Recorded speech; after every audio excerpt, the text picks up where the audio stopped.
So, good morning, everybody.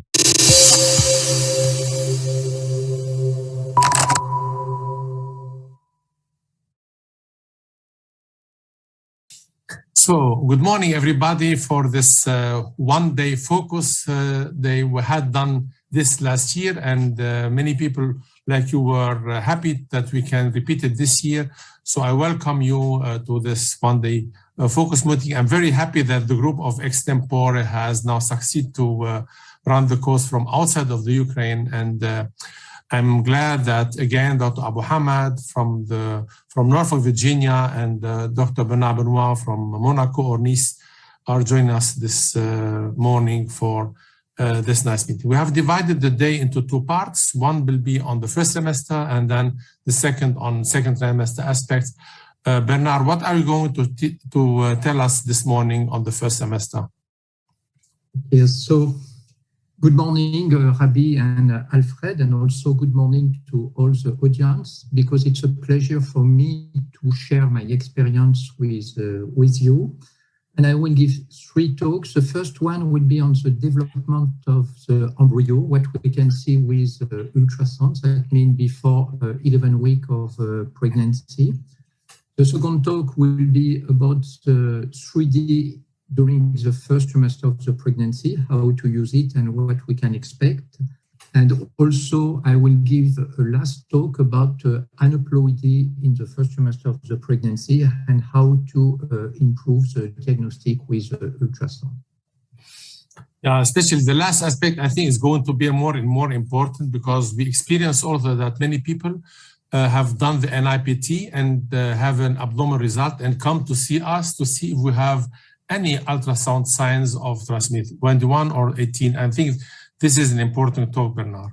I will be speaking this morning in first semester on spina bifida, so all different signs of spina bifida, and on facial anomalies. And what about you, Alfred? Thank you, Rabbi and Bernard. It's really a pleasure for me to come back to the meeting and to provide support, to Ukraine as we continue to provide education. So in my first trimester topic is going to be on the evaluation of the fetal heart. So I will take you through what you could see normally and present you some clues to making diagnoses of various cardiac malformations. On the second trimester, I will be talking about the approach to renal malformations, give you an overview of how do we make diagnosis of various renal malformations and how much the importance role of genetics in renal malformations has evolved over the years. And the third presentation is in the second trimester is on cardiac malformations.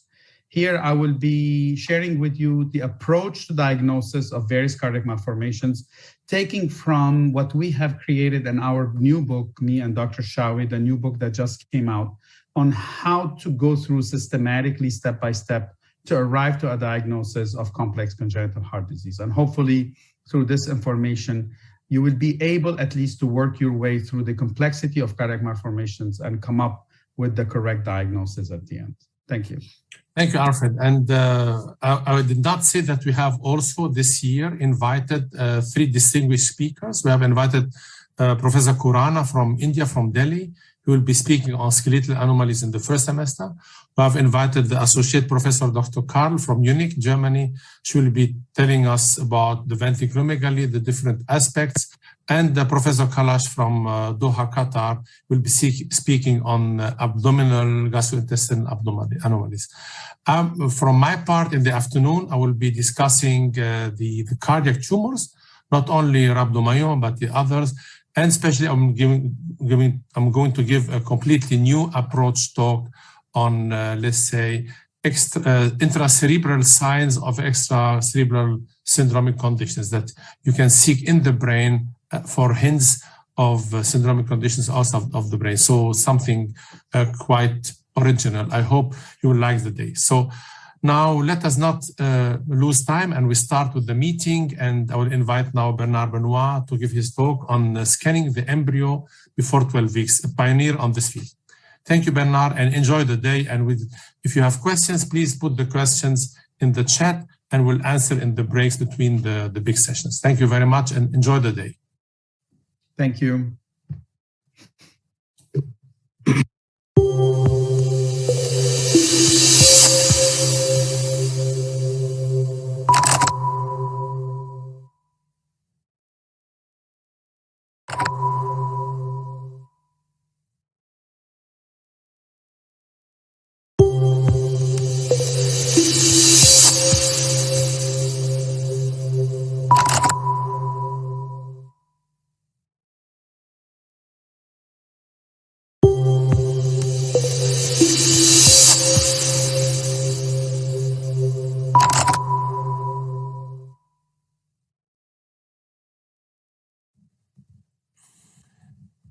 So again, good morning, and then we'll just start now with the talk of Bernard Benoit on scanning the embryo and fetus before 12-week gestation. I want only to remind you that we'll have a discussion around 11 o'clock Central European time. So please write your questions in the chat that we can discuss them later on when I'll be together with Dr. Khurana. So enjoy the first talk, and I'm really looking forward to Bernard Benoit's talk on early gestation, the vision into the future.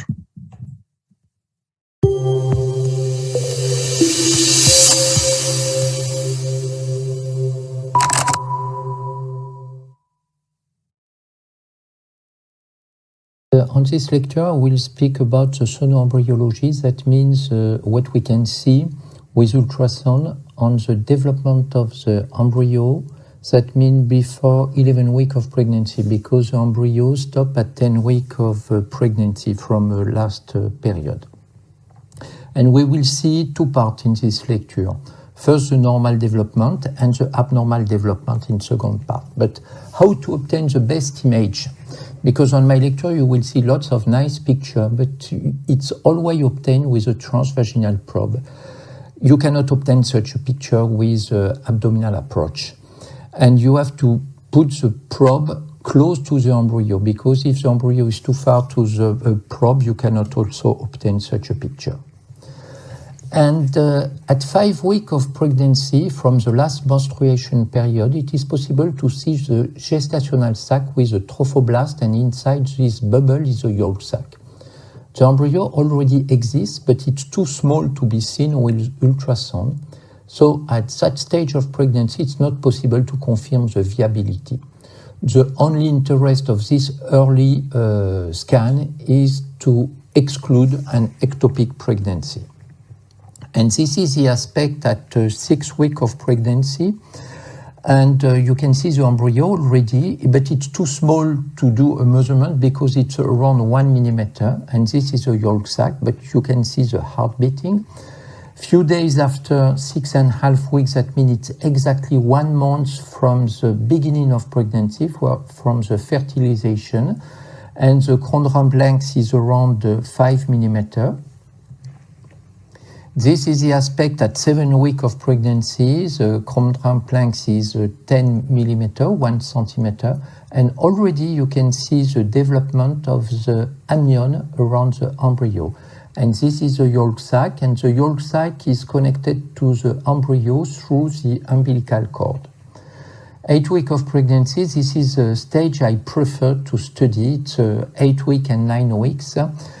At that point of pregnancy, you can see here on the brain's cerebral cavities. That means it's developing brain ventricles. And here you can see on the 3D the amnion and also the limbs. And this is a posterior view with the back and the spine. At 8 weeks of pregnancy, we can see the different parts of the brain cavities. You have to know it. If you look at the anterior part, you can see the 2 lateral ventricules. And on the posterior part, this one, it's a big liquid part, and the name of this one is a rhombencephalon. And this is a mode, a 3D mode. That means we took the embryo and we apply the silhouette mode. With the silhouette mode, we can see all the liquid part inside this embryo. 9 weeks of pregnancy, the chondrum length is 24 millimeter in this case. And you can see the development of the anterior part of the brain, and especially the 2 hemispheres and the 2 lateral ventricules.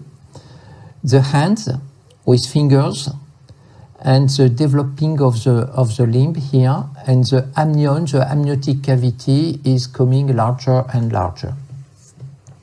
And here you can see on the development of the brain cavity the difference between 7 weeks of pregnancy and 9 weeks of pregnancy. This is a rhombencephalon. You can see the mid-sagittal brain cavity in this picture. This is a rhombencephalon. And in during these 2 weeks, there is an important modification of this rhomboencephalon. There is a folding of the mesencephalon, and after it will give 2 parts. That means the upper part is a metencephalon and the lower part is a mielencephalon.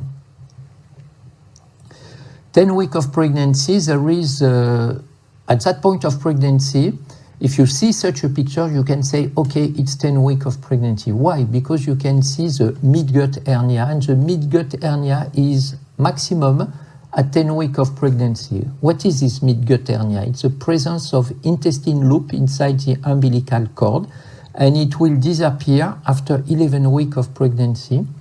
And here, if you pay attention, you can see this line. This line is a vitelling duct. You remember the vitelling duct was connected to the yolk sac, and inside the embryo, this vitelling duct is connected to the intestine. And when it disappears, sometimes you have a remainder of this vitelling duct, and the name is Meckel diverticulum. And this is a development of the brain cavities at 10 weeks of pregnancy with the important development of the 2 lateral ventricules here. And on the posterior part, the rhomboencephalon now is folded in 2 parts. You can see here with the metencephalon and the mielencephalon. The heartbeat, this is a heartbeat, and the heartbeat is maximum around 9.5 weeks, around 24 millimeter, and it's always around 170 or 180. And this is really stable. That means if you do it the same measurement 10 minutes after, you will obtain exactly the same heart rate. To summarize, you can see here the different part of this gestational sac. The embryo, this is the umbilical cord. Outside, this is the amniotic cavity with the amnion, this membrane. Outside, this is the extraembryonic xylem. Extraembryonic xylem, it's not really a liquid part, but it's more a kind of jelly. And this is the yolk sac and the vitelling duct connected to the umbilical cord. So what are the benefits of doing such an early ultrasound? First, you can check the correct localization of the gestational sac. You can confirm the embryo viability in case of bleeding, but you have to do it after 7 weeks of pregnancy. You can date the pregnancy and give the conception date and the due date. In case of multi-pregnancy, you can do the diagnostic of chorionicity and amnionicity. Already you can do the diagnostic of some malformation and suspect an adverse outcome. So dating the pregnancy, you will do it with the CRL, but the CRL, that means it's grand ramp length, but the best is to use this name, that means the greatest length. This is the greatest length of the embryo, and the best result is when you do it around 8 weeks, 9 weeks. At 9 weeks of pregnancy, it's around 22 millimeter of greatest length. And this is a week, sorry, because this was in French. And in case of twin pregnancy, you have 2 types of twin pregnancy at the beginning, dizygotic or monozygotic. In case of dizygotic twins, it's possible to have only in 100% dichorionic. But in case of monozygotic, it's possible to have dichorionic, monochorionic diamniotic, and monochorionic monoamniotic. That means it depends on the date of the day of cleavage. And what is the relationship between the number of yolk sac and amniotic cavity? This is a singleton, so you can see you have only 1 yolk sac and 1 amniotic cavity. And there is a simple rule for the twin pregnancy, is to say that you will expect 1 yolk sac for 1 amniotic cavity. That means in case of dichorionic, you have 2 yolk sac, 2 amniotic cavity. In case of monochorionic diamniotic, you will have 2 yolk sac and 2 amniotic cavity. But in case of monochorionic monoamniotic, 1 amniotic cavity and 1 yolk sac. This is what you can expect because this is a simple rule. It's more frequent, but it's not absolute. And you will see now some examples. This was a dichorionic. How to recognize on 2D? You have a large septum between the two gestational sacs, and this septum is made with a trophoblast, and you can see the 2 amniotic cavity and 2 yolk sac. This was a monochorionic diamniotics. That means you have only 1 trophoblast. You cannot see a septum between the 2 amniotic cavity. This is the amnion, 1 amnion, and this is the other amnion. And in this case, you expect 2 yolk sac, and it was the case. And this was a monochorionic diamniotic twins. But in this case, you expect 2 yolk sac, but you have only 1. A large one, but you have only 1 yolk sac here. That means the 2 embryos share the same yolk sac. And this is a monoamniotic. Monoamniotic, that means you will expect only 1 yolk sac, sharing the same yolk sac with 2 vitelling ducts, and the 2 embryos are inside the same amniotic cavity with only 1 amnion. And this is another case of monoamniotic twins. You can see the 2 embryos are inside the same amniotic cavity with only 1 amnion. But if you pay attention, you will see 2 yolk sac, 1 and another one. And this was a case of conjoined twins and with 2 embryos, and this is yolk sac, and this is the umbilical cord, and the common heart with 2 aortic arch. So now we will see what is the abnormal development of this embryo, what is possible to see. First, if we have an early miscarriage, you may find a blighted ovum. That means you cannot see the embryo. The embryo already exists, but it's too small to be seen. And here, in this case, it's just premortem because you can just before the death, you can see the irregular heartbeat. And this is the yolk sac, and the yolk sac don't move away from the embryo, and it's still connected with the internal part of the embryo. And this one also was embryo with just before the death heartbeat here. And this is embryo at 7 weeks, where you can see the amniotic cavity, the amnion with amniotic cavity, it's too large. And this was a slow and irregular heartbeat. Sometimes you do the scan at 12 weeks of pregnancy, you expect a normal development of the fetus, but you find a dead embryo, and this embryo is dead since maybe 3 or 4 weeks. And if you look at this embryo, it's always strange embryo with abnormal aspect. Here you can see the head is too small. Here you can see the limbs are too small. And also in this case, on many cases, you have a short umbilical cord here. But I don't know if this short umbilical cord is because of the death of the embryo or if it was a part of the cause of the death of embryo. This was a twin, monochorionic diamniotic, and one was dead. But in such a case, you have to look at this embryo, and using the color Doppler, you can see there was a flow inside this embryo, and this was a case of twin reversed arterial perfusion syndrome, the TRAP syndrome. With this one is a pump twins, and the blood supply is coming from this embryo to the other one, and this one is a cardiac.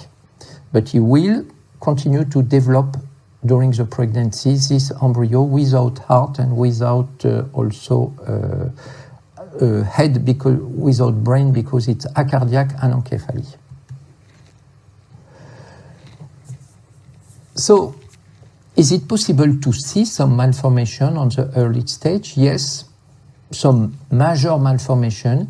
This was the acrania at 9 weeks of pregnancy. The embryo What is abnormal? You can see the head looks too large, irregular shape of the head, and it was not possible to see the brain cavities. And this was a 3D rendering, and the brain is developing outside, and here you can see the two hemispheres. And this one also, first when I saw this with 2D, I say it's a case with acrania, but it was not, because if you pay attention, if you look at this embryo here, you can see you have two heads, and it was at 9 weeks of pregnancy, so it was a conjoined twins with two heads and with acrania. And this was at 10 weeks of pregnancy. We did a checkup, and the embryo was dead. And using the maximum mode, you can see the two mandibles here, and the two maxillary. Spina bifida. If there is a spina bifida, already this spina bifida exists, is present at 9 weeks of pregnancy.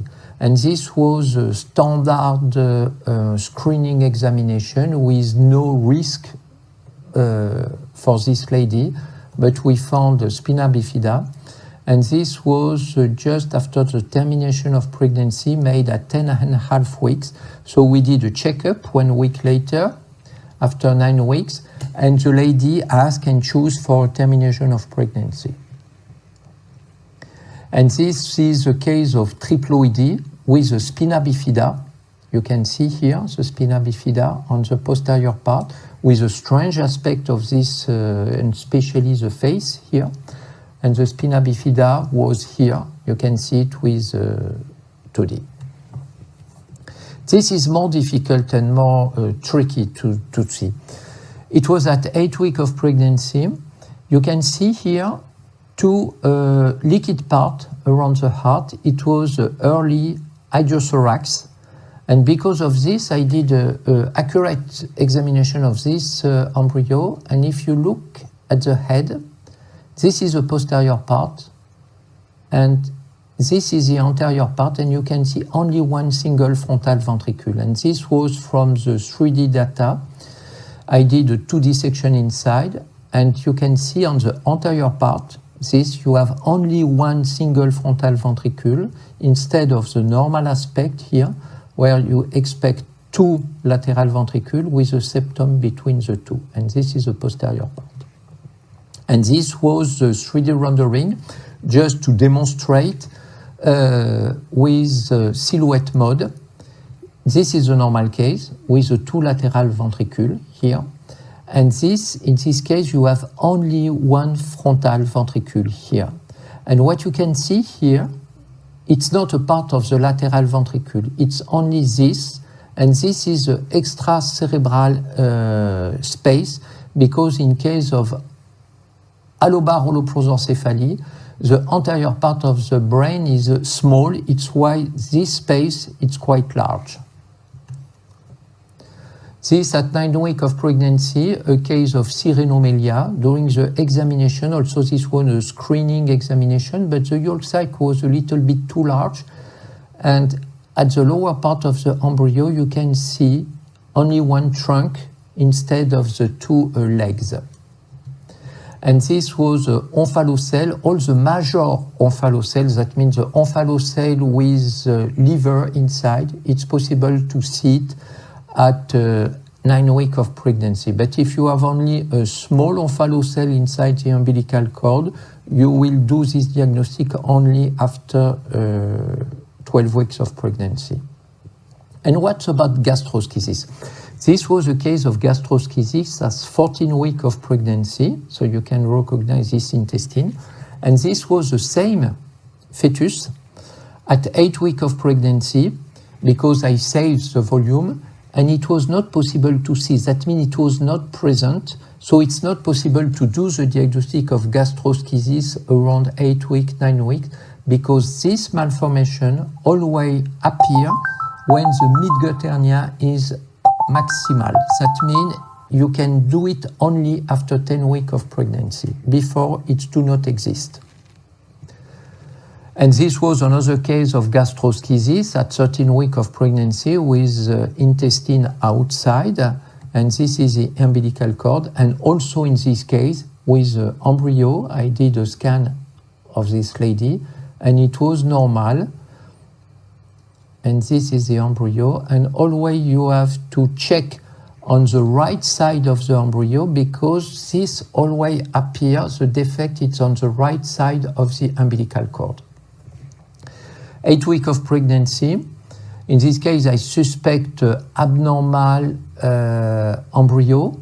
And why? Because the vitelling, the yolk sac was close to the embryo. Normally, it's far from the embryo, and this is not the normal direction, the normal position of this umbilical cord. And later in the pregnancy, we saw it at 13 weeks of pregnancy. It was a coelosomy, a body stalk, and you can see this fetus is developed. A part of this fetus is developed outside of the amniotic cavity, inside the extraembryonic cellum, with ultra short umbilical cord. And this one was acrania, spina bifida, coelosomia, but it was a trisomy 18. So on this embryo, you have everything. Maybe also there was a cardiac malformation, but it was not possible to see it. You can see club hand, omphalocele, spina bifida, acrania. And this is what I like to do now, because when you do a 3D, it's possible to save the data. And now also it's possible to translate in a printable format. So what I do, I export it on a computer, and after it's possible to print it with a 3D printer. And this is the result, but I want to use it for education. But if you print it at the normal size, you will obtain it. So no way you can do nothing with this. So what I try to do is to print it with a size of 20 centimeter minimum, and to use it for education. And here you can see the case of acrania at 9 weeks of pregnancy and the printed embryo. So maybe this will be helpful for the education to teach. And I have some case. I tried to collect some case. This was the acrania, omphalocele. This was the abnormal brain, cavities of the embryo at 9 weeks of pregnancy, with a long and rhombencephalon here. And you have here different other cases. So I come back to the benefit of doing so early ultrasound. You see it, it was to check the correct localization, confirm the embryo viability, and date the pregnancy and give the conception date. Multiple pregnancy, diagnostic of some malformation, and also it's possible to suspect an adverse outcome. How to do it? First, if you have an irregular or slow heart rate after 7 weeks of pregnancy, this is not good.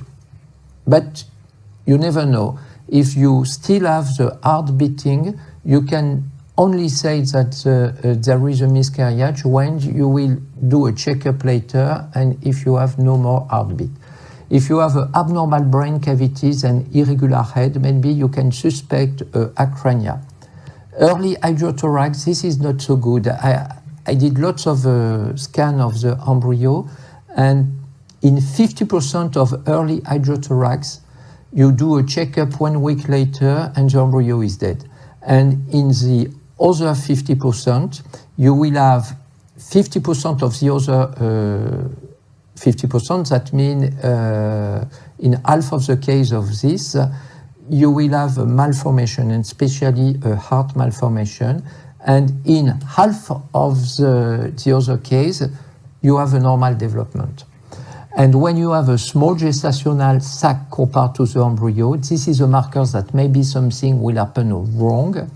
And if you have a small embryo compared to the gestational age, and this is a really good marker, but you can do it only for embryo from in vitro fertilization, because you know exactly the beginning of pregnancy. But in all these cases, always, if you suspect something wrong, you have to confirm it 1 or 2 weeks later. So this ultrasound maybe we will have to do it more and more. Why? Because in some countries, they start to do the non-invasive prenatal test around 10 weeks of pregnancy. That means you need a scan before this 10 weeks. So you have to know the normal and abnormal development of the embryo because you need to do an ultrasound before the NIPT. So this is the end of my lecture. And I hope I have given you the desire to watch the embryo, to look at the embryo, and to use the transvaginal probe to study the embryo. And thank you for your attention.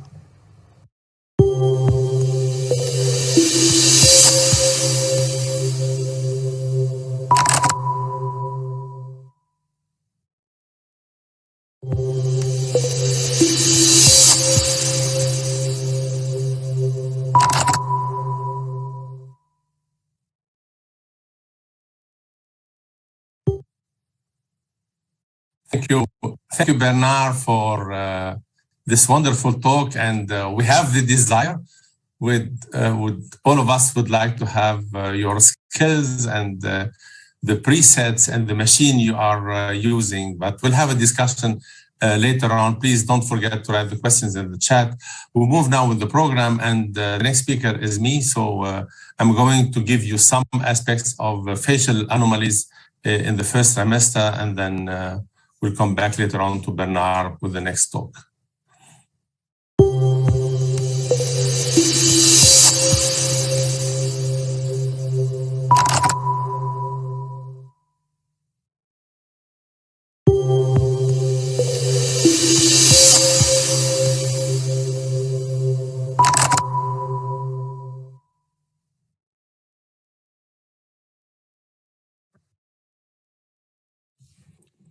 Good morning, ladies and gentlemen. In this talk, I will be discussing with you the fetal phase in the first semester ultrasound between 11 and 14 weeks gestation, and focusing on the normal anatomy and on abnormal cases and how to detect them.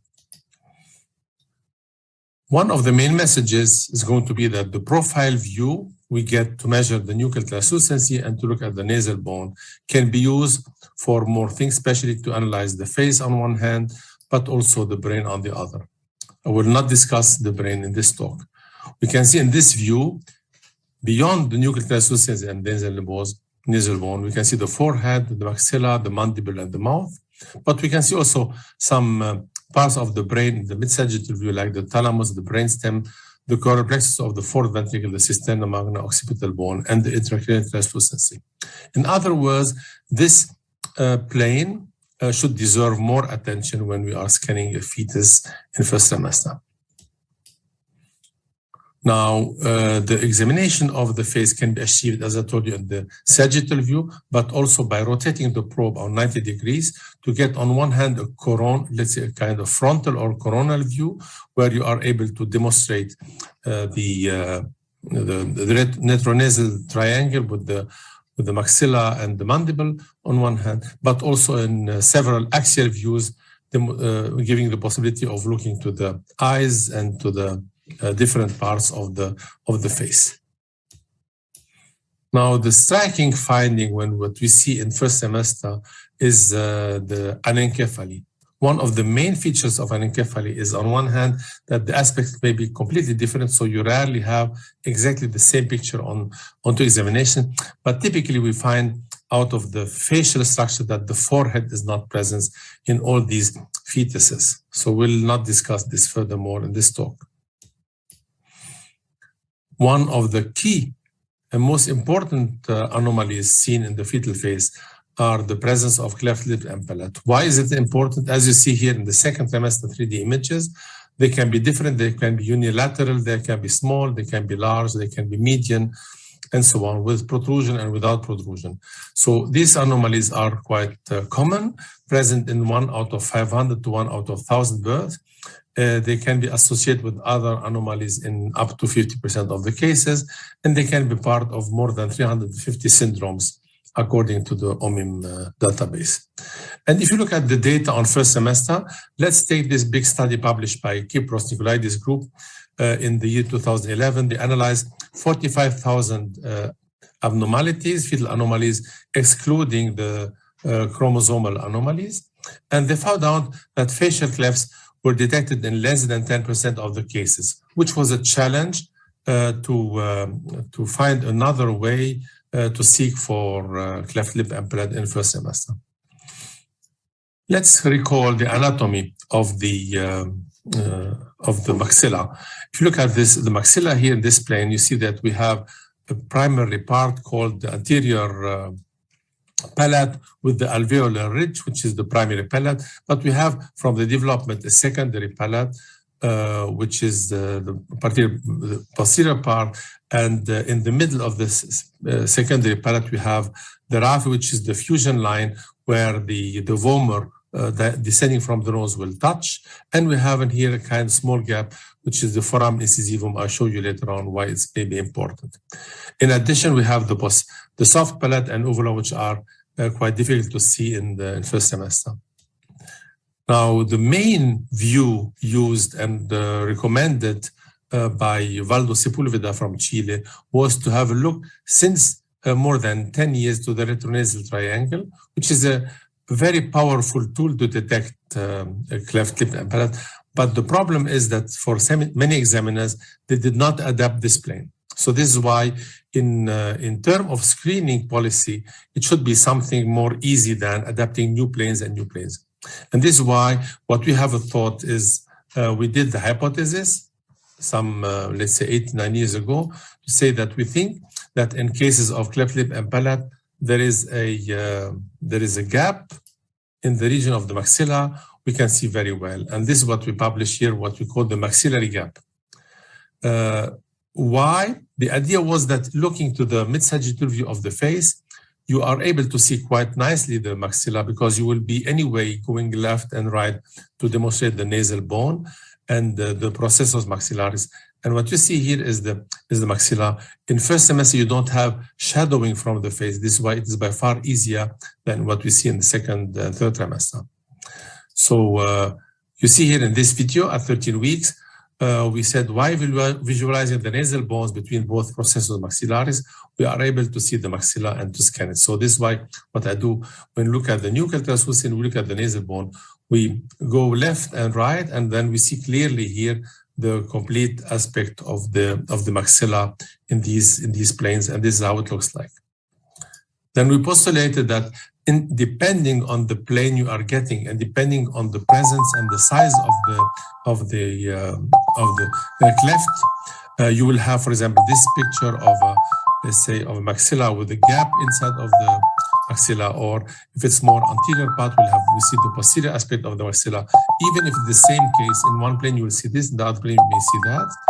And if there is a protrusion, you may see some parts which are protruding here more than the mandible, or in such cases here you may have no posterior aspect of a maxilla, or in severe case of median cleft you may have not at all any maxillary gap or maxilla seen. So this was a hypothesis done, and what we did actually, we went into the database of cases which were missed in first semester and detected in second trimester, and we went back to the images stored. And I would recommend you, if you have doubt, to do the same.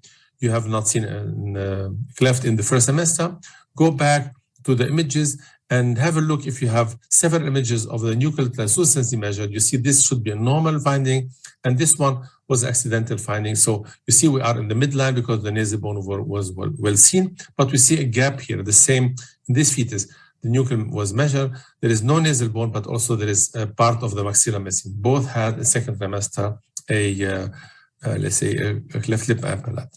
And if you look at now these different fetuses with and without thickened nuchal translucency, this is the normal one. This is here a large gap. This is a gap with the trisomy 18. The anterior one we have seen before. There's a median cleft with no maxilla at all in this plane. This is a small maxillary gap, and this is another gap. So in other words, it can rather detect large cleft, and we look at the data together in this paper, together with a group from London, from Nicolaides group, and we found that the potential of 60 to 70% may have been detected with a simple view of the maxillary gap. And I guess in a prospective way, it can be even higher. So this is a case I show you at 22 weeks, a large mediolateral cleft. Looking to the images, the nasal bone was nice, but the frontal view here was an attempt to visualize the retronasal triangle, failed to demonstrate view. It's not the perfect one, but this is a routine. And you see here for the nuchal translucency, there is a quite gap which reflects the gap seen in second trimester. In other words, have a look at your database, and I'm sure you will find in 2 out of 3 cases images similar to this one. Now, what we should also take into consideration that we may have a false positive risk, because during the period of time of first semester, especially before 12-week gestation, we have quite, let's say, development of ossification. And typically, this is the small gap, less than 2 millimeters, is in the region of the foramen incisivum, I told you. It is the transition between the anterior and the posterior, the primary and the secondary palate.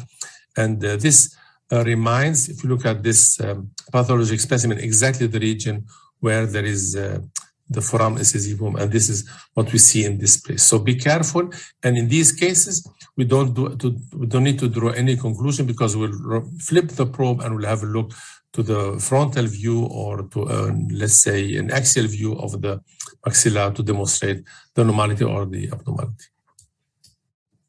Let's see now some cases. So this is here a unilateral cleft. You see the maxillary gap is present in the anterior part with no protrusion, and you see here on the axial view how is the interruption at 13-week gestation in a case detected at that stage. If you look at now, this is a video. You see here there's a gap here, and by moving the probe left and right, you see the process of maxillaris, but from time to time you may see some part of maxilla, but going to the side here, you see that there is a gap as reported in this paper, and you see this is a clearly finding. So interestingly, until now, we're mainly watching the nuchal translucency of the nasal bone, and the aim of my talk is to alert you and to show you that it is also a possible view to look at the presence or absence of clefts. And here this is the rotation of the probe to demonstrate the cleft here. Now, this fetus here with the trisomy 18, you see the large ophalocele, but looking to the face is abnormal. You see large umbilical cord cyst. But looking back to this view, I will stop here. You see clearly that here we may have some maxilla, but on this part, there's a clear gap in the maxilla, and this is the maxillary gap in the trisomy 18 with macrognathia as well.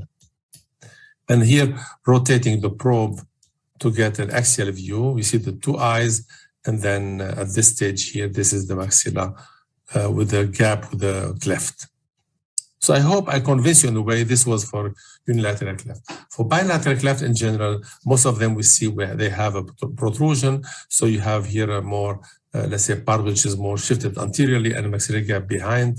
And many are associated with chromosome anomalies. And the frontal view or retronasal triangle, we see here the bilateral cleft.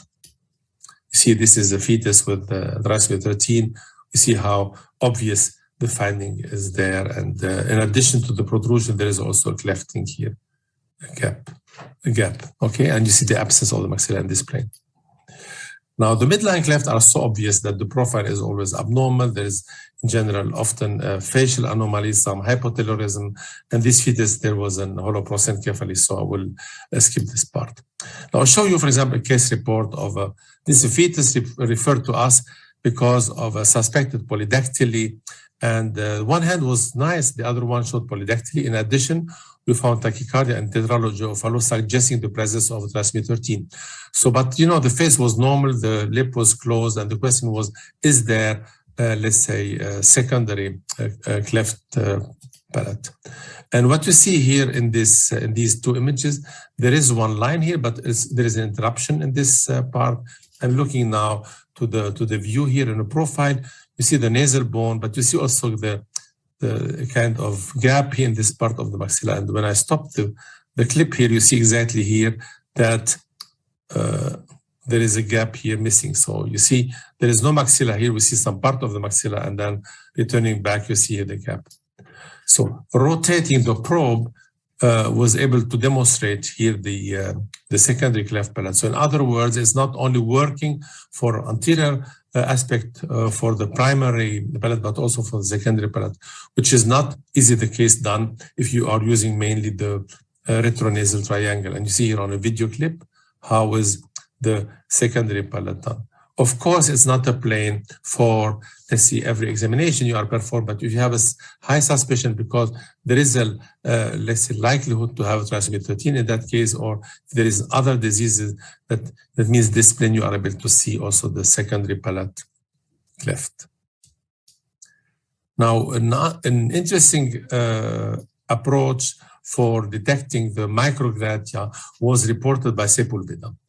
And Sepulveda suggested this to be called the mandibular gap. So mandibular gap is quite opposite to what we are reporting. In other ways, the normal finding is the presence of mandibular gap. He said, when you have a normal face, if you draw a line like this, we are scanning a frontal view, you'll have, on one hand, you see the maxilla, but because of the line is posterior to the anterior part of the mandible, you will have a region behind the tip of the chin, and there is a normal gap. However, if there is, like in this fetus, retrognathia or micrognathia, the chin is shifted posteriorly, and if you have a frontal view, you don't see the gap here because you are anterior to the mandibles. In other words, the presence of mandibular gap is here, in this case, normal.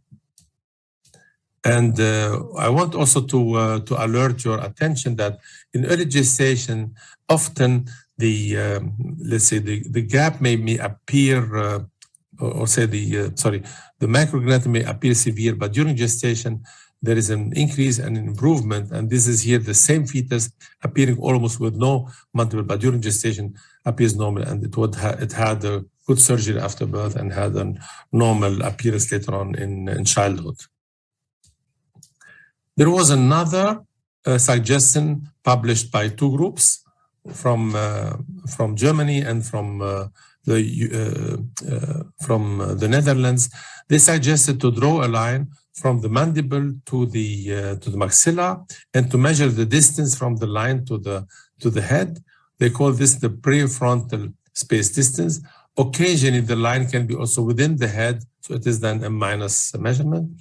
And what you see here in both cleft lip and palate with protrusion or in macrognathia, the line is so to the front that there is an increase in the prefrontal space distance. So as, let's say, a way to quantify the gap.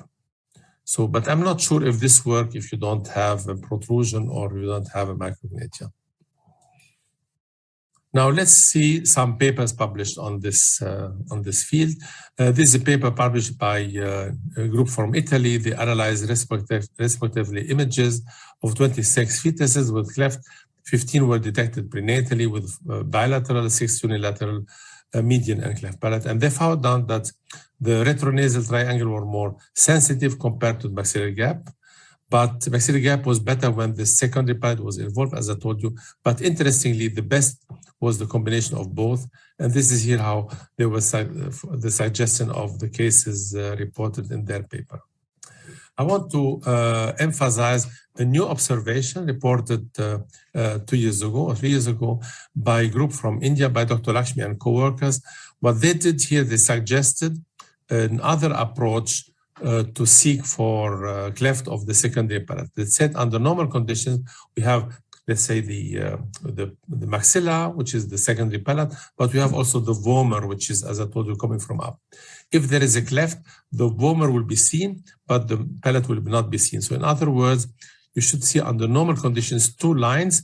They call the superimposed line, and these are the 2 lines under normal conditions. However, in cases of secondary cleft palate, you see only 1 line. And this is here the suggestion how they were showing. So you see here the vomer, and if you look at, you see 1 line, and you see here getting parasagittal, you see the interruption, and there is no maxilla seen here. So this is the vomer seen.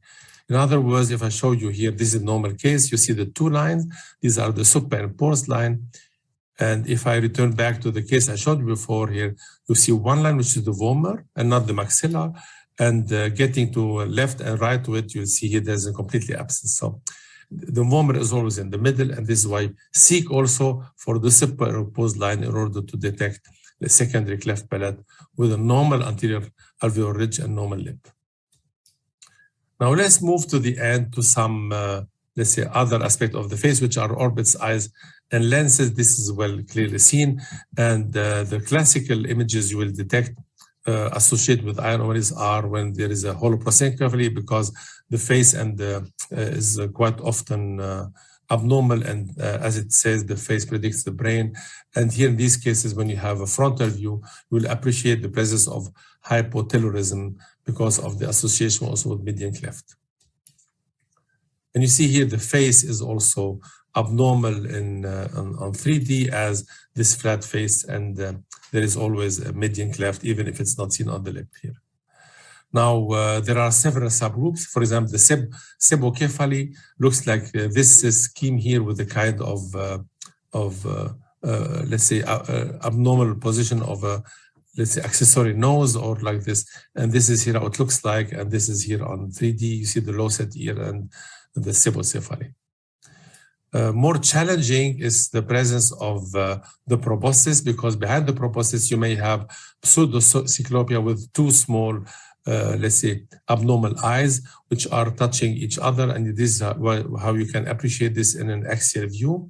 But you see in this recent case from last year, you see here the proboscis scene, and if you look at left and right, you see some black dot, which is a part of the, let's say, abnormal orbit here. And this is here the rendering. You see the polydactyly, the proboscis, and this typical trisomy 13 at 12 weeks plus 5. Now, the big challenge, I think, is, for example, to detect, let's say, microphthalma, anophthalma, and the cataract. So under normal conditions, I showed you how to look at the eyes and the orbits, and these are the, let's say, the translucent lenses in the normal fetus. And in this fetus here at 13 weeks plus 6, there was a micro-Warburg syndrome previous history, and this is why before doing CVS, we saw here the slightly thickened nuclear translucency, but also the opaque aspect of the lens. And this was confirmed by the CVS.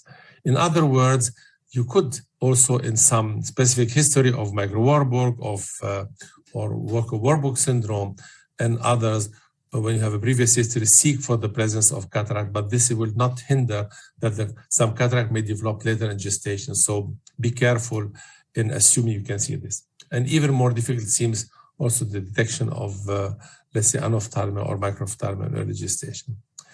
I will finish my talk on showing you one example of ear anomalies.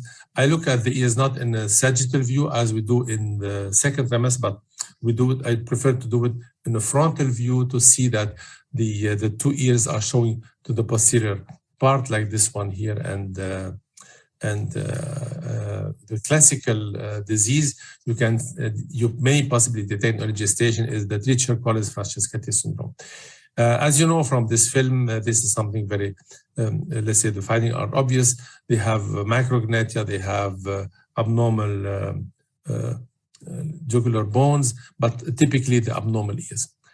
And since it is autosomal dominant with different penetrance, you may have parents like this patient here. These are the ears of the patient, and coming for a CVS, and she knows that she has 50% inheritance. And on ultrasound, in comparison to the normal ear, we have at 12-week gestation here, these ears here, which were typically abnormal. Of course, under normal conditions, you will not focus on looking to the ears, but if you have a view like this, looking to the maxilla and to the eyes, and you see this abnormal position and shape of the ears, then it is likely to be this condition as a Treacher-Collins syndrome. And this is the normal fetus on 3D, and this is the fetus at 12 weeks, and again at 14 weeks gestation, showing you the features of the low set abnormal ear, and this one here, the same with the retrognathia. I will finish now by a rare case, which is I saw recently, which is the epignathos. You see here the kind of tumor out of the mouth from the maxilla, and on color Doppler, the sensitive color Doppler showing you the perfusion of this tumor. Let's finish the presentation of the fetal phase by looking to a study published by Nucleatus Group some years ago by Singelaki and co-workers, similar to the paper published 2011. They redid the study in the more recent time between 2009 and 18.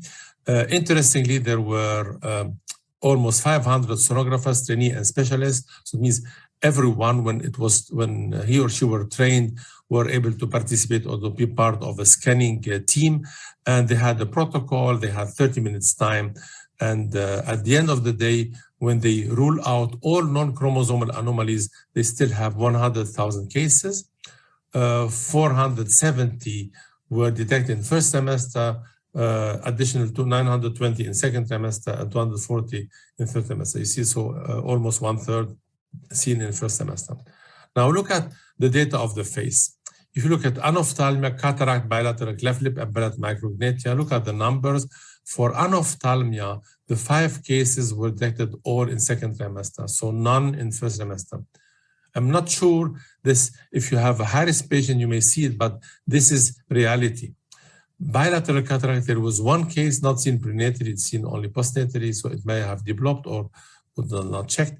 Interestingly now, the group of cleft lip and palate between the first period, I told before, less than 10%, evolved now to be 35%, and I'm sure in the first semester, and I'm sure that while the study was done, I'm sure now in newer times, the detection rate will be even higher with the maxillary gap pattern. And for micrognathia, 1 out of 7 cases were detected in first semester, so 14%. These are the real data of everyday's life and not, let's say, the almost 100% reported by specialists like the speakers you are listening to.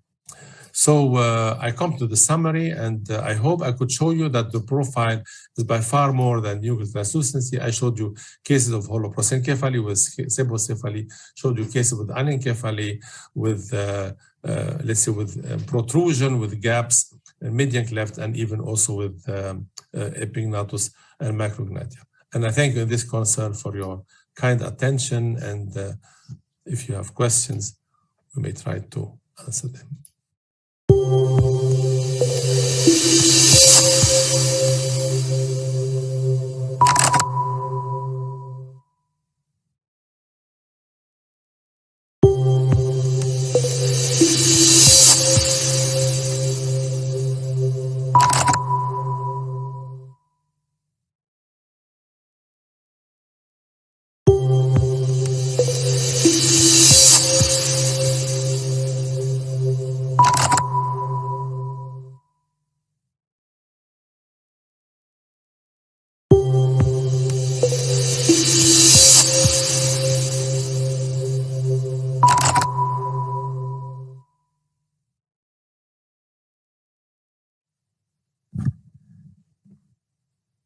So I hope you enjoyed this talk, and as I promised, we added some new things and new cases. As you have seen, I added the ear and a case of epignathus and some let's see, data from studies. So continue writing your questions. We move now to the next talk of Bernard Benoit on signs of aneuploidy in the first semester. At the beginning, it was mainly the thickened nuclear translucency and the nasal bone, but in the meantime, we can see also anomalies, and I'm looking forward to listening to Bernard speaking on this interesting topic. So please, Bernard, your second talk.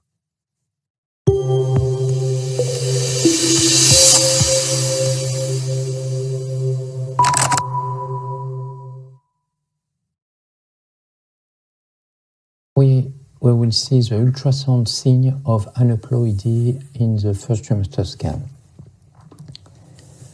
And you know what is the purpose of the first trimester fetal ultrasound scan. And you have here all this, what you can do, but also you can look for marker of aneuploidy. And if you consider the nuchal translucency and the major fetal abnormalities and markers of aneuploidy, it's already possible to to see all the major aneuploidy in the first trimester of the pregnancy. When you do the first trimester ultrasound, what you have to do the measurement of the nuchal translucency. So you do it, but don't do only the measurement of the nuchal translucency. Also, you have to look at the nasal bone. You have to look at the fetal face. That means the angle of the fetal face. Look at the posterior part of the brain. That means the intracranial translucency for the screening of spina bifida. You have to do a basic examination of the heart. Look at the ductus venosus, because sometimes you have to do a pulsed Doppler on it, the bladder and the abdominal wall, to see if there is no abdominal wall defect. And the nuchal translucency, it's easy to see, and also you have to do the measurement, because when it's thin, you really need the measurement. In such a case, you know that the nuchal translucency is really large, that means maybe there is a problem, but you have to do this measurement. And this is how we manage it in my country, in France. We do in the first trimester of the pregnancy, after 12 weeks, measurement of the nuchal translucency and biochemistry. If the risk is more than 1 in 50, we recommend to do a karyotype. If the risk is intermediate, between 1 in 50 and 1 in 1,000, we go for the non-invasive prenatal testing, the NIPT. And if the risk is less than 1 in 1,000, we do nothing. That means we will consider again the marker of aneuploidy during the second trimester of the pregnancy. But if there is a fetal malformation, already we go for the karyotype. If the nuchal translucency is over 3.5 millimeter, also we do a karyotype, because we know that the risk of other aneuploidy is between 2 and 8%. And also we do a karyotype when the nuchal translucency is over the 95th percentile. But this is difficult with the percentile, because if you look at different paper, this is, if you consider a quadrant length of 63 millimeter, if you go to this French paper, the 95% percentile is 2.2. For Nicolaides, it's 2.5. And for perinatology.com, it's 2.6. So it's difficult. You don't know exactly what is the correct value. What are the most frequent aneuploidy? It's first is trisomy 21, that means this is a Down syndrome. Trisomy 18, it's a Edwards syndrome. Trisomy 13, it's Pato syndrome. Monosomy X, that means it's a Turner syndrome, and also it's possible to have triploidy. And this is my practice. It was done on more than 11,000 ultrasound scans in the first trimester of the pregnancy. And this was my case of Down syndrome, Edwards syndrome, Pato syndrome, and Turner syndrome. That means the maximum risk is a Down syndrome. That means you have more than 62%. And also the trisomy 18, trisomy 13, monosomy X, that means Turner syndrome, and triploidy. But this, the trisomy 18 and trisomy 13 and triploidy, maybe it's more frequent, but they will not survive after 9 weeks of pregnancy. It's why we do not have too much case at the 12-week scan. First, we start with Down syndrome, trisomy 21. So you know the different marker. You have increase of nuchal translucency. The HCG is high, and the PAPA is low.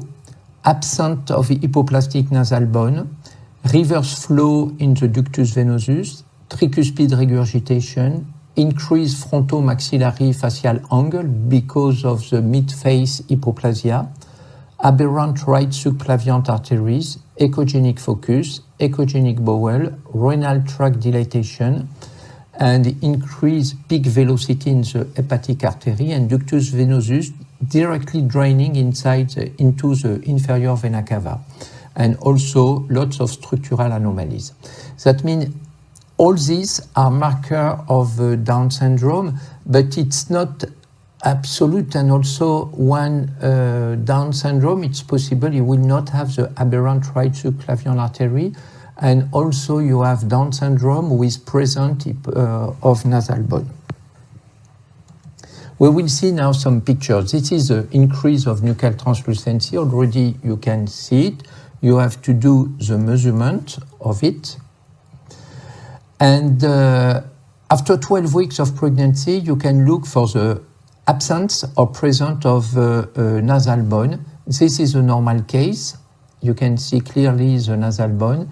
And this is one case of absent nasal bone. What you can see here, this is not the nasal bone. This is the reflect of the ultrasound on the skin of the nose. And why I put only over 12 weeks of pregnancy, but I don't like to do this examination at 11 weeks of pregnancy, because 11 weeks of pregnancy, it's really difficult to see the normal nasal bone. Reverse flow in ductus venosus, you can see the ductus venosus here, but it's not so easy to obtain, because first, the fetus is always moving, so sometimes it's difficult to catch, and you have to put the cursor exactly on the ductus venosus. And this is a reverse flow here in the ductus venosus. Tricuspid regurgitation. I like to do it with color Doppler, but you need a perfect setting for your color Doppler. What you can see here, this is a right ventricle, and in blue, that means you have a reverse flow, also here and here. But if you want, this is a little bit subjective, because it's depend of your color Doppler setting. And when you suspect it, the best after it's to be objective and to do it with a pulsed Doppler. You will put the cursor here, and you can see the reverse flow. That means the tricuspid regurgitation.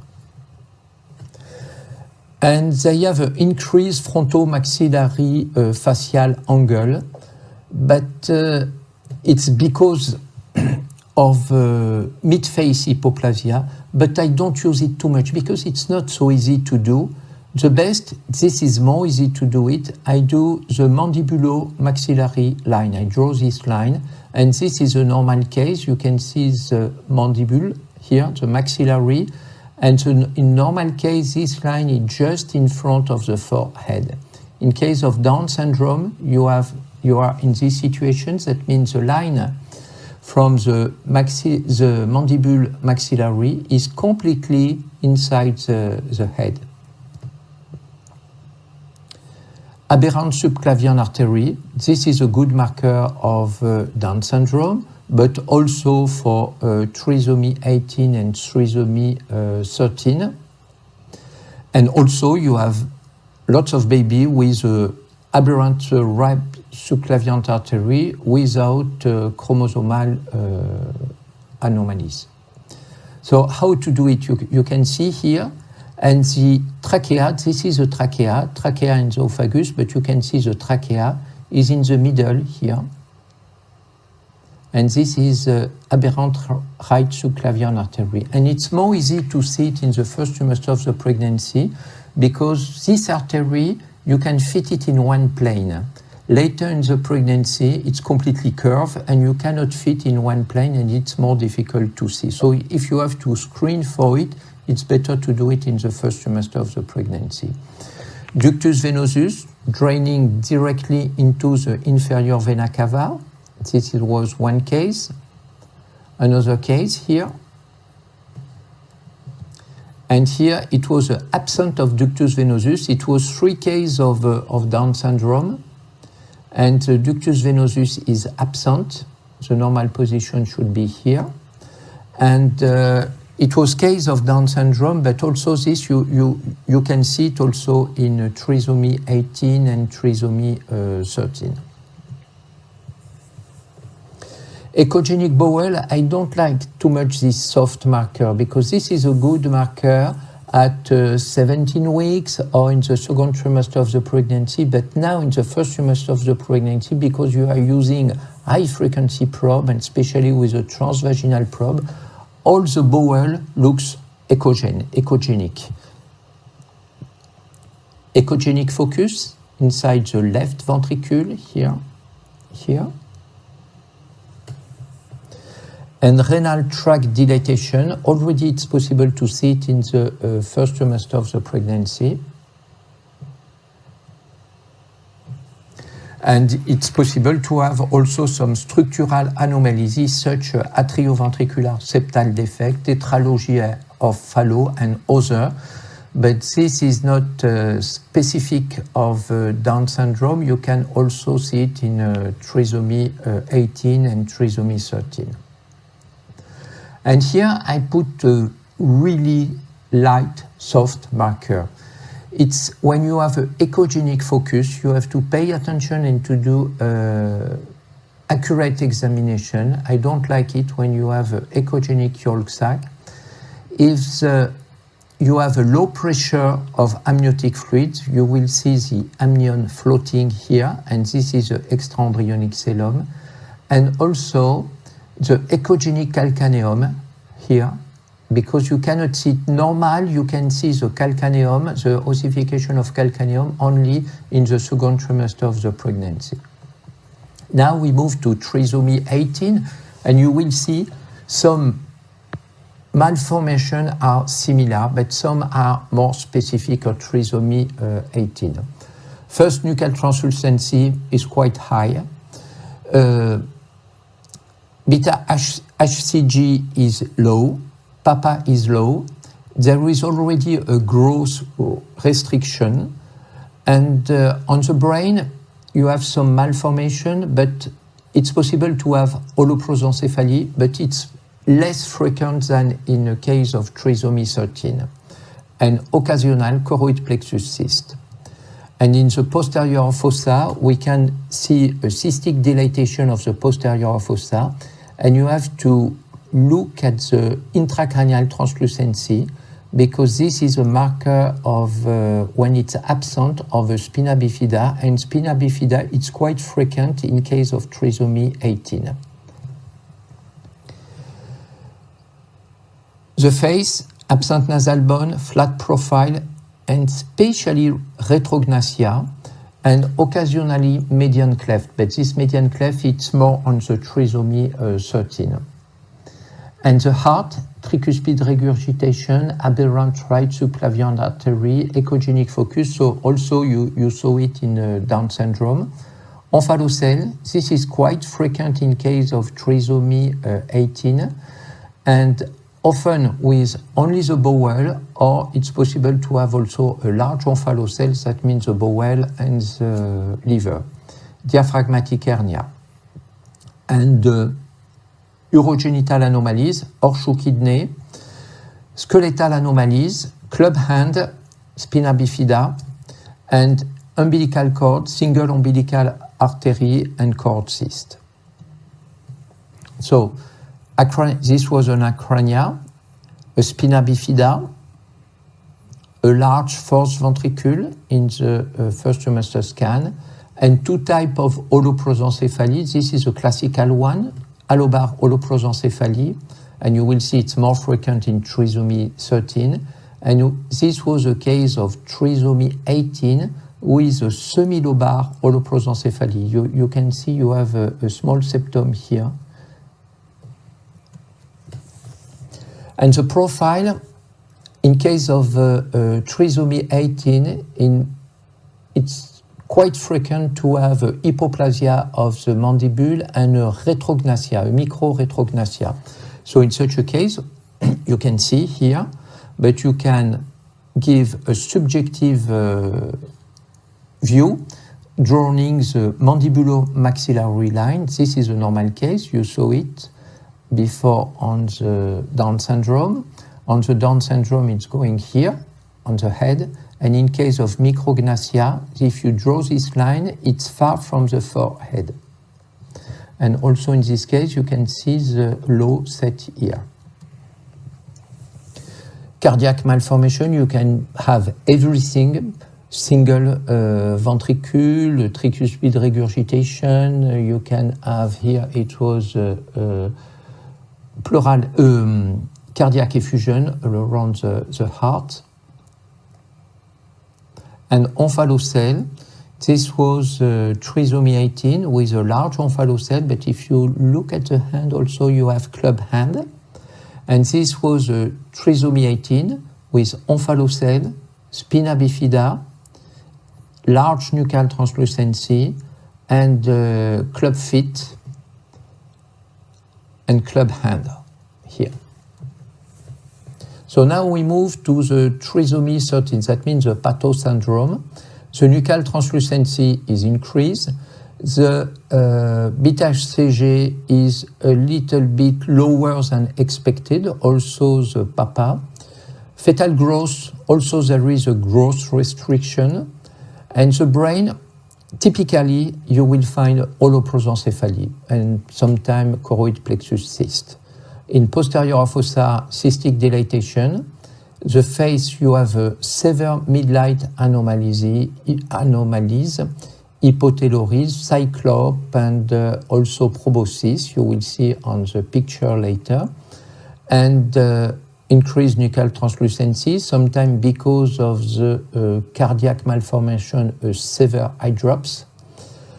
And omphalocele, it's more rare. And urogenital anomaly, megacystis, hyperechogenic kidney, polydactyly, and umbilical cord, the single umbilical artery. So this is holoprosencephaly, the typical type, with this view with silhouette mode. But if you look at the external part, this was a typical aspect of holoprosencephaly, allobar, in case of trisomy 13, with a cyclope here, and you can see the proboscis. And if you look at the hand, you can see the postaxial hexadactyly. You cannot see the thumb because it's behind, but this is a postaxial hexadactyly. Megacystis, but it's not so easy if you do the scan too early, because this, you can tell it's really a megacystis after 13 weeks, 14 weeks, because sometimes you have a larger bladder at 11 weeks, 12 weeks, and after it disappears. And now, triploidy. In triploidy, you have two cases of triploidy. The more common, what is more easy to detect, it's a digenic, that means it's a maternal, with a normal nuchal translucency, but you have a really low beta HCG and ultra low PAPA, and important growth restriction, especially with the difference between the size of the head and the size of the abdomen. And you can have everything, every cardiac anomalies, aberrant right subclavian artery, echogenic focus, and single umbilical arteries, and you have clenched, that means a club hand, syndactyly, club feet, spina bifida. But this is a typical from the maternal side. But it's possible to have also a triploidy from paternal side. It's a diandric, and the nuchal translucency is increased. The free beta HCG is really high. The PAPA is a little bit lower than expected, and the growth is normal. You have a short component length, but it's not so it's easy to miss this diagnostic. You will see now one case of digenic, that means it comes from the maternal side. You have this typical aspect. The head is quite normal for the gestational age, but the trunk is small, and this is with the same magnify, the size of the head compared to the size of the abdomen. And this was another case. It was a triploidy, but from the paternal side. It was not so easy to see because if you look at the chondrum planks, it looks normal. The only thing, the head was a little bit too small because of holoprosencephaly. And this was holoprosencephaly with this single frontal ventricle and also with a small septum here. And monosomy X, that means the Turner syndrome.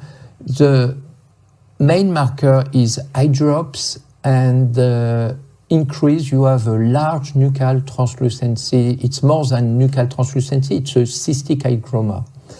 And you have cardiac abnormalities, and especially coarctation of the aorta and hypoplastic left ventricle.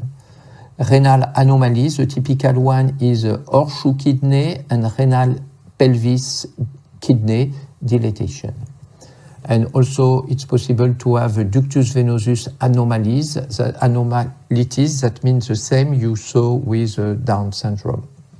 And this is a nuchal translucency. The more than nuchal translucency because you can see a soft tissue here and you can see lots of cystic part inside. And this was one Turner syndrome with eye drops. And when you have a really large nuchal translucency, that means cystic hygroma, the result will be more Turner syndrome than a trisomy 18, 13, and Down syndrome. And kidney, with different cases of horseshoe kidney, typical from Turner syndrome, but this one was not a Turner syndrome, this one was a trisomy 18, this one was a Turner syndrome. You can see the fusion of the two kidneys here in front of the spine and the aorta, and this was also another horseshoe kidney. But it's difficult to do this diagnostic in the first trimester of the pregnancy. What I recommend is to look at the kidney only to do this kind of examination if you have an increase of the nuchal translucency and you think there is a risk of a chromosomal defect. And this was a pelvic kidney. You will see here there was a normal kidney here, and the other kidney was not seen. But if you look here, this is a bladder, and when you put on the axial section, you can see the bladder and the pelvic kidney with a dilatation. So now, I think you know everything about the screening of aneuploidy in the first trimester of the pregnancy. But one of the take-home message, if you suspect aneuploidy, if you have malformation, please don't do an IPT. You have to go directly to the karyotype to confirm the suspicion of aneuploidy. Thank you for your attention.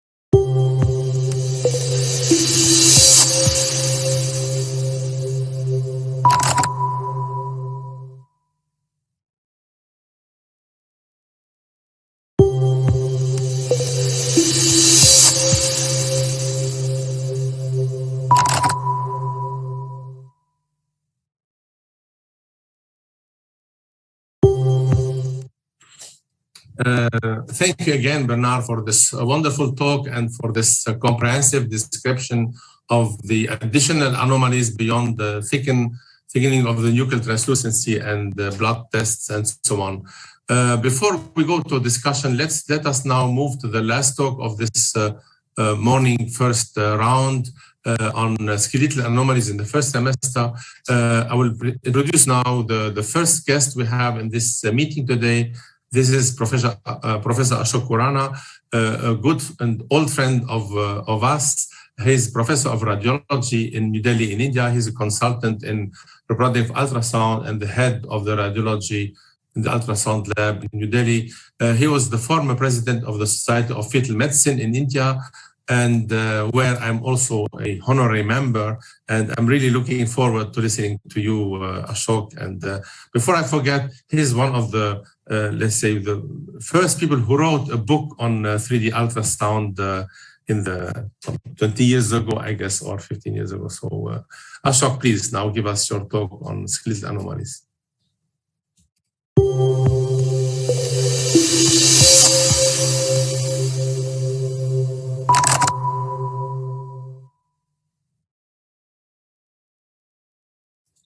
A big hello to everyone. It is indeed a pleasure to be here at the one-day focus on expert fetal ultrasound, Professor Rabi Chaoui's author's course, and my thanks to him and the team at Extempo for giving me the chance to share this forum with you.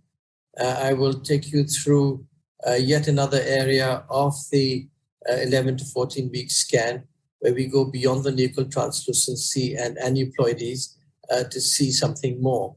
And what I will discuss is the evaluation of skeletal dysplasias at the 11 to 14 weeks window. There is no doubt that when we see things like this, we start wondering, what is the hurry? Well, an early diagnosis gives time for the associated complex genetic testing. It also gives time for inputs by a multidisciplinary team in this situation, and appropriate counseling of the couple and the family without anybody being in a hurry. And this hurry is there because we are detecting a large number. We are detecting up to 80% in some series, although the general number seems to be closer to 60 to 70. But the important thing is that lethal abnormalities have the highest detection rates, and the more severe the dysplasia, the easier it is to spot at the first trimester window. This diagnosis of lethality is important because couples may opt for termination where it is legal and acceptable. Additionally, there is a need to assess for significant risk of early mortality, significant degrees of short stature, and or serious orthopedic problems, so that families who decide to continue with the pregnancy can actually get ready for this and see that they're fully organized, or if they're not fully organized, or start looking for support otherwise. Because the prevalence is not low. It's about 2.4 to 4 out of every 10,000 births, and almost double of that during the period of pregnancy. And in about 1 out of every 100 perinatal deaths, we do find that one of them is a skeletal dysplasia. And the important thing to realize here is that the hurry is to translate the phenotype into the genotype. There is a considerable phenotypic overlap between the various types of skeletal dysplasia, and the specific diagnosis may be difficult to make in the first trimester, but it does guide us for genetics, which is not quite simply like a QF-PCR like we use for aneuploidies, but can often be a graded situation where you move from one investigation to the other investigation and so on, and therefore that takes time. And therefore, to make sure you're not too advanced into a pregnancy, it is necessary to try and identify as many of these as possible in the first trimester diagnosis. And this business of it not being possible to really diagnose it too early is not entirely true when it's seen in perspective, because after all, we do find that even in late pregnancy, sometimes it is very difficult to actually give this a specific diagnosis in terms of what we see on an ultrasound scan. Therefore, there is that element of trying to identify these as early as possible. And so I will take you through a real-world working approach to assessing skeletal dysplasias in the first trimester. And certainly not a catalog of findings in each label. That's not the aim. The aim is to identify the findings that we look for. The aim is to try and put those together into a possible syndromic analysis, and then to guide the genotype so that then we can figure out what's to be done with this pregnancy and the influence of this on future pregnancies. The background, of course, is the same. That means we are doing a scan between 11 and 14 weeks. We are finding a thick nuchal translucency, but the cause of that thick nuchal translucency is not an aneuploidy. It is one of the other things. And truly speaking, beyond the aneuploidies, the other two common causes of a thick nuclear translucency are cardiac, and what I'm going to discuss with you in the next few minutes, that is skeletal dysplasias. And as usual, as we find in the other thicker nuclear translucencies, the thicker the nuclear translucency, the greater the chance of a skeletal dysplasia. Ultrasound technology has a lot to play with this because, truly speaking, improved technology and the ready availability of vaginal scans allows a detailed detection of many structural abnormalities. And this has been reinforced by Singlaki in a paper in 2019. Although this idea of actually looking transvaginally and using additional technology has been there since the late 90s. But it was only a little while ago that all of this came into easy access almost all over the world, and therefore we use that. Yes, there is a downside to it. It is expensive, but the fact is that if you see it in perspective and see the cost of technology versus the cost of bringing up an individual with a disability, then there is really no comparison. It makes complete economic and human sense as well. And so we've really gone beyond this nice little illustration by Leonardo da Vinci to actually get images that are pretty similar in the first trimester. A lot of the work, of course, is still done on transvaginal scans. A lot of it is still done on transabdominal 2D scans. But what really helps is sometimes the actual surface rendering, but most importantly, when we use a skeletal rendering, and we will discuss this later as we go along. The next thing that I want to bring up is why the first trimester is a good window for assessing this. Well, it's a good time to examine the fetal skeleton because the long bones and many other bony parts are formed by 11 weeks of gestation. Between the 11 to 14 weeks gestation window, which is a better window? There is actually proof, and Ravi Chaoui showed us this about 5 years ago, that about 12 plus to 13 plus is really the right window. And you can see actually the change in anatomy. This is a 46 millimeter, 11 weeks, 3 days fetus.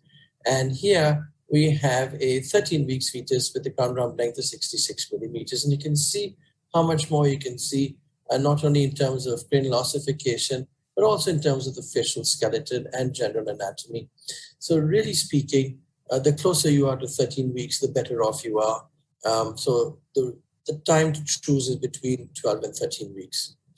There is also, as Ravi Chaoui has shown us, far less crowding of fetal parts, and the extremities, particularly the upper limbs, are best evaluated at this window.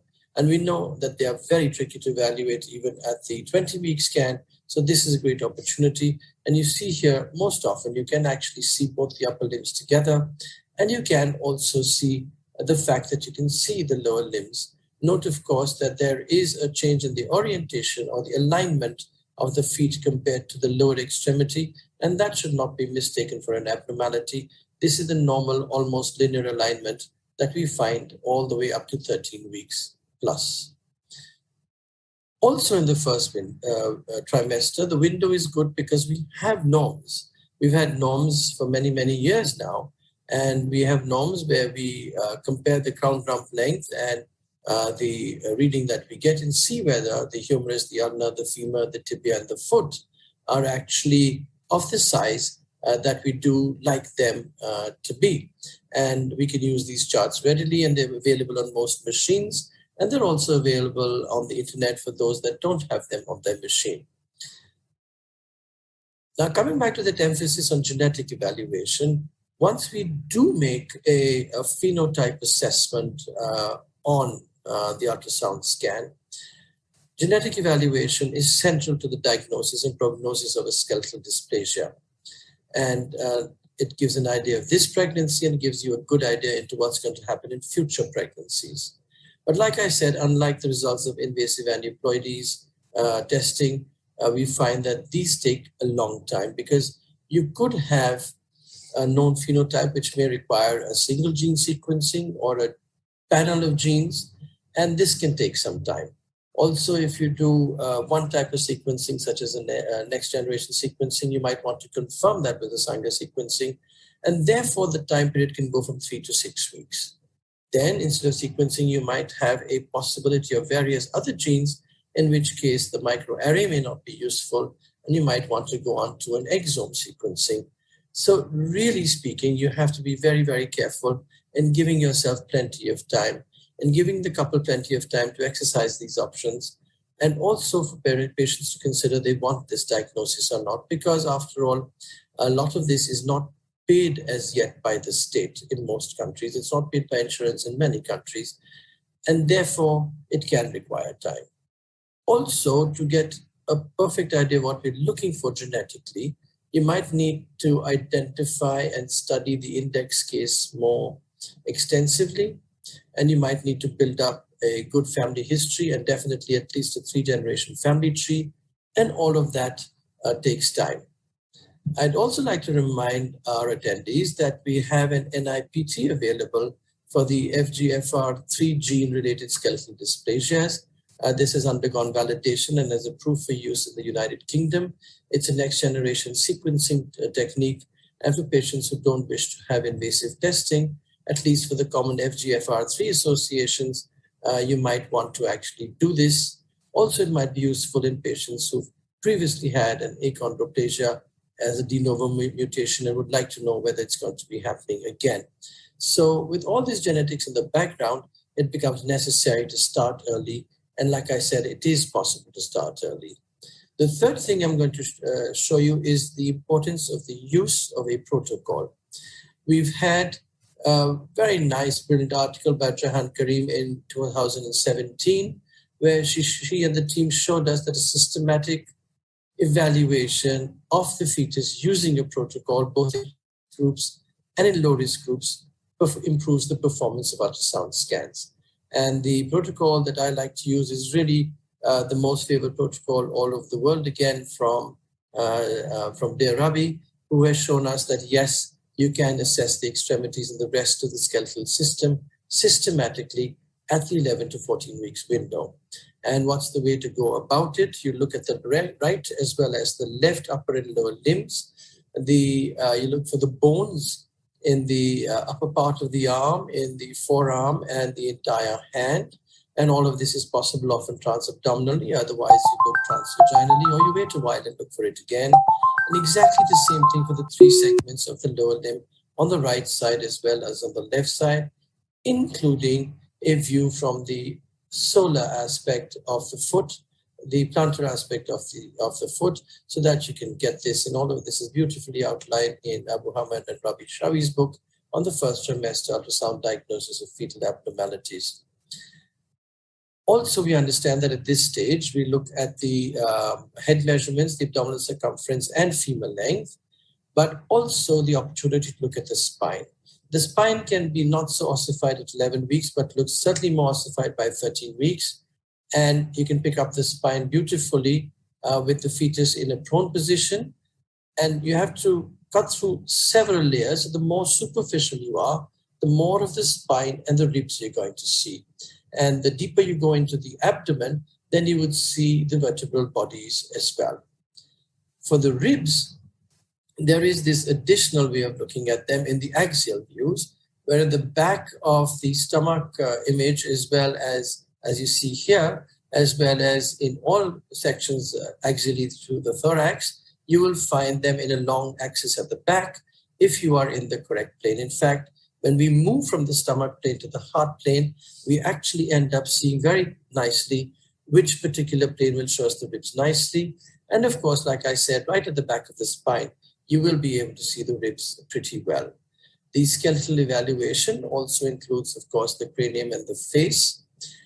And we use, like I said, not only 2D, but 3D as well, including skeletal modes, both transvaginally and also transabdominally, and try and build up as much information as possible, including the demonstration of things like the entire lower jaw, like the metopic suture, the distance between the frontal bones, and the various sutures of the cranium. The scenarios in which we pick up skeletal dysplasias are usually 6 scenarios. One, of course, that you're doing a routine scan and you pick up a bone that looks too small, particularly the femur or the humerus, And then it might be just a short bone, or it might be a bone that is not too short but has an abnormal morphology, or a combination of both. Or it could be just a shortening of the bone without an abnormal morphology. The third, of course, is a previous history or a family history of a skeletal dysplasia. The fourth is the identification of a small thorax or short ribs. The fifth, of course, is the nuchal translucency or the presence of a diffuse hydrops. And this last scenario, although not uncommon, is the fact that you don't pick up adequate ossification of the skeleton, particularly that of the cranium. So as you see here, we don't see a vault being ossified. So with these 6 scenarios, then you go ahead and look for additional features and try and identify. If you want a list of what we look for, this is not something we look for routinely, but something we do when we suspect anything in these 6 scenarios. So there would, of course, be a thick nuchal translucency and very often an abnormality of ductus venosus flow. But then you go on to see whether the femur is short, whether it is bowed or it's broken. You look at right and left and you look for asymmetry. And then you try and look again in the thorax, whether it is small or you have short ribs or broken ribs. You look at skull ossification, like I mentioned. In the hands, you have to look for polydactyly, oligodactyly, hitchhiker thumb, or the associated aplasia of the radius and claw hands or club hands, and the abnormal feet, which again is either a club foot, a polydactyly, or an oligodactyly. Remember that the spine, again, can be poorly ossified, abnormal shape or abnormal curvature, and you will end up picking all of this if you realize that, yes, this does not look like a normal limb, or the fact that, yes, I'm not sure I'm seeing the whole hand here, and I need to look for this. There is, of course, also the need to look for associated anomalies in other systems, because a lot of the syndromic skeletal dysplasias will be abnormalities in other systems as well, such as the heart, such as the cranium, and so on. What skeletal dysplasias are we routinely picking up? This was a list from Asma Khalil in 2011. As you can see, this includes all of the common skeletal dysplasias except achondroplasia. And therefore, you can pick up the thanatophores, the campomelics, the asphyxiating thoracic dystrophies, the short rib polydactyly syndromes, the dystrophic dysplasias, as well as the achondrogenesis and the osteogenesis imperfectas. You can also pick up some of the cleidocranial, the Roberts, and the Ellis Van Creveld. And this list has been expanded over the last few years, and there's quite a lot more that you can pick up. How do you go about fitting this? Because it's not just enough to have a list like this available in your head.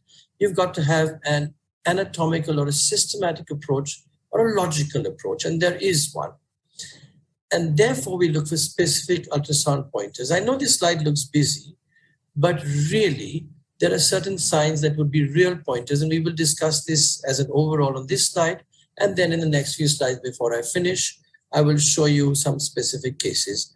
So if you, for instance, find a cranial ossification that is absent or significantly reduced, you will think first of osteogenesis imperfecta.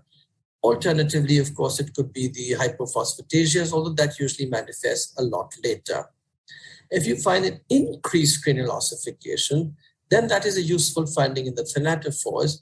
And therefore, with the newer technology, particularly in the newer transducers on some of the units, you find that the skull is actually more dense. The hitchhiker thumb, in addition to being present with the presence of short and bowed femurs, suggests the diagnosis of a diastrophic dysplasia. And if you find a short femur with polydactyly and the presence of short ribs, then you say, okay, I'm going to be looking for a short rib polydactyly syndrome or an Ellis Van Creveld. The Ellis Van Creveld is typically associated with cardiac defect, but the absence of a cardiac defect does not necessarily exclude an Ellis Van Creveld. And sometimes you must remember that the short ribs may not be evident even at 13 weeks, and they will be more evident closer to 14 weeks. So you may need to call back the patient at 14 or maybe 16 weeks for a full diagnosis. Also, if you find the classic short and bowed femur with a club foot, then you start thinking about a campomelic dysplasia, particularly if the humerus is almost normal looking. The campomelias also often show sex reversal, so it's well worth studying the genitalia and to look and see whether the scapula, if you see them, are larger or shorter. Remember also that you can make out micrognathia pretty well. So if you have a significantly thick NT with a short female micrognathia, then you start thinking of an achondrogenesis, especially when the spine shows nearly absent ossification. So let's look at some of these and try and see, and then I will show you how I actually put this information together. So here, for instance, is short, long bones, as you see here, and an almost absent cranial ossification, and there is a bit of hydrops already, and therefore you start thinking of an osteogenesis imperfecta type 2. Here is short, long bones, not too distorted, not too broken. There is an obvious polydactyly that you see here, and then of course this major cardiac defect. You can see there's hardly any cardiac anatomy sitting there, and therefore your first common belief would be of an Ellis Van Crevelt, but then you will work up further on and try and get some answers. Then you have this classical hitchhiker's thumb, where apart from the short, long bones, you find a bowing, which can be fairly subtle at this stage, but you realize that the thumb sticks out fairly largely and fairly prominently. And it really looks far more prominent when you do a 3D reconstruction. And then you immediately start thinking of a diastrophic dysplasia, which you will then confirm with genetic testing. Then, of course, you have short ribs, as you see here. They hardly cover half the thorax, and you see them here again. And then you have short, long bones, which have otherwise a normal morphology. And this will then fit into the short rib polydactyly syndromes. Remember, that's a group of conditions and would require further typing with genetics. And here is again short, long bones.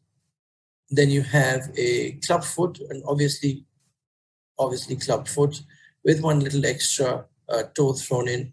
And then you say, okay, now I know I have to think in terms of a campomelic.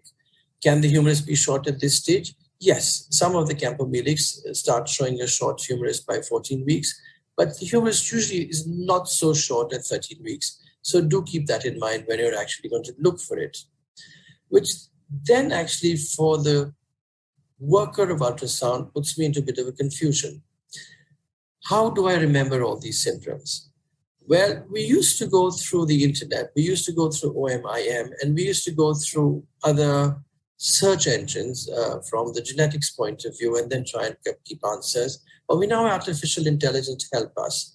And one of the brands I'm using has NHS approval. It has origins from the likes of Rabbi Chaoui, who have helped to develop it, and is approved in various other places such as Mass General, the ACOG, as well as the University of Texas. And what it tells us is that, look, you have a finding and you feed it in. And then it says, look, the appearance of long bones, which can also be seen by the software incidentally, the positioning of the feet, the femur length. It then says, okay, it tells you what you have to look for. It says, look for a narrow chest, look for multiple rib fractures, look for very severe short, long bones, and look to see whether there's a club foot. And then it gives you more likely diagnoses and unlikely diagnoses. So what this software does for you is that it gives you a list of the reference syndromology. It gives you smart protocols which guide you to do additional findings, and then it gives you a ranking of the probable diagnosis. And this is something that I think is a question of the future being here already, because it is not vendor specific. You can use it with various brands of machines, and you hook it onto your machine with an appropriate DICOM connection, and it actually guides you to find these specific syndromes on the machine without the need for running to your smartphone or your laptop to look for a specific diagnosis. So there would then be a recommended extended protocol, and we would then suggest that one uses transvaginal 3D and 4D liberally. There would be a detailed reevaluation of the cranium, the spine, the ribs, each of the long bones and the digits. And then, of course, genetic and molecular testing, followed by a follow-up ultrasound at 15 to 16 weeks, where you're not so sure, or whether you want further guidance for genetic testing. So that's how one truly goes about it. So we do understand that, yes, this sounds very nice, but there are limitations. One is that, of course, in the absence of a relevant family history, it's sometimes a little difficult to identify these. Also, that there is that overlap that I mentioned, but luckily, analysis and artificial intelligence and human work together, we're coming with more and more in this. Is technology expensive? We do realize that technology these days is a wise investment. It is not really expensive. So that's the way we should be going about skeletal dysplasia. And thank you so much for your attention.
So thank you very much, my dear Ashok, and thank you also for Dr. Bernard. So I'm apologize for Dr. Benoit. He cannot join us this morning. He told me that he's just leaving on holidays, so he's somewhere in a plane or in a car, I don't know. And by the heat of southern France, I didn't want to change his plans. So yeah, let's have the discussion. But before we get the discussion, I want to also introduce and welcome the other guest, which is who is Karim Kalash. Professor Kalash will be introduced in his talk in the afternoon. And so I like to be with friends. And Ashok, I often think of you. I'm having now the tea, an Assam tea. So I have always tea at home, and then it's Indian tea by default. So I'm happy to see you in August in the CardioCon. So let's go through the questions. Well, the first question is on NIPT. And the question is, why is NIPT not done before 10 weeks? So let's see, I will explain it, let's say, in a simplistic way. And so let's say, in general, the company tells you when it is appropriate to do it. But let's say if you go to the spirit of NIPT, NIPT is nothing else than some destroyed placenta parts, and the DNA of the placenta is in the maternal blood. There is also maternal DNA. So the smaller the placenta, the less DNA you have. This is why we say in general, when we say 1% fetal fraction or 5%, it means the quantity of the DNA of the fetus in the maternal body. If you have a large mother and a small placenta or an early baby, you have less DNA. This is why companies say in general, let's say, we may start at 9 weeks, but generally they say 10-week gestation. But if you have a large patient or twins, I will even go later. So this is my explanation. Do you have comment, Karim? On? No, I think, I mean, most companies will offer it after 10 weeks or from 10 weeks onward. And I do exactly the same. I'm usually asked, you know, because patients are under the impression the earlier they do it and the better, and try to tell them, you know, maybe wait a week or 2 weeks, wait for the NT, and then go for it. So if you want, you know, additional, how we say, security. So yeah. Yes. Also, if you have patients with a high BMI, then the amount of free maternal DNA is much higher. Yeah. So in a country like India, where we now have a major problem with a high BMI, the fetal fraction turns out to be 2 or 3%, which then reduces the sensitivity of the NIPT to about 80%, which is less than our combined screen. So it defeats the purpose. I want to give an explanation for this, what Bernard was saying, because 1-2 years ago, there was a new, let's say, approach presented at ISWAG by the specialist Simon Marr from Australia.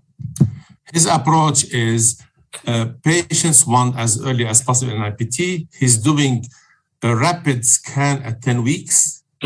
If it looks normal, they go for NIPT and they are rebooked for a first semester anomaly scan at 13 weeks. So this is the issue of Benoit, that he says some patient may come to see you, said, I want to have an NIPT, and then please scan me how early I can do it. Personally, I do in high-risk patients similar, so a previous history of Down syndrome. I ask them to come at 10 weeks. I tell them it is unlikely that the fetus, that you have a recurrent case, so we'll do an IPT and scan rapidly, and then she can come back at 12 weeks. I don't want to have an IPT done without having any scan. And your issue, Karim, was my previous issue, but in a normal patient group. But if you had a previous history, it can make sense to have a look what Bernard was describing. Sure. The second question is? Also related to NIPT is why, when we have a suspected aneuploidy, should I not do an NIPT? Yeah. This is, yeah. you can answer the question, Ashok. So, well, it's quite simple.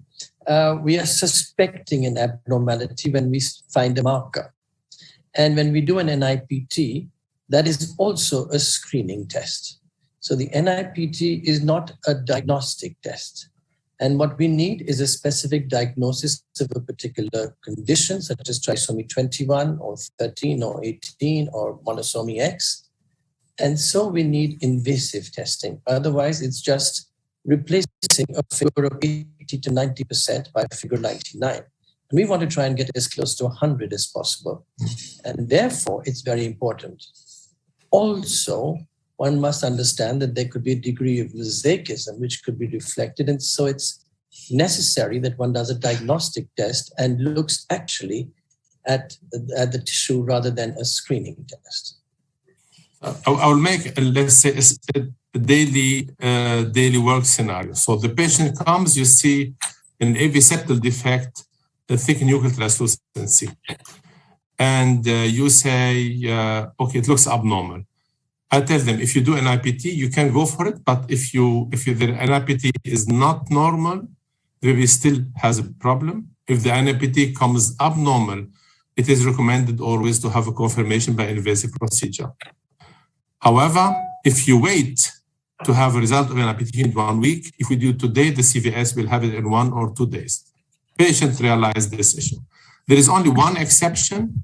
If, let's say, the uterus is posterior, I cannot get into transabdominal CVS. We don't do transvaginal. I say, we have nothing else now to do. We have to wait until, and then some will opt for IPT. And if it's, let's say, severe condition like trisomy 13, it's confirmed, so they can take this decision. But this is rather the exception. So again, an IPT's place is you find let's say, a quite normal fetus, or let's say minimally suspicious, then you go for NIPT. But as soon as you have a high suspicion for aneuploidy, so you go for this. And be careful, triploidy will not work in most NIPT. Another question you missed is the one of hydrothorax. Yes. What is the question is that when you find hydrothorax, what tests would you advise? Well, the question is probably what Bernard was saying is a bad outcome of hydrothorax at 9-week gestation. Let's say hydrothorax at 12-week gestation. For me, it's always 3 typical conditions. It's Down syndrome, Turner syndrome, and Noonan syndrome.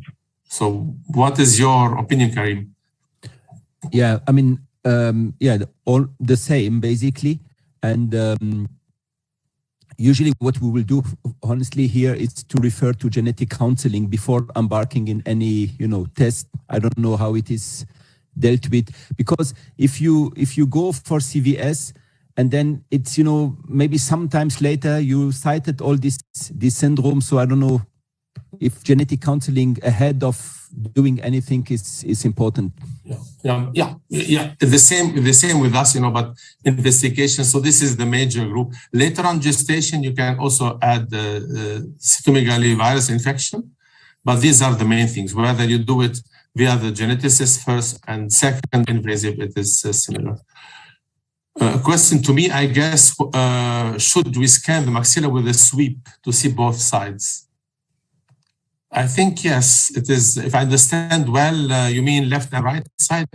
Because what we do here, I told in my talk, so you get the mid-sagittal view and you have a sweep from the left to the right to see the complete maxilla. So the answer is yes.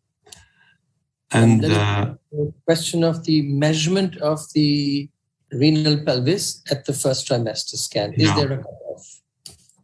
There was only one study, to my knowledge, done by the group of Nicolaides. It is, I think, Douglas and co-workers.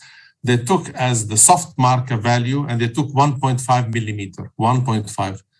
I take 2 millimeters at the cutoff to report. If you scan vaginally, 1.5 is very often reached. Yes. There was also the question on a case that Benoit had shown about TTS, and what would be the clinical implications of a dead embryo at 9 to 10 weeks on the prognosis of the surviving embryo? What do you mean of surviving embryo? If one is dying? Or? He had shown one fetus was dying and then died, and one fetus carried on. In terms of brain damage, probably. Yeah, okay. Because implication of TTS. So, okay, it's if it's, we'll make anyway a follow up later on, but it's like also in a way similar to a trap sequence. When there is a cessation of flow, we'll have anyway a follow up of the brain developing the second fetus and let's say and also development. And we have to keep in mind that a late death leads to more blood push from one to the other, but if you have a small embryo, the blood quantity may be not that, let's say, much, and the vessel may be small, so it can go well, but we have to be careful. Yeah. And there was this question of umbilical cord cysts at 7 to 10 weeks. What should be the approach to umbilical cord cysts seen at the 7 to 10 week window? I have to pass. I cannot tell anything, but I know that in early gestation, you have to be careful because some of these may be transient and disappear. So, and to my understanding, again, even if Bernard have high experience, he has some 4,000, 5,000, I don't know how many cities he scanned in before 11 weeks, but he still, as you saw in his talk, follow up and control and seek for additional signs. So be careful in drawing rapid conclusions and before, let's say, knowing the natural history on your own. What about you, Karim? I will join because I've seen a couple, before 10 weeks. So we do a lot of, very early ultrasound because couples want to know if they are pregnant, if everything's going well. So I've seen a few, really huge umbilical cyst that they disappear and the fetus was completely, or the neonate was completely normal. So a few weeks later, they look impressive, but I will, as you said, I will be very careful. So with and there's this question on to confirm an unossified nasal bone, should we rely on a retronasal triangle view? Yeah. Is it reliable? I don't know. The problem is, the unossified nasal bone when 13 weeks, it's unossified. Yeah. 11, 12 weeks, you may have cases ossifying in the next 1 to 2 weeks. So if you look at the website of Nicolaides, and this is what I took in our book as well, it's written, if you see at this stage, call back in a week later to see if it's ossified. So this is why you should put it always in the relationship. If you feel comfortable in getting retronasal triangle to see it, okay. But be careful if you are scanning transvaginally because of the angle, you may not see the ossification well because you are parallel to the bone. So this is, what is the consistency of both lines and the same? What is the consistency of both lines is same in mid-sagittal section? I did not get this question. I mean, the skin and the nasal bone. Yeah. Yes. There is one. There is one question I would like to take, if possible, because it's from Susanne Heinze, a good friend. Okay, go ahead. Go ahead, please. She's asking, and I think it's a very important one. She's asking, as all the questions, of course, she's asking about the importance of lateral neck cyst. Basically, you know, whatever the size of the nuchal is, but if you see lateral neck cyst, yes. So do you give them importance or not? Do you see them? Do you see them, Karim? I see them. I was looking for them for a long time. I see, you know, there are sometimes you have a normal a nuchal, I mean normal, let's say 1.1, 1.2, like a very thin one. And then you have these two cysts on each side of the neck. Yes. And then they're not infrequent in the Indian population. We call them jugular venous sacs. And they do indicate a delayed maturation of the lymphatic system. And if they're really large and multiple, they usually have an implication, and if they persist. And the ones that disappear by about 13 weeks, then we're reasonably comfortable. Some patients get anxious and do an NIPT because we don't encourage invasive testing just on the basis of an isolated finding. And then, of course, a follow-up at 16 weeks. Okay, so Karim, you wanted to ask the question. To answer. Yeah, no, for me, I remember this, there was a publication, an old one from Pranav Pandya, who worked with Kipros, and he published a paper on lateral neck cyst, you know, as a warning sign.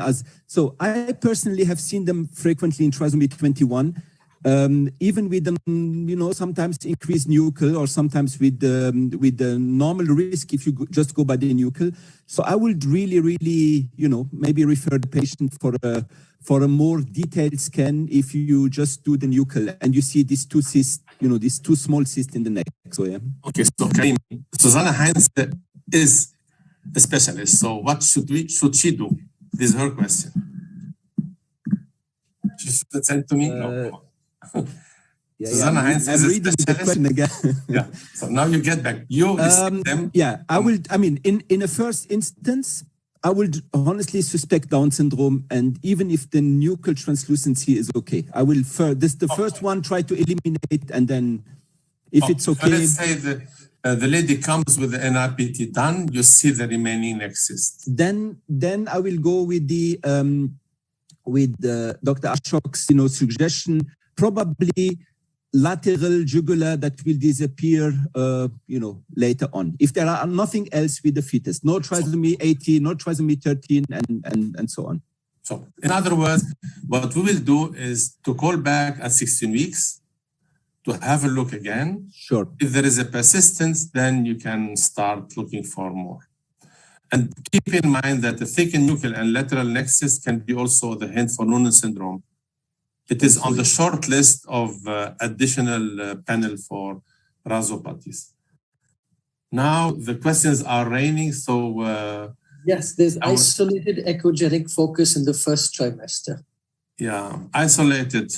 It is for me also indication for performing fetal echo, and in the age of NIPT, I think this is you can add it to the list, but I will not do more.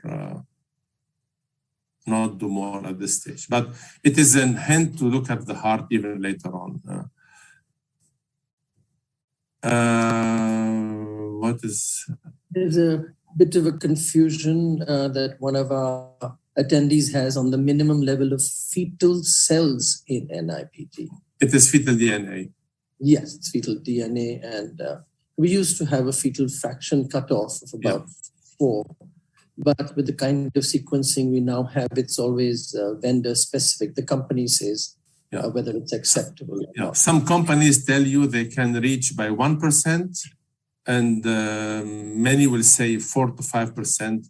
In general, in the report, it's written this is this is our cutoff. It should be larger than the number. So if there is no report of fetal fraction, we recommend you to change the company.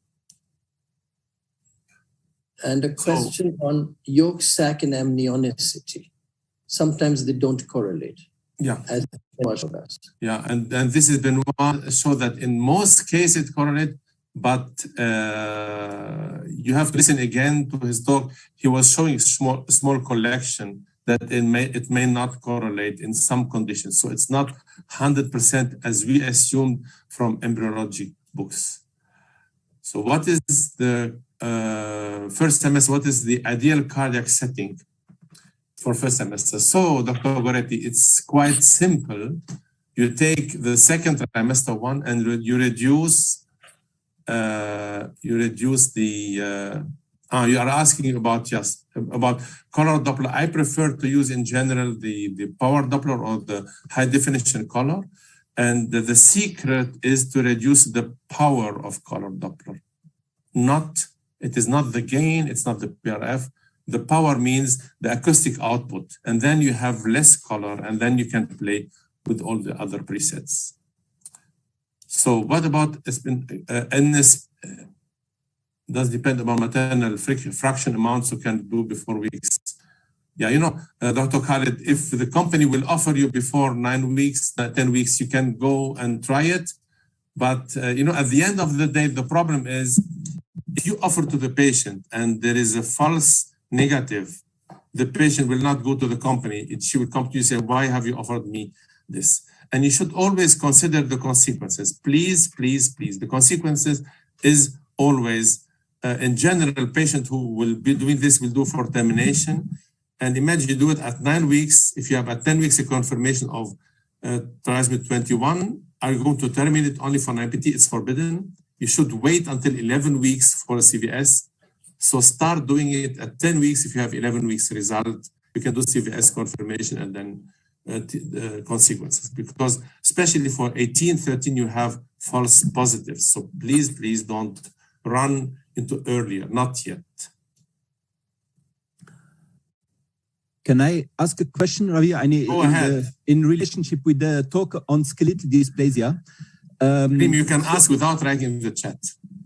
No, so the question is, I mean, very nice lecture. And how good is the first trimester in excluding a recurrent skeletal dysplasia? So picking up, you know, you showed us all the science and relying on the history. But let's say we have a patient and had a baby with thanatophoric dysplasia, lethal, died at delivery, is pregnant again, wants to know, you know, can I exclude it early on? So what will be your, Dr. Ashok, your advice here?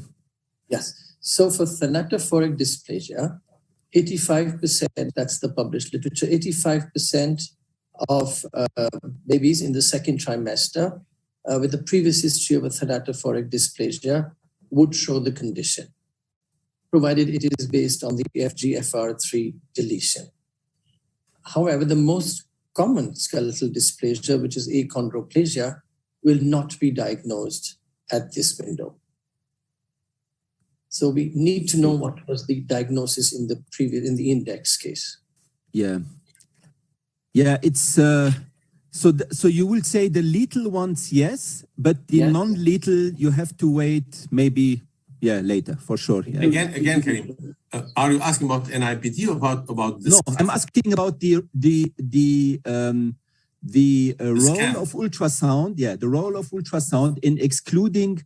You know, with the heart, you had the baby with the abnormal heart. You do an ultrasound first trimester, everything looks good. You can reassure. So, but how good are we with ultrasound related to skeletal dysplasia? So I can ask a part of this question. So let's take some examples. So if you have thanatophoric dysplasia, it is unlikely that there is a recurrence. It is spontaneous mutation, and it was detected early. So if you go not at 11 weeks, but go at 13 weeks, and there is no bone shortening and so on, and the head is normal, the brain is normal, so you don't have platyspondyly, because you see some of these already. And most cases will be evident at 15 weeks. Then you can reconfirm the parents, I generally book them at 16, 17 weeks and say it's okay. Now take, for me, the nightmare, what I have once a year are the group of ciliopathies. You have a previous history with Meckel-Gruber syndrome, and you say it's obvious, I see this encephalocele and so on and so on. But you know that sometimes in the group of ciliopathies, you have different penetrance. Some cases will be large here and the kidneys and so on, polydactyly, and some maybe at the end, Joubert syndrome, because the same gene may appear this and that way. And this is where I'm afraid. So I tell them, your condition, you have 1 to 4 recurrence, we need to have a CVS, because I'm not sure if we have normal development at 22 weeks, you see the molar tooth sign, and you say, oh my God, this mutation can cause in one fetus a typical Meckel group, and the other one, the late posterior fossa, and you don't have the polydactyly seen. So this is not that group. So but it is, I think, more individual. How accurate is NIPT for skeletal dysplasia panel? I personally have no experience with this. What about you, Ashok? So the older type of NIPT that we were doing until 2 years ago had a 93% detection rate or a sensitivity and a very high specificity. And when we look at the one that has been introduced and approved a year ago, it has a 97%, and therefore it will miss 3% because a lot of these can be FGFR2 mutations, and then some of them are just not picked up. What I'm really afraid about, in a way, is achondroplasia. Yes. You have at 12 weeks NIPT positive for achondroplasia. To my experience, I had a recent case discovered by CVS because the father had achondroplasia, continuing pregnancy. So the first, some hints were at 20 weeks, slightly larger head to the short femur relationship, but all were within the normal. So you don't really have something substantial. So what you will be doing is doing a amnio or CVS and confirm before the fetus shows any anomalies. While in thanatophoric dysplasia, you can see them on ultrasound. There was an interesting question here. Which one? I have no two computers. How to assess the bone echogenicity, with what to compare? Yes. From Anna Marci Kevchoy too. So something like that, sorry. Yeah. When we look at bone echogenicity, in the first trimester, it remains largely subjective. There are some where the bone is not ossified. Then it becomes simple. It looks just like skin, which means that the portion that is at the correct angle to the transducer will appear bright, but will not appear thick. Then there is this question of, do we compare the echogenicity of an abnormal bone to normal bone? Yes, when you have a short, long bone that has abnormal echogenicity, you could compare it to the spine. But if you have something that involves the spine and involves the bone, then you will not get an answer.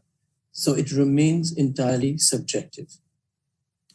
Yes, but sometimes people compare like we are doing in second trimester with the bowel.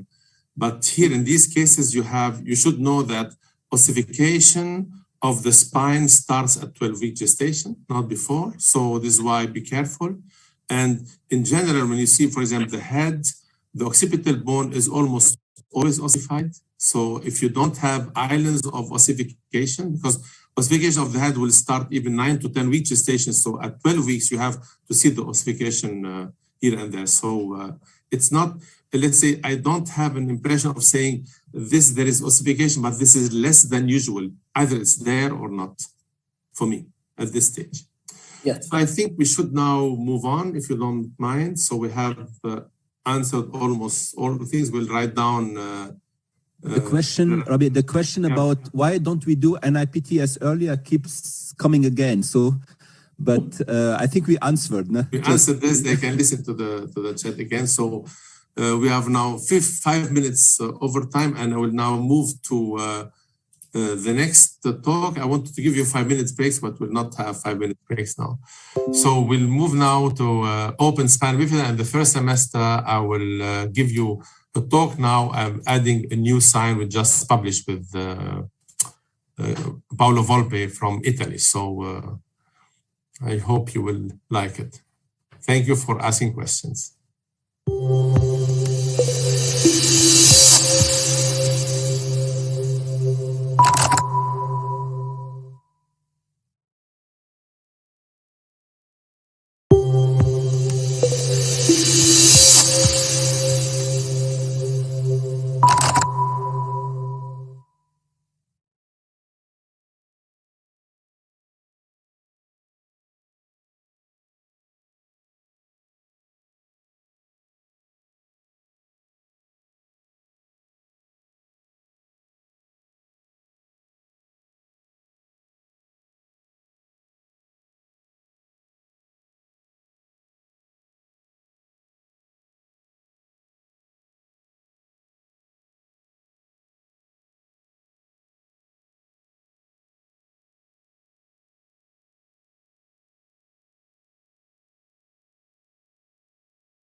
So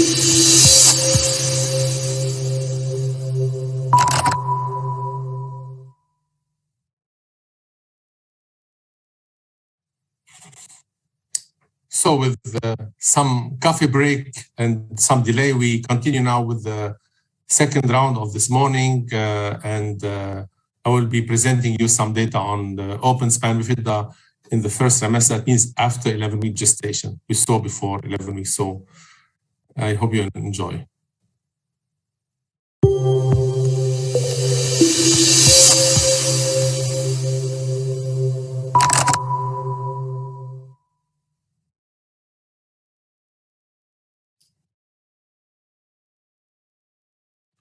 Good morning, ladies and gentlemen.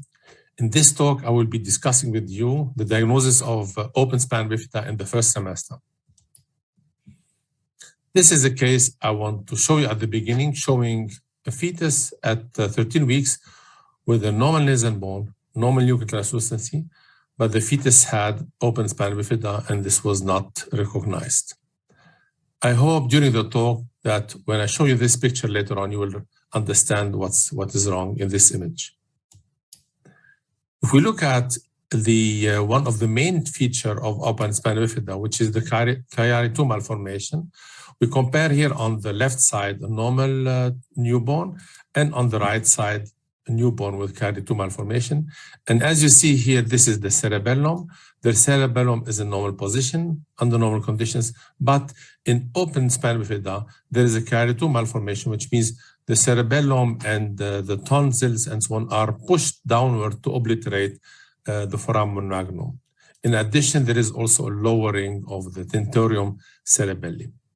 This view here, if you can imagine an axial view, will show no fluid in this region, and this is the merit of Kypros Nicolaides in '86 to have described in the Lancet the observation of what he called at that time the banana sign, which is here showing the obliteration of the cisterna magna with the change of the shape of the cerebellum, reminding a banana. In addition, due to the loss of the fluid in the lateral ventricles, there is, let's say, the change of the shape of the head, reminding the lemon sign.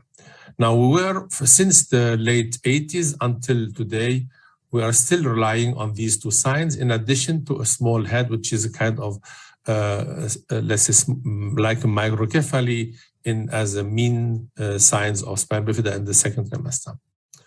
Now, however, if you look at the first trimester, we cannot translate this observation.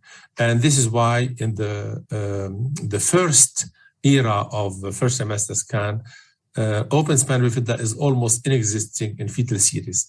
In this study published by Neil Sebair, 1997, he analyzed, he showed that out of 61,000 performed nuclear translucency, 0 case of span bifida was detected because there is no lemon and no banana sign early gestation.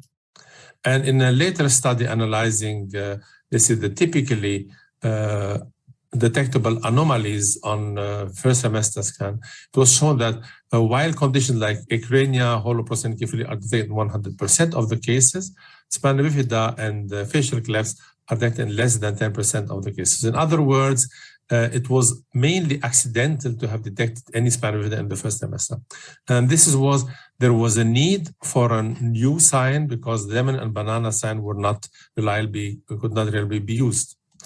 And there was some attempts, especially this very nice study by Buisson with Jean-Pierre Bernard and Yves from France, who showed that there is a parallel shift change of the cerebral peduncles in fetuses with span bifida. In addition, they tried to construct an angle, one under the chin and one perpendicular to the occipital bone, to show that there is a downward shift of the brainstem. At that time, the resolution was not so good.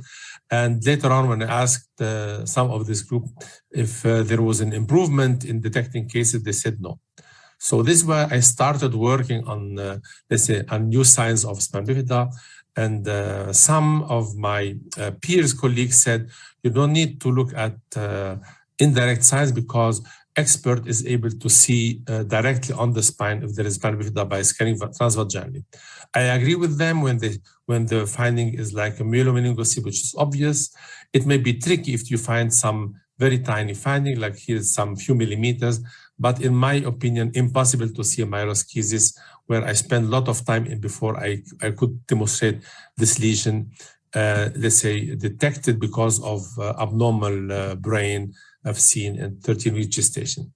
In other words, this can be done. You can demonstrate the nice images on 3D, but this is when you have achieved the kind of diagnosis. And this is why, in my opinion, we should have some intracerebral signs. And this is what I want to show you today in my talk. And I will try to show you many other signs reported since our first observation.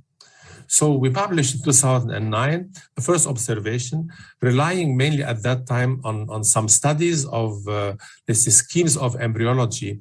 And I was wondering what is this structure here, which appears as echogenic structure. And this turned to be the choroid plexus of the fourth ventricle, which is floating in the fluid of the posterior fossa.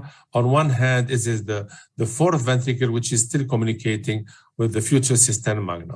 And we decided to call this fourth ventricle intracranial translucency in analogy to the nuchal translucency. So once you look at the face, we may see some fluid in the posterior aspect of the brain, and similar to the nuchal translucency. Now, in this paper, we discussed the new anatomy of the posterior fossa with the thalamus, with the mesencephalon, with the brainstem and the neuron, and we were trying to explain to people how to analyze or to better analyze the structure of this area, and especially noting that there is fluid here and the fluid may disappear when there is an open spina bifida. In other words, this is the typical normal image to see 3 white lines, and the abnormal image would have been like this one. In these two images, you see that we don't have the typical fluid here, we don't have the typical echogenic choroid plexus of the fourth ventricle, and this is an image of both images of spina bifida. Now, the pathophysiology could be understood this way, that under normal conditions, you may have this, and when there is an open spina bifida, since 6 weeks gestation, fluid will be lost from the brain, leading to a posterior shift of the brainstem and the midbrain toward the occipital bone, and a kind of squeezing of this region with a kind of obliteration of the posterior fossa, leading to such an appearance here. And this is a posterior shift and downward shift as well. In other words, what we were doing here is not like the banana sign, where there was a translation of an event, which is the chiari malformation, from a sagittal view to an axial view, but here it was opposite. We were keeping the sagittal view and were observing the descent of part of the brain into the foramen magnum. And it's only later on that I discovered this nice paper shown on the right side, where you see here it is mouse embryo showing exactly the structures as a human, the developing cerebellum, the choroid plexus, and the fluid. And they induced a open spina bifida in these embryo. And you see here the squeezing of the whole posterior fossa aspect. And they wanted to demonstrate the descent of the brainstem. But for me, it was interesting to see that there is here a kind of absence of fluid in the mid-sagittal plane. And this is also a hint why it could be used in the first semester scan. Later on, once the studies were done, a friend of me, Prashant Acharya from India, gave me these specimens showing a normal fetus on the left side with the typical fluid in the aqueduct and in the cisterna, and in comparison, a fetus here after termination of pregnancy with an open spina bifida, showing the almost absence and the abnormal shape of the whole posterior fossa anatomy. And these are some examples here showing the normal fluid in one plane and the abnormal fluid in the other plane. But the main message, what we wanted to demonstrate is why to seek for difficult planes. We have the plane we are anyway using to measure the nuchal translucency and the nasal bone to more understand the posterior fossa and to understand that the brainstem is a slim structure, which is dark gray, while the fluid behind it can be typically observed with the typical choroid plexus of the fourth ventricle floating in this in the fluid.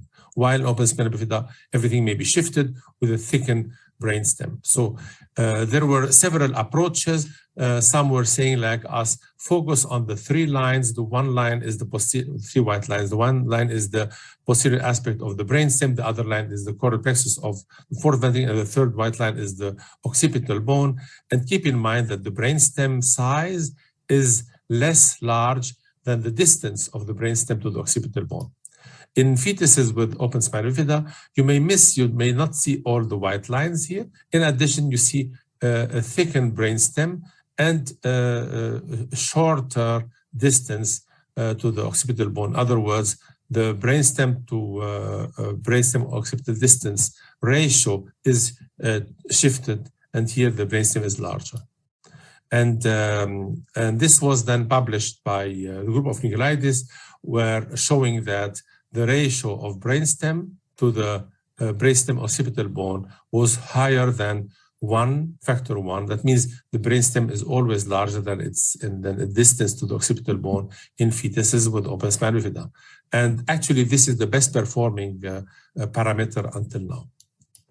Now, this was, let's say, a learning process, because some send me some images like this one saying, you know, but Rabbi, we saw some fluid there and there is an IT present.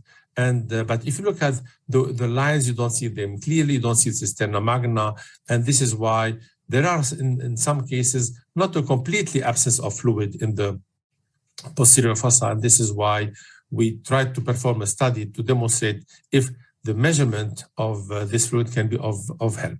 So this is why the merely measurement of the IT will work mainly today in 25% of the cases, but looking to the posterior fossa anatomy after having understood it may be of big help. So this is why we performed a study, 2014, measuring the area and the whole fluid area in the posterior fossa, and in comparing this in fetuses, normal fetuses, and in fetuses with open spina bifida. And we found out that there is a significant reduction of the fluid, and all cases were less than 5 square millimeter. In other words, if you have an impression that there is something odd and you want to measure simply the area of the whole fluid present there, and you'll find it is less, and this fits in the diagnosis of open spina bifida. Now, this is here a scheme taken from the book we published with Dr. Abu Hamad, and we were putting a scheme here to let people understand the anatomy. And this is the normal condition, and you see here the fluid in yellow and the choroid plexus in red. And in these fetuses here, we show that the brainstem is thickened. There is almost no fluid or very small fluid, and the choroid plexus of the fourth ventricle is shifted and distorted. So these are the typical images of normal and two with open spina bifida, and these are the scheme to better understand what is going on in these fetuses. Now, there were also other observations which were of big interest, like the group of Nicolaides showing that in fetuses with open spina bifida, there are reduction of fluid in the cerebral ventricular system, like in the fourth ventricle or in the third ventricle, and which explain, let's say, the pathophysiology, and also in the lateral ventricle as well. And we performed in Berlin a big prospective study with 20 experts in the city. And the expert scanned on, let's say, in their screening schedule, a total of 16,164 fetuses, and all 11 cases with open spina bifida were detected. But let's say not all in the first run, but let's say 3 cases had to be recalled at 14, 15 weeks to be sure, because the spinal lesion was not seen, but the brain anatomy was odd. And in this study, we found out that the BS to BS-OB ratio is best performing. But, you know, this group of people doing scan are expert and showed only that not only in one hand or 2 hands, but in 20 different hands, this approach can work. And this is what makes us more confident to look into the future. And I'll show you now an example here. At 13 weeks, normal fetus, you see the nasal bone, you see the hand in front of the face, you see the maxilla, but you see also the brain stem, which is nice slim, the white line, the choroid plexus of the fourth ventricle we're seen here, and the fluid, which is the intracranial translucency and the occipital bone. In this fetus, however, also at 13 weeks, came for maternal age, 70, born 78. The neck was normal, the nasal bone was normal, but there was no typical region here seen, and I had a hard difficulty in getting any view of a fluid here, and the echogenic part could have been the choroid plexus of the fourth ventricle, and this was an alarming sign to seek for more.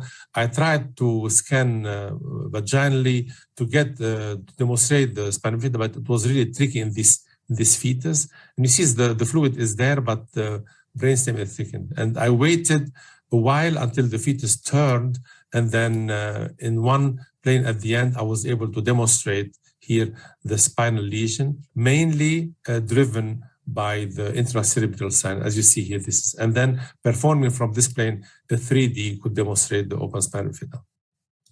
2 weeks later, the AFP was elevated, confirming our finding here. And you see here an example of the same fetus with a normal fetus. You see there is a fluid here. There is no fluid because it's compressed. There is a closed spine. There is an open spinal bifida, which is very tiny.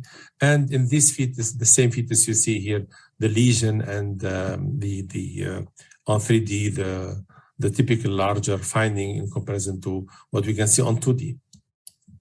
There were other findings reported also in the mid-sagittal view, like, for example, the FMF angle, the facial angle with a line drawn along the maxilla and along the forehead, showing, let's say, a smaller angle in spina bifida because also the head is small and there is less fluid. This is probably the first step toward what is later on appearing as a lemon sign. Now, the idea of getting the angles were quite interesting, and this idea was taken later on by the group from Australia. And what they did here, they draw a line along the maxilla, and they showed that along this line, if you look at the junction between the midbrain and the brainstem, it is above the line, while in fetuses with spina bifida, this junction is below the line, and this works in 90% of the cases. This is called the maxillo-occipital line. Now, let's move now from the mid-sagittal view to axial views, because in the axial view, and this is the plane we are using in general for second trimester, we can very nicely appreciate the head, the shape of the head, but also the posterior fossa with the IT here with the fourth ventricle, but also the different aspects of the cerebral pedunculus and so on. Why is this plane of interest? Because on one hand, you measure anyway the BPD in first semester, and we address the idea that if in second trimester, one of the three signs, let's say besides the lemon and banana sign is the small BPD, if this works in the first semester as well. And this is a fetus with spina bifida. It is in the lower range. And if we performed in, let's say, a posteriori analysis of data of fetuses with spina bifida, we found out that they had in 60% of the cases a smaller BPD, which compared to the second trimester was also continuing to be in small. So the small BPD can be the first hint while you are measuring the first semester biometry. And this was also observed by the group from France, Jean-Pierre Bernard, and the group from the UK around Asma Khalil and co-workers. And there was also what I call the head size, another observation, what I call head size plus. And in this paper from the French group, from Simon and Georges Haddad, they found out that not only BPD, but if you take the BPD to the abdomen as a ratio, abdominal diameter, the ratio is smaller than 1 because the head is smaller, and this increases the risk, the ratio, or decreases the ratio in that case. So it could be also interesting. And another study done by a Indian group from Suresh and co-workers from Chennai, they show that the best performing is also the BPD to the abdominal circumference. So you can, and you see, but the detection rate is 68% of the case. So you can see that, in other words, the smaller BPD can be the first hint, a minor hint, but it's not really outside of the range, it's in the lower range, and combining with the other measurements can be of help. Now let's come back to the observation performed by Puissant and Jean-Pierre Bernard and Yves Ville in the early 2000s. They said at that time that the parallel shift, the parallelism of the cerebral peduncles is so typical because under normal conditions, I'll show you they are not in parallel. And when we wrote the opinion, Dr. Nicolaides and me, in the White Journal 2011, we said it's up to examiner to choose whether they take the mid-sagittal view as a routine plane, or they can also rely on the axial plane.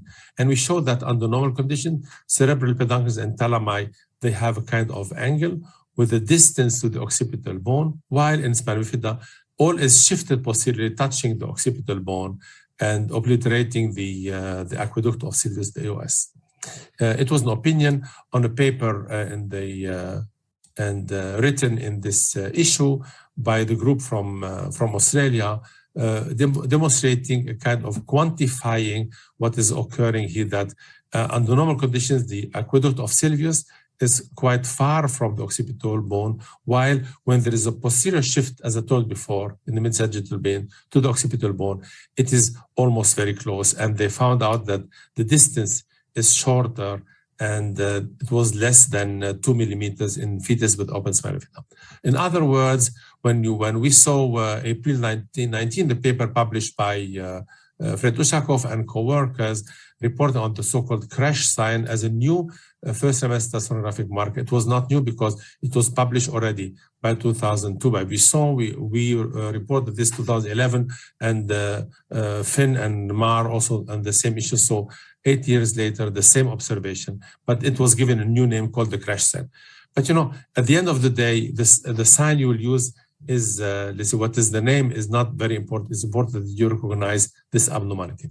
It's interesting that if you are performing transvaginally, probably it's even easier to have a look in the axial plane instead of getting the mid-sagittal plane. The mid-sagittal plane will work better in a transabdominal examination.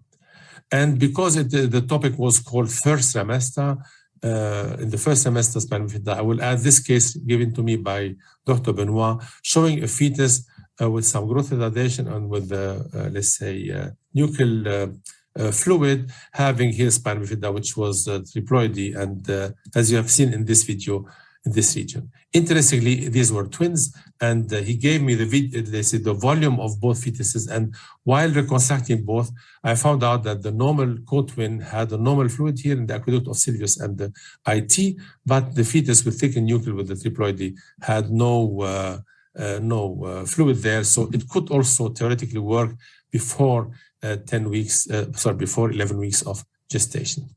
We need more prospective data, but I'm only showing you that this may work. And let's go back now to the case I showed before. If you now look at this profile, you can agree with me that there is no typical structure of the posterior fossa, despite we are in the mid-sagittal view. So we should have seen some fluid here and some IT and some choroid plexus. But why I'm showing the case? Because in the other plane, I saw this image of the, let's say, of the choroid plexus and the head. And while looking carefully at these images, because I was looking to, let's say, if we can use the size of the lateral ventricles to find out when it does start to develop a kind of ventriculomegaly in early gestation. I found out that these cases we don't see any lateral ventricles. So I took all cases we had, and you see under normal conditions, we have nice lateral ventricles with clear borders where we can measure here the fluid inside. And if I want to measure the fluid inside the lateral ventricles, I need a clear view. And I took the fetuses with spina bifida and found out that none of these had any fluid in the lateral ventricles. In other words, the brain appeared like a dry brain. And this is probably the most simple hint you can use when you are scanning first semester. When you are starting the examination, you look at the head, you want to measure, and you don't see any fluid here. And in order to quantify this, we took 160 normal fetuses. We compared with data from prospective and mainly retrospective detected spina bifida in second semester and getting the images of first semester. And what we did, we want to quantify. We cannot measure the lateral ventricles, but we want to quantify the, let's say, the size, the place the choroid plexus is occupying within the head. We measured the area, the total area of the coral plexus in comparison to the area of the head, and we measured the mean length of the coral plexus in comparison to the OFT. And we found out, and this is the paper published a few years ago, we found out that in open span bifida, you see here by measuring the values I showed you here, it is obvious on one hand, but we need sometimes let's say quantification that let's say it may be tricky in early gestation because it's small, but in 85% of the cases, the area was larger than usual, so it is filling more than 30% of the head space. But the 4 cases within the range are quite interesting because one at 8 centimeters crown lump length shows that while you are in the region of 13 to 14 weeks, where the posterior fossa is more obliterated, the fluids start to increase. While the other one in the normal range here, where all 3 cases having trisomy 18, known to have more fluid in the lateral ventricles according to other studies. The same observation was done for the mean length compared to the OFT. So this is an interesting also observation of the let's say the dry brain. And you see here some cases, the normal anatomy, and all had no fluid except this one, which was 13 weeks plus 6 days. And you see here as a video clip how this may be appearing. So it could be a hint. And at the end of the day, I'm not afraid of false positive because the only thing you can do is you seek for the spine to see if there is a spine bifida. And if it's not the case, you can wait until 15, 16 weeks and you will see anyway the lemon banana and AFP elevation. Now, the latest observation is this report on the brain vasculature. If you look at here, this is 13 weeks with a high resolution probe and with a very sensitive color. What we see here, we see not only the anterior cerebral artery, but we also see in the posterior aspect of the brain, very nicely the straight sinus and the junction here at what is called the torcular hierophily. Now, this is very well seen. And the group from Italy around Paolo Volpe and co-workers published in the American Journal Observation that in Dandy Walker malformation, we know that the tentorium cerebelli is typically elevated.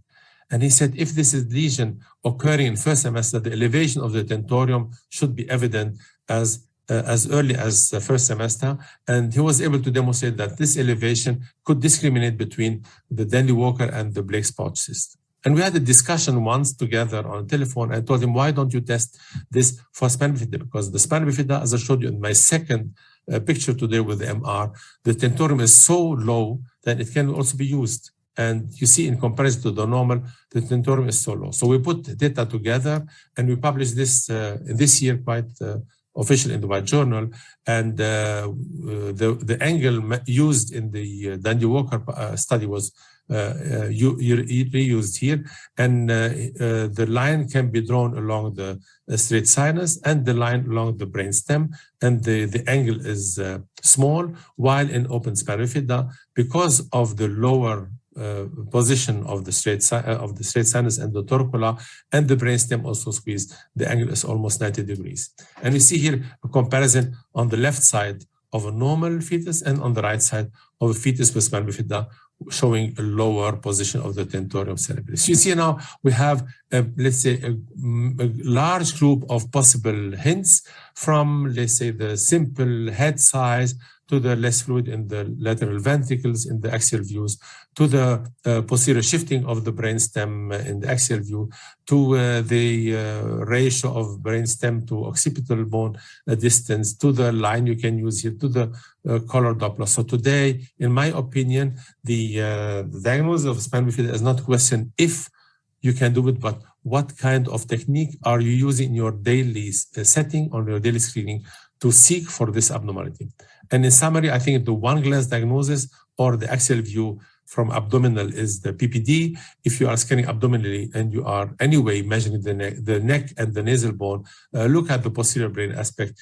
If you see the IT or if the ratio of brainstem to the distance is increased above 1, and if you are scanning transvaginally, check for the aqueduct of Sylvis and the cerebral peduncles to the posterior fossa. And I thank you very much for your attention.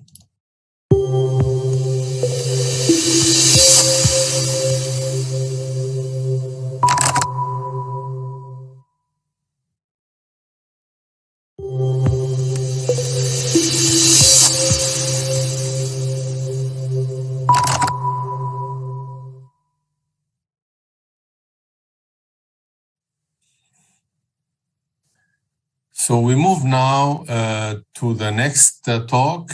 Among specialists, Bernard Benoit is called the artist.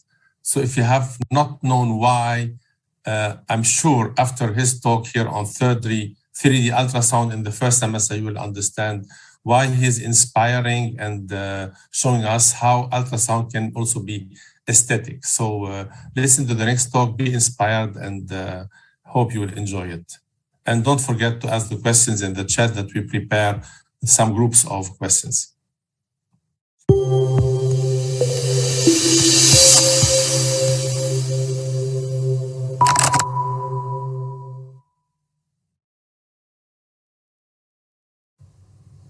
So now this is my lecture on the use of 3D ultrasound in the first trimester scan. But I don't like to speak only of 3D because you don't do only 3D. When you do the first trimester scan, you will use first 2D, and if there is a need to use, you will use a 3D ultrasound. So you cannot do a complete examination only with 3D. You need 2D and 3D. And what is the purpose of the first trimester fetal ultrasound scan? It's to confirm the viability, to establish the gestational age, to count the number of fetuses, assess chorionicity, amnionicity in a multi-pregnancy, doing the nuchal translucency thickness, and this is an idea for screening of chromosomal defects, and especially for the Down syndrome. And also it's possible to detect all the major fetal abnormalities. And this, if it is in these points that the 3D is really a benefit because you can demonstrate all this malformation. So when you want to do this examination, you have to choose what kind of probe you will use. You can use different probe. You can use a two-dimensional probe, abdominal probe, and this is a linear one with high frequency, and this one is a 2D and 3D probe, abdominal approach also, and this is a transvaginal probe, and you can also do 2D and 3D. And during the 11 to 14 weeks, I always start with abdominal probe. And I prefer to use this kind of probe because if I want to switch from 2D to 3D, I just have to press on one button. If I use this kind of probe, the 2D, if I want to do 3D, I have to change the probe and to take the 3D probe. And this is when I do transvaginal. What is the benefit of using transabdominal versus transvaginal? The benefit of transvaginal abdominal probe, you can move the probe, and it's easier to obtain the sagittal section, and especially if you want to do the nuchal translucency measurement. And that means it's more easy to do the nuchal translucency and the intracranial translucency. The quality is okay for the routing and screening, and you have a shorter examination time. Disadvantage, the quality is lower if you compare to the transvaginal probe. The problem is when you have a retroverted uterus, because the uterus and the fetus is completely in dips and it's really difficult to catch it. And you need a full or half-filled bladder. And transvaginal, the image quality, it's really better than with the abdominal probe. You can do a complete examination of the fetus because of this quality. And the result in 3D is better than with abdominal probe. Disadvantage, you cannot move too much. That means when you put the probe, you cannot obtain all the plane. Sagittal section is really difficult to obtain. It's why I always recommend to do the measurement of the nuchal translucency with the abdominal probe and not with a transvaginal probe, because it's really difficult to obtain this sagittal section. And the fetus must be very close to the probe, because if the fetus is too far, the quality is not good, and we do not have a good penetration. longer examination time, and you have to do the disinfection of the probe after each examination. And you have to know, if you do the transvaginal probe, it's really important. This is a uterus, this is a cervix, this is a vagina, this is a bladder. And when you put the probe will be in this position. What does that mean? When it's inside, in this case, the distance between the probe here and the fetus is too far. That means the quality, it's not possible to have a good quality. So you always have to know where to put the probe. And in such a case here, there is a cramp, a contraction. It's not possible to do a good imaging with transvaginal probe. In such a case, I will prefer to use the abdominal approach. Doing the 3D, first you have to do to put the acquisition box. This is the region of interest where you have to start the acquisition. And you can choose for the sweep different qualities. That means if you choose quality max, that means the speed of sweep is really low. You will obtain a nice volume if you want to do a section inside. But if you want to do a fast sweep, you have to choose quality low. And when you choose a quality low, this is okay for the external part of the fetus. And in such a case, you can see here where is the quality in this part. This acquisition was made with quality low. That means it was a fast acquisition. But 3D is not only surface rendering. If you want to look at the external part of the fetus, you will use render mode. And in such a case, I will recommend to use the low quality because the speed of acquisition is fast and the quality is sufficient for the external part. But 3D is not only surface rendering. You can also cut inside the volume. That means it's possible to do a 2D ultrasound inside the volume. And you can see all these pictures are made. It's not 2D picture, but it's a 2D made inside the 3D block. But if you want to do it, you need to do the acquisition with a quality max. That means it will be a long sweep because you need quality inside. And when you are using the multiplanars, the 2D inside the 3D volume, you have to use a filtering, and especially on your system, you have volume SRI, and this is a section obtained inside the volume, the 2D, and this is a raw data. You can see it's really coarse, it's not really clear, and this is exactly the same, but using a filtering, it's more clear, and you can see the different structure. This is mid-gut hernia here, and you can see here more in this case. And this is the mesencephalic aqueduct and the rhomencephalon here. Now, what I will do, I will show you a different part of the fetus and to show you what kind of a tool you can use from the 3D. First, this one, this is not a 2D. If you are not exactly in the correct position, what you can do, you can acquire volume, and after you can adjust to find the correct plane. And in this case, the correct plane for the measurement of the nuchal translucency and also for the visualization of the intracranial translucency. This was a coronal view, and using VCI, that means with VCI you can edit the thickness of the section. And this is a 3D rendering with surface mode, and with a silhouette you have a kind of a transparency. And this is a surface mode. And this one also is made with a silhouette. This silhouette mode, it's possible to have, you can see in transparency also what is inside the volume. Here you can see the orbit and the lens and the two lateral ventricules and the choroid plexus. Face, the skull, you can use the maximum mode. Here, with the maximum mode, you can see all the bony structure, so you can demonstrate it. And this is made with the silhouette mode, and if you have the correct setting, it's possible to obtain such a picture.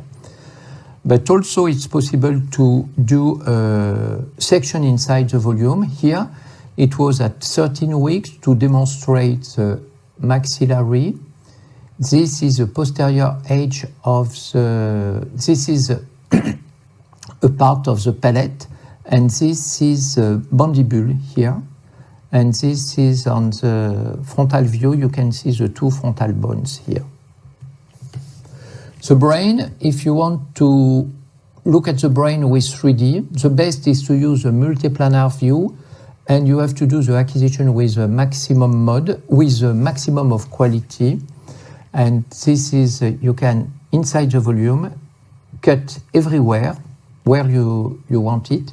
And this was obtained with a silhouette mode, always this transparency mode, and you can demonstrate the different liquid part inside the brain, that means the ventricle. The abdomen, we will not use it too much random mode. The best is to do it with a multiplanar view, this kind of multi-slicing. Inside the volume, you can demonstrate here one kidney, the other kidney, the intestines, the stomach, and this is a gender here. It was a boy. But also, if you want to do it, if you want to demonstrate something, you can use the silhouette mode. This is a silhouette mode with extreme setting where you can see only the liquid part inside, and this is the stomach. This is another setting, but it's quite nice because you can see the diaphragm, the heart, the lungs, and all the part here inside the abdomen and the stomach. Thorax, also the best is to start with a volume and to rotate to obtain this coronal view with a nice view of the two lungs and the heart and the diaphragm, the liver, stomach, intestine. And this is obtained always here with silhouette mode, this transparency mode. And about the heart, I think you will have a lecture from Rabbi Chaoui on it. But if you have the perfect setting with color Doppler, but it's not so easy to obtain, you can do it examination with 2D. And if it's perfect, you can start with a stick and to demonstrate here the two inflow of the ventricle. And this is the outflow with the pulmonary artery in the front and the aorta on the back. Skeleton, you have to choose, the best choose is to take the maximum mode. With the maximum mode, you can show all the bony structure inside. But now, with different setting of the silhouette, also it's possible to obtain such a picture. This one is really nice, where you can see the spine with the vertebral bodies here, and the ribs and the two scapula, and the, here clavicula. The limbs, for the limbs, the best is to use the surface mode, because you can see the external part of the fetus, but you need amniotic fluid. But this is not too much a problem in the first trimester of the pregnancy, because you have lots of amniotic fluid around the fetus, so it's quite easy. And I like to do the examination of the limbs and especially the hand in the first trimester of the pregnancy. Why? Because in the first trimester of the pregnancy, the hands are always open and you can clearly see the finger. And this is not the same story in the second and third trimester of the pregnancy, because most of the time the hands are closed and it's difficult to see the fingers. So, what are the major fetal abnormalities that can potentially be easily identified on the first trimester of the pregnancy? If you do a screening examination, that means here you can see the guideline from the ESIOG, from the first trimester of the pregnancy. This is really basic, but if you do this examination, this is a checklist and you have to say if it was normal, abnormal, or if it was not visualized.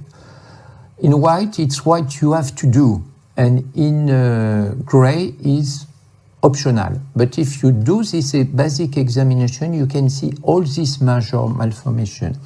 And now what I will do, I will present you a kind of atlas with all the main malformation, and you will see 2D picture and 3D picture, because the screening is always starting with 2D. First, this was an increase of nuchal translucency. It was a trisomy 21, a Down syndrome. What you can see, increased nuchal translucency on 2D, and this is absent nasal bone. And this was this fetus, and you can see a large neck here, and the absent nasal bone here. And also, it was in this case, but it's not so easy to see, you have a delay of the ossification of this phalangus here on the fifth fingers. And when you have an increased nuchal translucency, you may find also some lymphatic cyst here. And with the transparency, you can see the position of this cyst. Early eye drops with a cystic hygroma, it's when it's really huge, this increase of nuchal translucency, and you have large liquid part on the neck, and this it's more frequent in case of a monosomy X0 and also in trisomy 18. Acrania anencephaly, you saw it in my first lecture that this is possible to see it on the early stage of pregnancy, that means around 8 weeks and 9 weeks. But sometimes you will do this diagnostic during the first trimester scan, that means 11 to 14 weeks. You can see here on 2D the brain is outside. This was the same one. And another case of acrania at 14 weeks and the 3D rendering, and you have exophthalmia. This is normal in such a case. And this was a interesting case because it was at 12 weeks of pregnancy. It was monozygotic twins, monoamniotic, and you can see the tangled umbilical cord here. And one was normal, and the other one you can see here, the acrania, the brain was outside. Cephalocell, also you can see it in the first trimester of the pregnancy. This was a posterior cephalocell here. This was a 3D rendering with a surface mode. And this is, it's not a 2D. We just cut in the middle the volume and to demonstrate this cephalocell here. And this is another one cephalocell. And it was due to amniotic band sequence. And you can see here one ventricule, the choroid plexus. And this was a rendering always using the transparency mode, the silhouette mode. Another cephalocell, and when you have such a cephalocell, you have to pay attention to the hand. Here, you have a postaxial hexadactyly, a club hand here, and also polycystic kidney here, and a midgut hernia. And this picture are not 3D picture, but it's obtained from the 3D data where we did a section inside. Allobar holoprosencephaly, this is frequent in case of trisomy 13.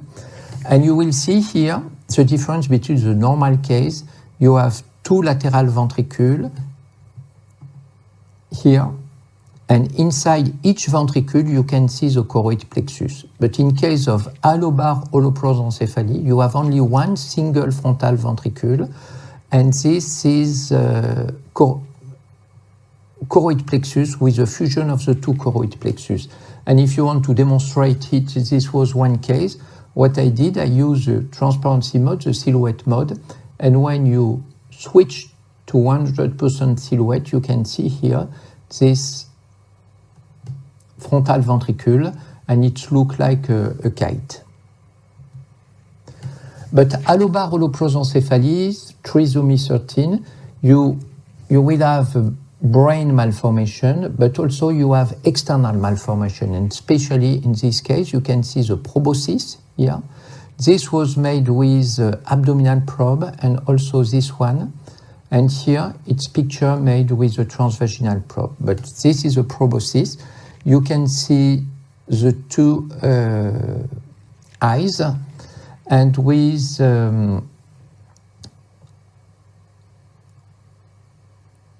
microphthalmia here and hypothyroidism. And this is also typical of allobar holoprosencephaly. You can see here the two frontal bone. You have a fusion of the two frontal bone here. And this was a 3D rendering with this opening, and behind you were the two orbit, small orbit, and the postaxial exadactyly. This was one case of ventriculomegaly. Ventriculomegaly, it's not so easy to do the diagnostic in the first trimester scan because it's quite normal to have lots of fluid inside the ventricle. But this was more than normal. You have a really large ventricle and you can see the choroid plexus floating inside. And this was a 3D rendering using this silhouette mode with a large nuchal translucency and this dilatation of the two lateral ventricles here.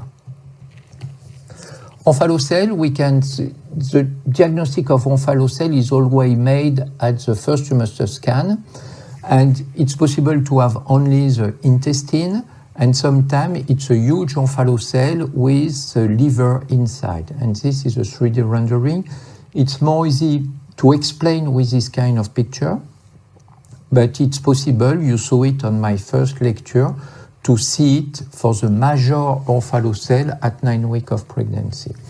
Gastroschisis we study is a little bit more difficult to see. Why? Because if you use only this sagittal view, you may think that this is only a part of the umbilical cord, but it was the intestine.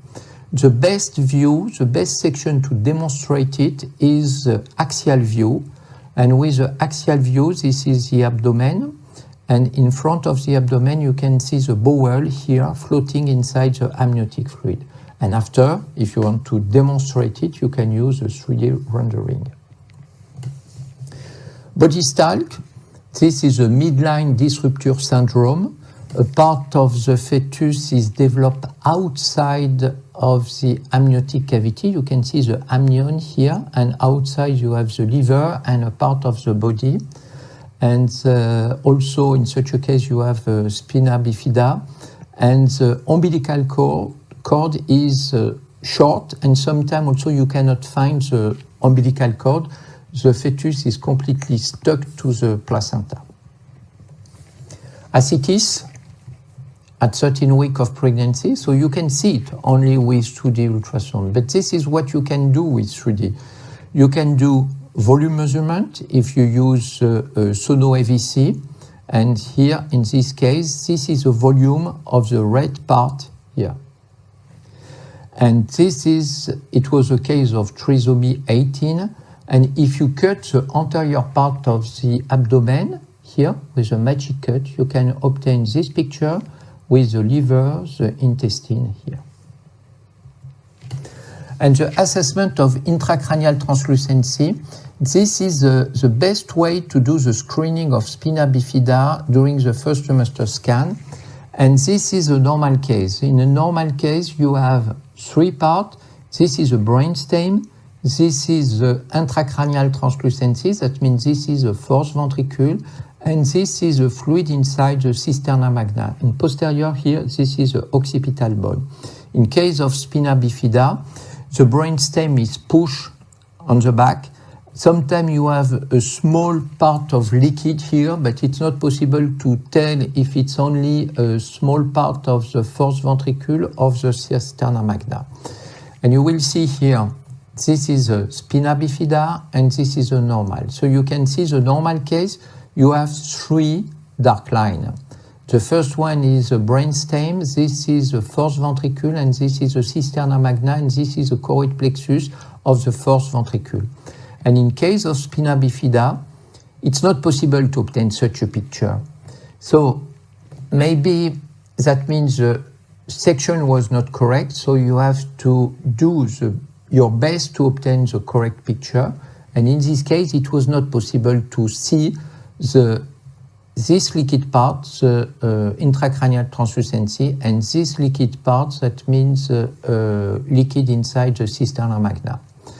And with 3D, what I did, I save a volume of the body, and inside it was possible to obtain the correct plane here to demonstrate the level of this spina bifida here. And this was a 3D rendering made at 13 weeks of pregnancy. And this was at termination of pregnancy made around 15, 16 weeks of pregnancy because the lady asked for it. Facial cleft, it's possible to do the diagnostic in the first trimester of the pregnancy.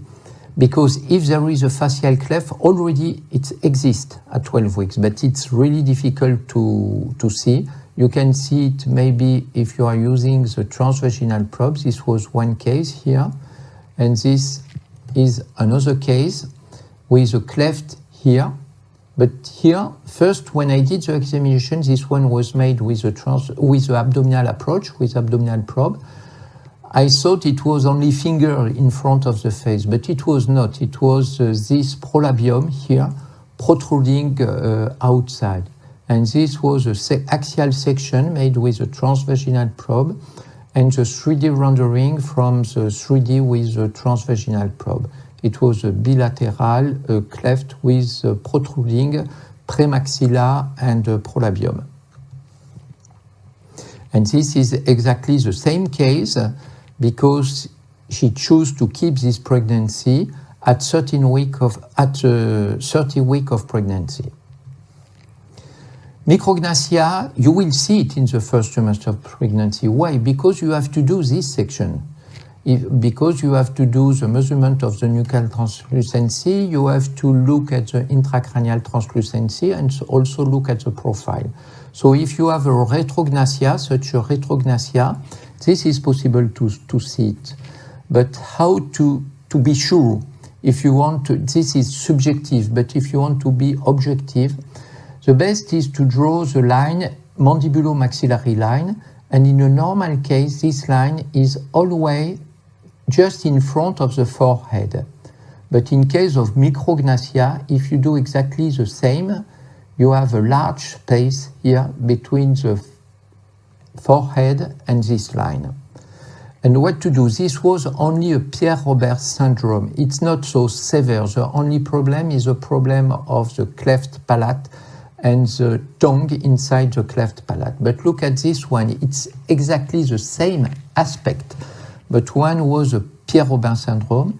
This one also you can see a large nuchal translucency, but the profile is exactly the same, and also cystic lymphatic part here in the neck. But here, the difference, you have a low set here, not in the correct position. You can see the difference, and this one was a trisomy 18. So in case of micrognathia, you have to do an invasive procedure. Diaphragmatic hernia, this case was made at 13 weeks of pregnancy, and it's not so clear. This is a left, and this is a right. So this was a right diaphragmatic hernia. On the left, it was okay, and this is on the right.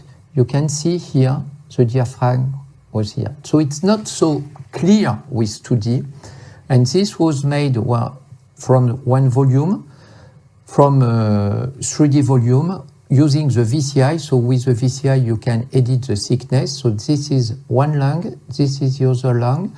So this is the right lung, and here you have a part of the liver inside the thorax. And pleural effusion, this was Down syndrome, trisomy 21. You can see here the fluid around the lungs. And for this also, what I did, I used the silhouette mode. And when you move inside, you can see here the liquid part, and also on the axial view with the liquid part around the lungs. This was abdominal cyst, and it was sent to me with a diagnostic of megacystis, but it was not, because if you pay attention here, you can see the normal bladder with the two arteries, umbilical arteries. So this was not abdominal cyst, and I saved the volume. This was to demonstrate. Inside you can see this cyst, and later in the pregnancy, this was a cyst at 27 weeks of pregnancy with always the same size, but it looks smaller because there was a growth of the complete fetus around. And this was intestine duplication. Urachus cyst, we study, you have a large communication with the umbilical cord, and this was a Urachus cyst using the 3D rendering. I cut in the midline here, and this was using the silhouette mode. And this was another but small Urachus cyst here and here. And what you have to do in such a case, you have to try to find the communications. That means you have a communication between this cyst and the bladder. Limb deficiency, we will use surface mode, and we look at the external part of the fetus. This was a club hand, a postaxial hexadactyly, a forearm hypoplasia, syndactylia, and this was ectrodactylia. It was at 14 weeks of pregnancy with one normal hand and the other hand with only 2 fingers. And this was abnormal sirenomelia, where you can see you have only one trunk, 2 feet, and this was a 3D rendering. The heart, I will not develop it because I know that Rabbi will speak about the development and what kind of malformation you can see in the first trimester of the pregnancy. And here in yellow, it's all the malformation possible to detect in the first trimester of the pregnancy. But if you want to use 3D, you can demonstrate all this malformation, but never you will use it on the first approach. It's always this diagnostic, this screening is made with 2D ultrasound. And after you will use for teaching the 3D to demonstrate it, but you cannot spend too much time because to obtain such a picture, you will spend maybe 10 or 15 minutes to have all the correct setting. And this is a right aortic arch, and you can see the U sign with normal. In such a case, you have the esophagus and the trachea in the middle, and this is a normal, it's a V, and the position of the trachea and the esophagus is there. And this was atrioventricular septal defect with 2D. Okay, you can already do the diagnostic. And this was a 3D rendering with the inflow and outflow. And this was made at 12 weeks of pregnancy with a large nuchal translucency, with edema, eye drops. And this was a hypoplasia of the right ventricle. This is the left ventricle. You can see the starting of the aorta. This was a part of the right ventricle, and there was a ventricular septal defect. It's why it was possible to see, but with absence of pulmonary trunk. So this is the end of my lecture about the first trimester scan. So what you have to remember that if there is a fetal structural anomaly, it already exists at 12 weeks of pregnancy. And now, and especially with the high frequency probe and the transvaginal probe, it's possible to do a complete examination of fetal anatomy at 12 weeks, 14 weeks. What that means? That means if there is a malformation, a major fetal malformation, it's already possible to do this diagnostic in the first trimester scan. It's not easy, but we have to learn how to do it. And in case of fetal structural anomalies, a diagnostic with invasive procedure is recommended, preferably over NIPT. That means NIPT is only a screening testing, but in case of malformation, you have to forget this NIPT. And in my conclusion, this is a take-home message. Screening is always made with a 2D ultrasound. 3D allow you to confirm what you suspect with 2D.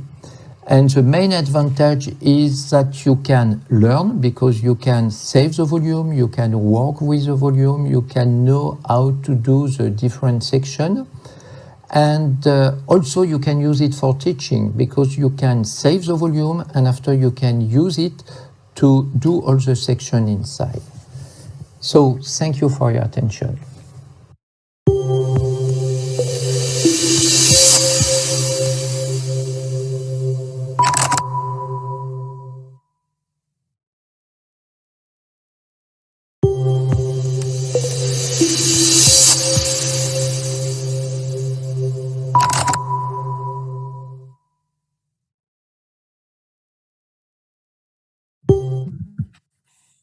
So I told you that Bernard is a magician and an artist, and it's not me, but Dr. Abu Hamad who will be speaking on the fetal heart in first semester in the last talk of this morning session. And so please, Alfred, go ahead, and then we'll have a discussion with him together. So he just wake up in the US now.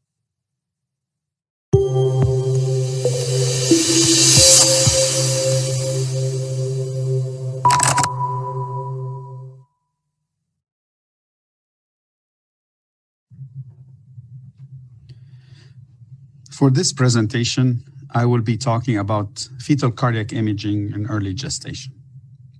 First, a little bit about cardiac embryogenesis. As you see the stages that the heart goes to, from a tube-like structure with significant folding to result in the four-chamber view with a conotruncus that divides into the pulmonary artery and the aorta. And if you go through the stages of cardiac development, you see that this is estimated gestational age from fertilization. So you add 2 weeks to that, and you see that even by 9-10 weeks, that significant events are still ongoing in cardiac embryogenesis. So that implies that we have to be careful in doing any cardiac imaging, detailed cardiac imaging at less than 10 weeks, because at least the ventricular septum is not completely formed by that time. Here's a clip of a fetus at 9 weeks. You can see the four-chamber view here. There's probably normal cardiac access. But if you add color Doppler to that, and this is high-definition color Doppler, this is the same fetus, you see that we can substantially improve our ability to see the two ventricles with inflows and where the septum is. And you will see throughout this presentation how important is color Doppler in the evaluation of the fetal heart in early gestation. Now, when should we do the examination? Well, look, this is a slide from a study looking at detection rates of fetal structural anomalies from 11 to 14 weeks. And you see that the detection rate increases as we move from 11, 12, 13 to 14 weeks, but there's leveling off somewhere between 12 and 14 weeks. So it appears there's a sweet spot really for cardiac screening in early gestation. Somewhere between 12 and a half and 13 and a half weeks is early enough that you are still within the first trimester, and then you certainly can detect a lot of malformations at that time. So what are some of the indications for the fetal cardiac evaluation in early gestation? Certainly an increased nuchal translucency, reverse flow in the ductus venosus, the presence of tricuspid or mitral regurgitation. I will expand later during this presentation on the value of the abnormal cardiac access or any suspected abnormality that is referred to you or detected in your ultrasound laboratory with regards to fetal cardiac abnormalities. Obesity is a question mark, but certainly when the BMI is greater than 40, looking at the heart early could be helpful because of the difficulty with which imaging occurs in the in the second trimester of pregnancy. And if you look at the data from the nuchal translucency, you see that as the nuchal translucency increases in size, there is substantial increase in prevalence of congenital heart disease. And somewhere around 3 to 3.5 millimeters is the cutoff that has been used to really recommend fetal echocardiography for those fetuses with a nuchal translucency in this range. So it is really important, before I go into details on the fetal cardiac imaging in early gestation, to highlight how important it is to optimize your image. And this is really at the core of the evaluation of the fetal heart in early gestation. So certainly it's most optimal when you do transabdominal scanning if the spine is posterior. You need to magnify your image, narrow your sector width to improve your frame rate. You should enlarge the image so that the chest occupies at least a third of the ultrasound screen. Use the high contrast image setting, mid to high resolution transducer. This is a balance based on maternal body habitus also, and try to insonate either apically or right laterally to the fetal heart. You optimize grayscale first, then you go into optimizing color Doppler. Here, use a narrow color Doppler box, as small as possible to maintain your frame rate, somewhere between low and mid velocities, depending on what you are looking at. If you're looking at the pulmonary veins, you go with lower velocities, mid velocities for cardiac fillings and great vessel outflows. And then you could see here that your gain should be low, use lower power output. And we like the use of bidirectional Doppler or high definition Doppler. It appears to better highlight the fetal heart in early gestation. So this is the same fetus with conventional color Doppler and high definition powered or high definition color or power Doppler. You can see that there's more filling inside the ventricles, and you can see the septum really clearly. So we prefer to use high definition color Doppler. And then with newer technologies that exist today, such as radiant flow and LumiFlow and others based on the manufacturer, it is extremely helpful in the first trimester. And here you see the ability to see really the margins of the color Doppler, the filling, see the descending aorta very clearly. So newer color algorithms are really best suited for early cardiac screening. What's the best approach? Is it transvaginal? It is transabdominal? It really depends on the purpose of the evaluation. Most of the time we start transabdominally and we complete the study transabdominally. On occasions, however, you need to do a transvaginal ultrasound when you can't see or when there is a suspicion for an abnormality. There's a balance. The transvaginal will give you better resolution and you are closer to the fetal heart. So you are certainly going to see better, but it's inconvenient to patients. There's limited probe range of motion, and it requires some expertise.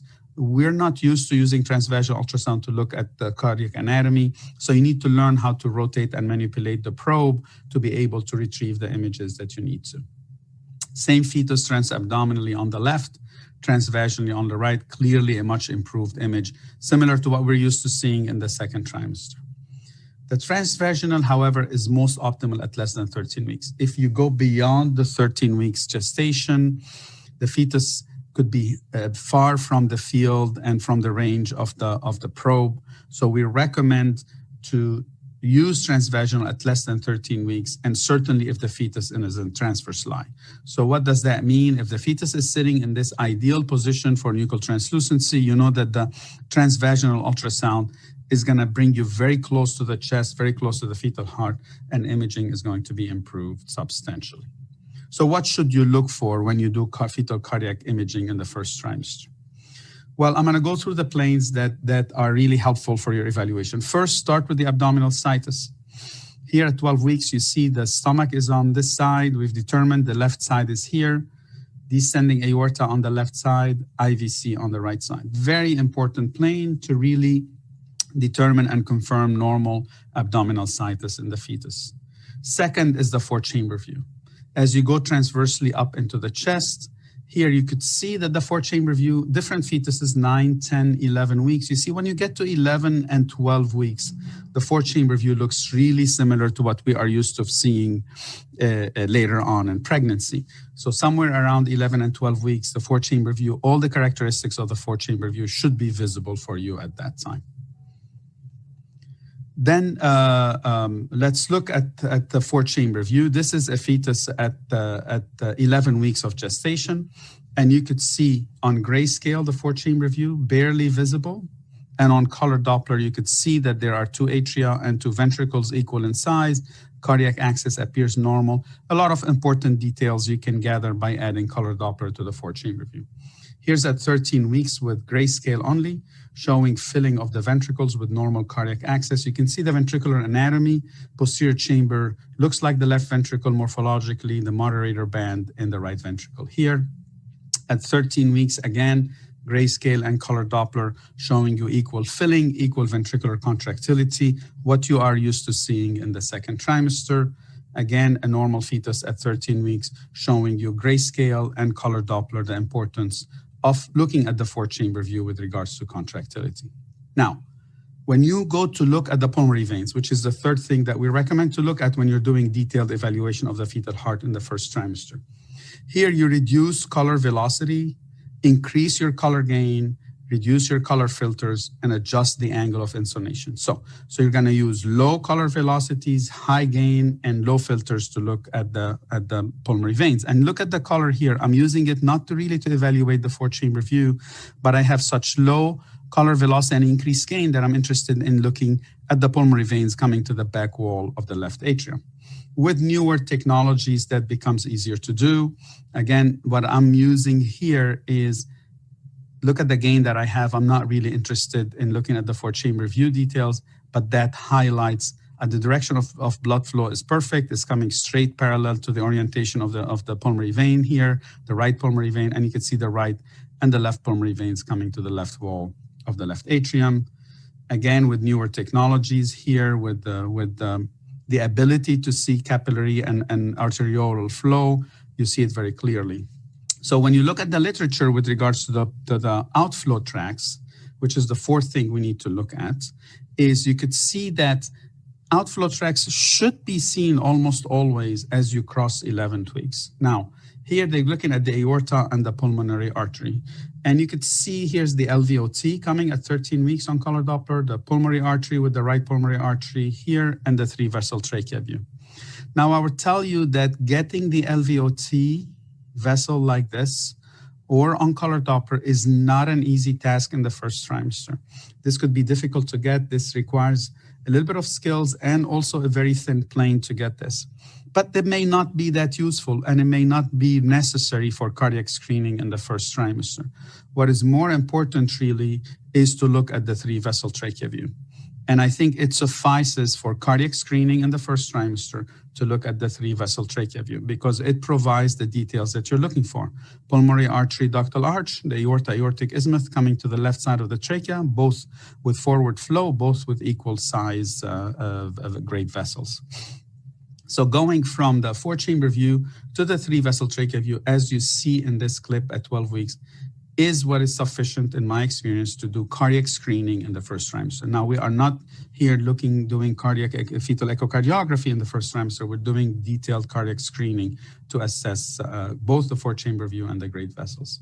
Again, on gray scale at 13 weeks, normal 3-vessel trachea view, and on color Doppler at 13 weeks, showing you the pulmonary artery, the anterior vessel, the aorta coming together to the left side of the trachea here. Now, looking at the 3-vessel trachea view in screening for congenital heart disease in the first trimester, in addition to the 4-chamber view, is a very powerful screening methodology. You see that the 3-vessel trachea view is feasible in 94% of cases. And in this study, in an unselected population of 5,300 fetuses, detected 76% of congenital heart disease. So I think it's really important to focus, in my opinion, on these two very important planes in the first trimester to do cardiac screening. Now, what about aortic and ductal arches? May not be really helpful, don't add that much to cardiac screening beyond the 3-vessel trachea view. And because they are so close to each other at 13 or 14 weeks, you see them both in the same plane. Here you see the ductal arch and the aortic arch behind it, but they don't really add much to cardiac screening in early gestation. So, my recommendations, 4 views in early cardiac screening. You look at the abdominal circumference with and without color to determine situs and to look where the pulmonary are, where the superior vena cava, inferior vena cava, and the aorta are. You get a 4-chamber view with color, and you get the 3-vessel trachea view. That I think is most important in doing cardiac screening. Now, with that background, let me share with you some abnormalities that we could see in the first trimester. I'm going to start with abnormalities of cardiac chambers. Hypoplastic left heart. What are the clues to diagnosis in the first trimester? Here's the 4-chamber view with color, and the 3-vessel trachea view. The same characteristics that you see in the second trimester. The left ventricle is very small, barely visible on the 4-chamber view in grayscale. No filling of blood across the mitral valve on color Doppler, and reverse flow in the aortic isthmus at the 3-vessel trachea view. So these are the important features to look for in hypoplastic left heart syndrome in the first trimester. Here's another case with a very small left ventricle, no blood flow coming in on color Doppler, and reverse flow in a very, very tiny aortic isthmus next to the pulmonary artery. Another case again, 4-chamber view, and this is with 4D showing you no filling across the mitral valve into the left ventricle. Hypoplastic left heart then, when you have a dilated left ventricle, this is due to fibroelastosis. This is visible in the first trimester also. So you actually see all the features you see in the second trimester. You see a dilated ballooned left ventricle. The septum is bulging into the right ventricle. There is hyperechogenicity in the ventricular wall here. And on color Doppler, there is no flow across the mitral valve, as you see here. So important features similar to what we see again in the second trimester. Here's another case at 12 weeks. Look at this left ventricle right here. There's actually no contractility. The septum is ballooned into the right ventricle, which is dilated, and there's no flow coming across the mitral valve. Coarctation of the aorta, ventricular, similar features that we see in the second trimester, ventricular disproportion with a smaller left ventricle at the 4-chamber view and a narrow aortic arch at the 3-vessel trachea view. It is rare and very rare in my experience to make a diagnosis of coarctation of the aorta in the first trimester or early second trimester. It is more commonly manifested later on in pregnancy, but nevertheless, if you see ventricular disproportion, it's really important to look for coarctation, and the 3-vessel trachea view could be very helpful in that regard. AV septal defect, commonly diagnosed in the first trimester. Clue to the diagnosis is the presence on color Doppler at the level of the 4-chamber view, what we call the H sign. The H sign meaning that the blood flow is coming over a common valve and then divides over the septum, as you see right here.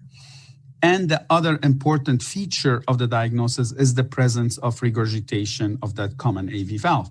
As you see right here, the apex of the heart is here, and there's significant regurgitation that is coming out. And that is a very important clue. If at the 4-chamber view on color Doppler, you see the presence of regurgitation in the first trimester, that is a very important sign that should investigate further, most commonly associated with an atrioventricular septal defect.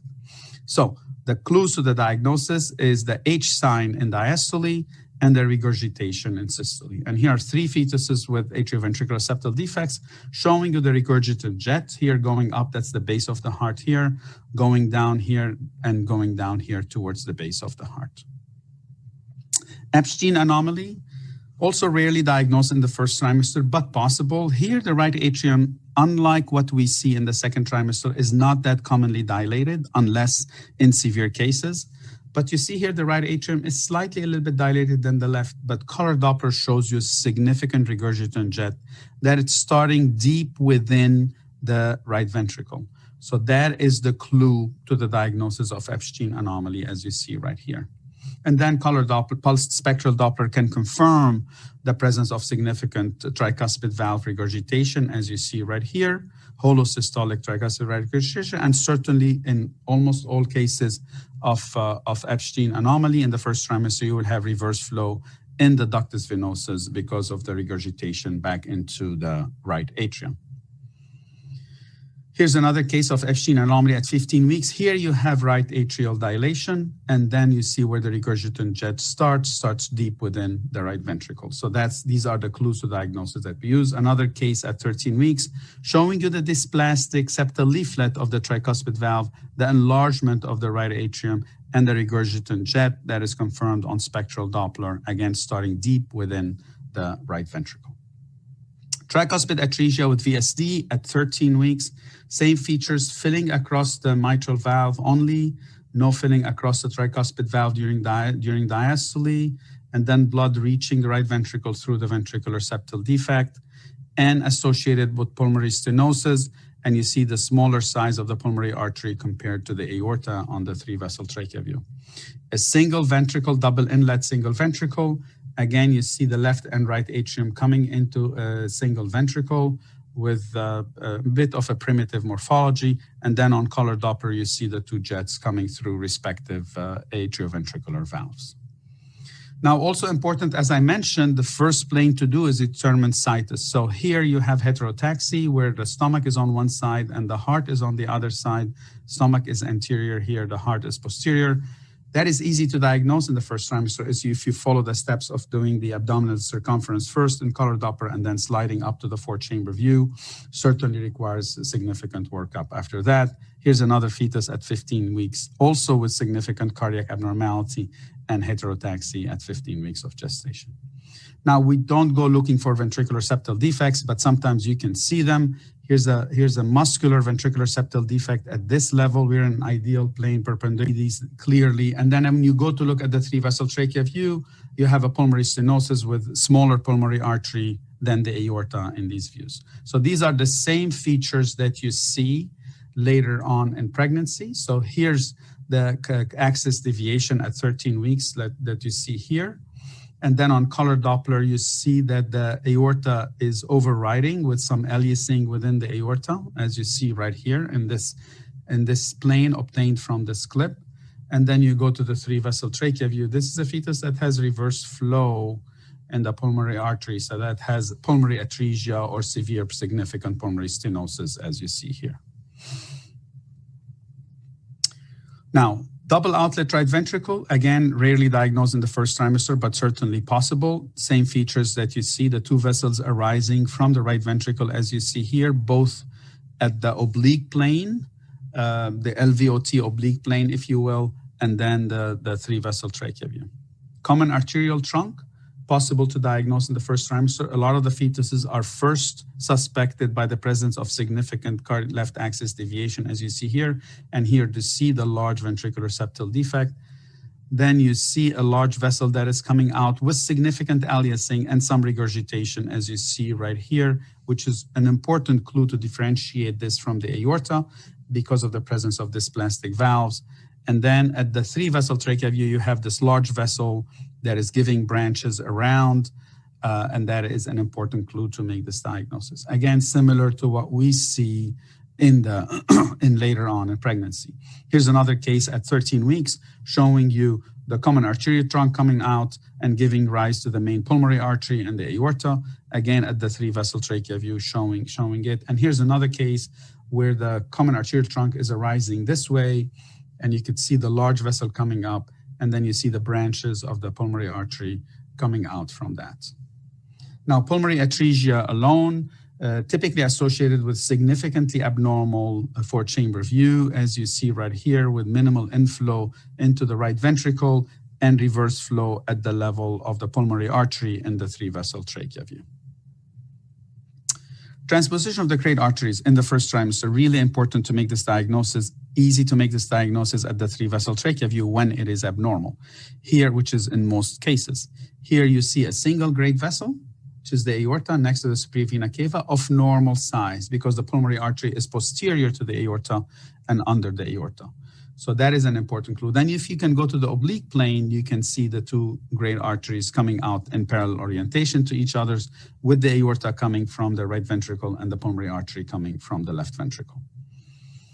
So the 3-vessel trachea view is important because here I'm showing you in this slide that when you look at the 3-vessel trachea view, you are actually at this plane, and this is why the pulmonary artery is not visible, because it is inferior to the aorta. And in some occasions, the pulmonary artery, the aorta in the 3-vessel trachea view assumes this convex shape, and that has been discussed and described in some of the literature. And finally, as you look at a cross-section of the chest, you could see diaphragmatic hernias. Here's 2 cases at 14 and 13 weeks showing you the heart displaced to the side, the stomach, and the GI tract is up, and here part of the liver, stomach, and the heart is pushed to the side. Now, you can look at the outflow tract, you can look at the great vessels at the 3-vessel trachea view to determine whether the aortic arch is right-sided or left-sided, look at the ductus arteriosus, and to determine whether you have a double aortic arch and so forth. Again, same features that we look for in the 2nd trimester. Here you have a right aortic arch with a left ductus arteriosus, and you see on this clip in a different fetus, you have the brachiocephalic vein on top in red, and you have the aorta on this side and the pulmonary artery coming around the trachea. So right-sided aortic arch and left ductus arteriosus. Now, a couple of words on cardiac access in the first trimester. The cardiac access in the first trimester is similar in orientation to what it is in the second trimester. And if you look at data between 11 and almost 15 weeks, you see that the cardiac access is the same as we are used to measure it in the second trimester, 45 degrees plus or minus 20. And if you look at some autopsy specimen, you see from 9 weeks onward, the cardiac access actually assumes this 45-degree angle within the chest, as you see here. Now, before I go into this, I want to show you how to find and measure the cardiac access in the first trimester. High definition color is extremely helpful, even at 11, 12, and 13 weeks, because that really highlights where the septum is. You see the inflow into the right and left ventricle, and the septum is clearly highlighted, much easier than trying to find the septum on grayscale. And that allows you to measure the cardiac access conventionally. Now, we did a large study that included 394 normal fetuses and 197 fetuses with congenital heart disease in the first trimester. We used this range for the cardiac access, and you could see the blue circles are fetuses with normal cardiac anatomy, and the red triangles are fetuses with congenital heart disease. Clearly see that there is a significant cardiac access deviation in the majority of fetuses with congenital heart disease, and most of them are left axis deviation. So when you look at the data, you see that when we looked at nuchal translucency, whether we used greater than the 95th percentile or greater than 3.5 millimeter, we detected very little of congenital heart disease. But when you looked at an abnormal cardiac access, we detected 72% of congenital heart disease versus 20 and 10. So the cardiac access in the first trimester, in our experience, appears to be a very powerful screener for congenital heart disease, more powerful than nuchal translucency, tricuspid regurg, ductus venosus, regurg flow combined. So please get into the habit of looking at the cardiac access in the first trimester. If you suspect it is abnormal, then certainly measure it. Here's some examples with double outlet right ventricle at 12 weeks, mitral atresia with the double outlet ventricle antitragia of Fallot. You can see the significant access deviation here. Now, with this as a background, how well do we detect congenital heart disease in the first trimester? This is a summary of 18 studies with 26,000 patients showing that the pooled sensitivity is about 75% for all congenital heart disease for all comers. And if you look at major congenital heart disease, the pooled sensitivity is about 84%. So there is enough evidence today to show that cardiac screening in the first trimester is important. It detects a significant number of congenital heart disease and really should be part of our evaluation in the first trimester. Now, I want to say that the AIUM and the SMFM and other organizations came together to create new guidelines for the detailed first trimester ultrasound. And I think they have just been released last month.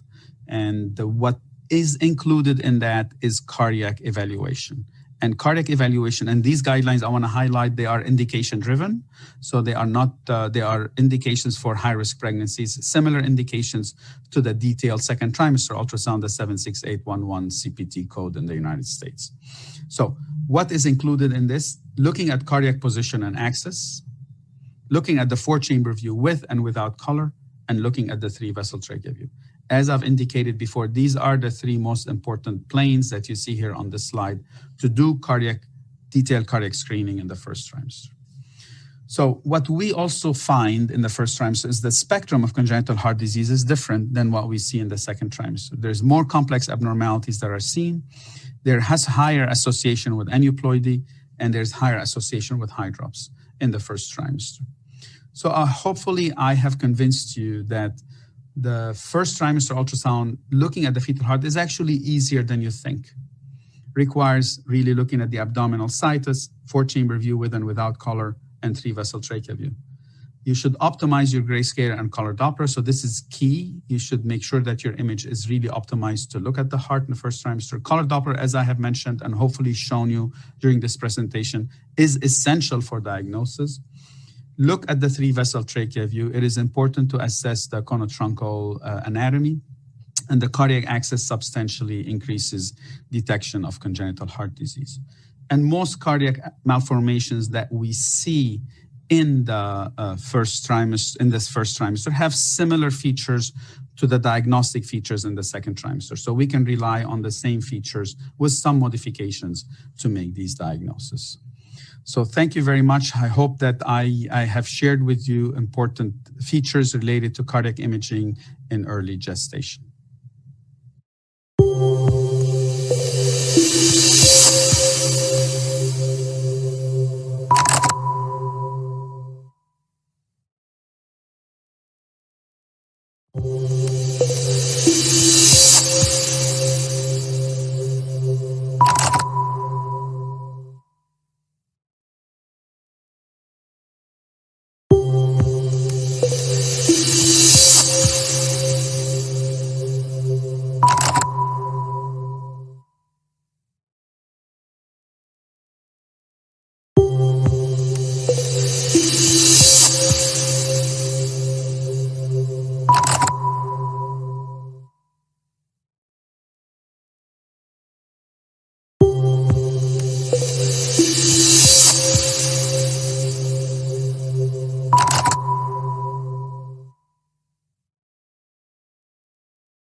Thank you, Alfred, for this wonderful presentation on first semester cardiac exam. So it was well announced also by Bernard, and thank you also, especially for joining us this very early morning in the US. So my pleasure. Yeah, thanks. Before we had a nice morning session, we had a lot of discussion in the first session, but before we take this, some questions asked here. I'm always or often asked the question, how can I improve, not me? Someone asked me, how can I improve my first semester cardiac scan? What are the tips and tricks you recommend people to do? Yeah, thank you, Rabi, and thank you, Tanya, for the invitation. So remember that the first trimester ultrasound is similar to the second trimester ultrasound, but it is on a smaller scale. So the baby is smaller than in the second trimester. So if you learn how to optimize your image, if you learn how to get the best out of the ultrasound system, you are able to make a lot of diagnosis if you have experience in the second trimester. So first, you have to have experience in scanning in the second trimester. Second, the most important thing is optimizing grayscale and color Doppler.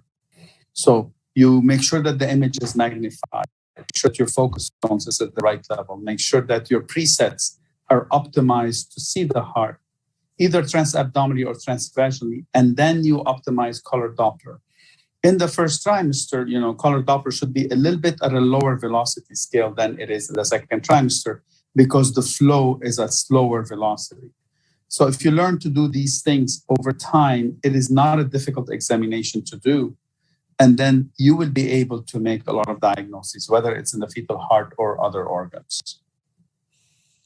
Yeah, or you can read the chapter on the fetal heart in our...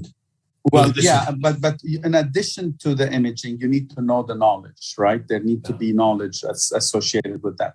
You need to learn what you can see in the first trimester. And you need to have books in the first trimester. Me and Dr. Chaoui, we have a book in the first trimester that's been out now for, I think, 5 years or close to 5 years. And read the literature also in addition to that, because that will give you the information that is needed to look exactly where you need to look to find the diagnosis. Great. I have one question from the audience. If we have monochorionic twins and one anomaly is suspected in one twin, what is the management? What is the line of management? Yeah, so let's assume you confirm the diagnosis. Yeah, let's say you have monochorionic twins at 13 weeks and one fetus has hypoplastic left heart syndrome.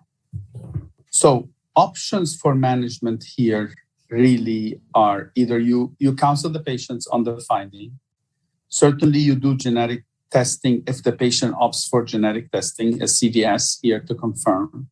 And three, the options would be with either radiofrequency ablation if the patient opted to reduce the pregnancy with a hypoplastic left heart, because you cannot do selective reduction by injecting potassium chloride or other things into the pregnancy because of the communication in the placenta. So radiofrequency ablation or cord ligation through a laser procedure or laser of the cord, that would be the option to treatment in this situation. If the patient opts to selectively reduce the pregnancy, that is effective.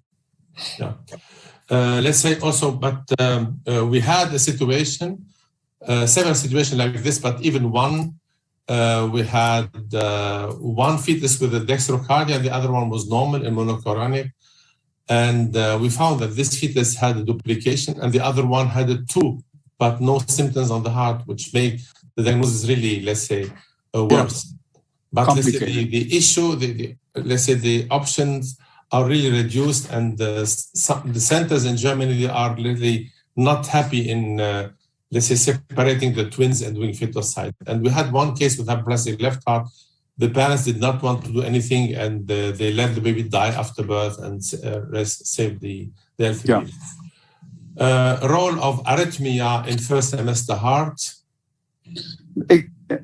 Exceedingly rare. I mean, on occasions you see bradycardia that is related to either a major congenital heart disease such as heterotaxy. These are uniformly fatal. The baby, on follow-up, we will see that the baby dies.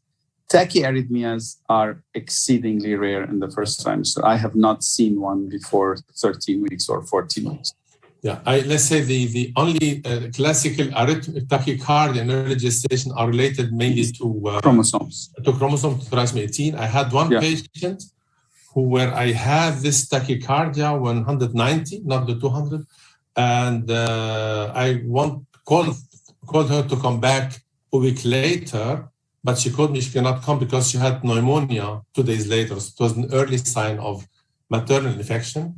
Yeah. And we have now a recent case in Berlin going around where there is a supraventricular tachycardia, and they consulted Uli Gembroch, and he had in his 40 years career 3 cases, and he said that it can spontaneously corrected. Yeah. So. I have not seen one neither at less than 13 weeks. Yeah. Radiofrequency ablation, should we wait until second trimester? The question, actually, yes. They will wait until, for sure. Yeah, until you have, let's say, you have the place to do it, and the membranes are fused. Yeah, but keep in mind, even if you consider doing this, in twin-twin transfusion, it's easy in a way because you have polyhydramnion. In this case, you do not have polyhydramnion. So before promising the patient anything, be careful that you are really able to do it, because it's by far more complicated in doing these things in comparison to twin-twin transfusion where you have a lot of amniotic fluid. One twin heart block, can we give treatment? If there is one twin with heart block, can we give treatment salbutamol, etc.? So maybe they mean with the tachyarrhythmias. No, they have one twin, and to give salbutamol to increase the frequency of heart block. We don't treat any heart block anymore with no, we don't. We don't metametics. Yeah. Neither we do. No. So I think we went through all questions, and we're keeping now running out of time, the 15 minutes of the morning. So we'll go now for half an hour break. But before we go for a break, I want to share with you, because you saw today, this morning, Alfred, me, and Bernard. I want to share with you, let's say, a presentation we are going to give on machine. Bernard and me and Alfred were testing. It is the Expert 22. You can register for free, and in the break you can also have a look when you go to the website where you are watching the videos on the different activities by the extempore group. I will be again with you in December of the course with some of the known speakers. We'll have the fetal imaging and beyond course in October with Luc Ducati you have the recurrent pregnancy loss. And nowadays, in this month, Professor Kurana is leading the group of ultrasound for gynecology once a week for 1-2 hours, and the next meeting will be on next Thursday. The cost is some 20-25 euros. So have a look at them if you like, and then enjoy your lunch. And we'll see you here quarter in half an hour. Thank you. Thank you, Alfred.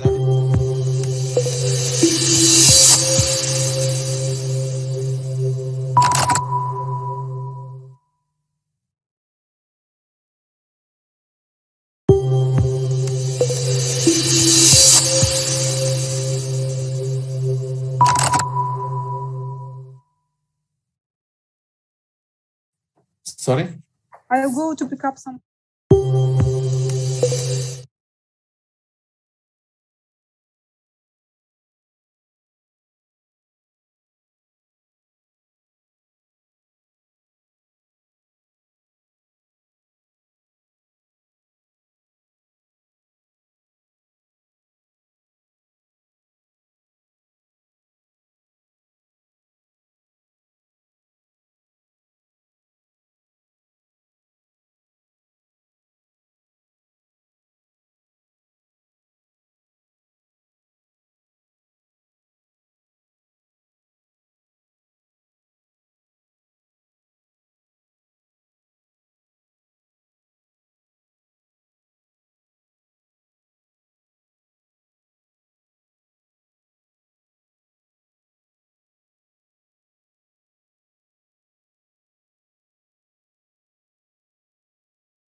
So, good afternoon. I hope you had a short and nice lunch break, and we move now to the afternoon session. As I said in the introduction this morning, we have 3 different topics, group like head, brain with abdomen and heart. And we'll start the session with a talk by Katrin Karl. Katrin is associate professor in Munich. She was the head of the unit of prenatal diagnosis at the university before she left to a center in the city of Munich. She's in Germany, one of the specialists of fetal neurosonography. And as you saw today, she was also author of several papers on first semester spina bifida, and she published also the CSP ratio. And I'm happy that she accepted as a third guest the invitation. And speaking on ventriculomegaly of different etiologies. So please, Katrin.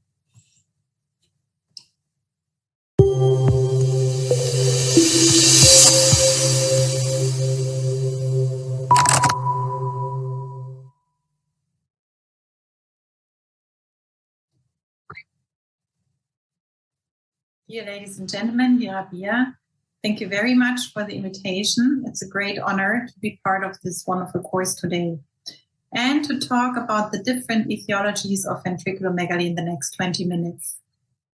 Thanks to the ISO guidelines, which were first published in 2007 and recently updated, we have a systematic examination of the fetal brain. And here we use the transventricular plane to measure the ventricles at the level of the parieto-occipital cycles and to find out whether we have normal values, a ventriculomegaly or a hydrocephaly. It has been suggested to distinguish ventriculomegaly into 3 groups. a mild form with a ventricular width of 10 to 12 millimeters, the moderate ventriculomegaly with 12 to 15 millimeters, and the severe form with more than 15 millimeters. If we have a severe ventriculomegaly associated with an effacement of the subarachnoid spaces, and in some cases with a macrocephalic biometry, we can make the diagnosis of a hydrocephaly. However, I'd like to mention that the cephalic growth might be in the normal range, since an early decrease of the pressure in the ventricular system might result in a reduced production of the progenitor cells of the germinal matrix and in a slowing down of the cephalic growth. According to Professor Barkovich, hydrocephalus is a process in which the CSF compartment is actively enlarged at the expense of the brain tissue. We have, of course, to be aware that ventriculomegaly and hydrocephaly are symptoms. They are just descriptive forms, descriptive names, and we have to make use of the neurosonography and preferably here of the transvaginal scan combined with 3D. We have to offer genetic testings by doing invasive procedure. And in most cases, we should add MRI to get additional information in order to find out about the underlying conditions. And there are plenty of them, as you can see here. Due to the limited time, I'd like to focus in my talk on the obstructive ventriculomegaly, and here mainly on the non-communicating. And we all know that the anatomy of the ventricular system is quite complex, and I'd like to give a short insight into this anatomy, which of course you're all familiar with. We have the lateral ventricles with the frontal, posterior, and inferior horn. You can also see them on the short clip. And they are connected through the foramen of Monro with the thin third ventricle here in the midline. The third ventricle itself is connected to the fourth ventricle through the aqueduct of Sylvius.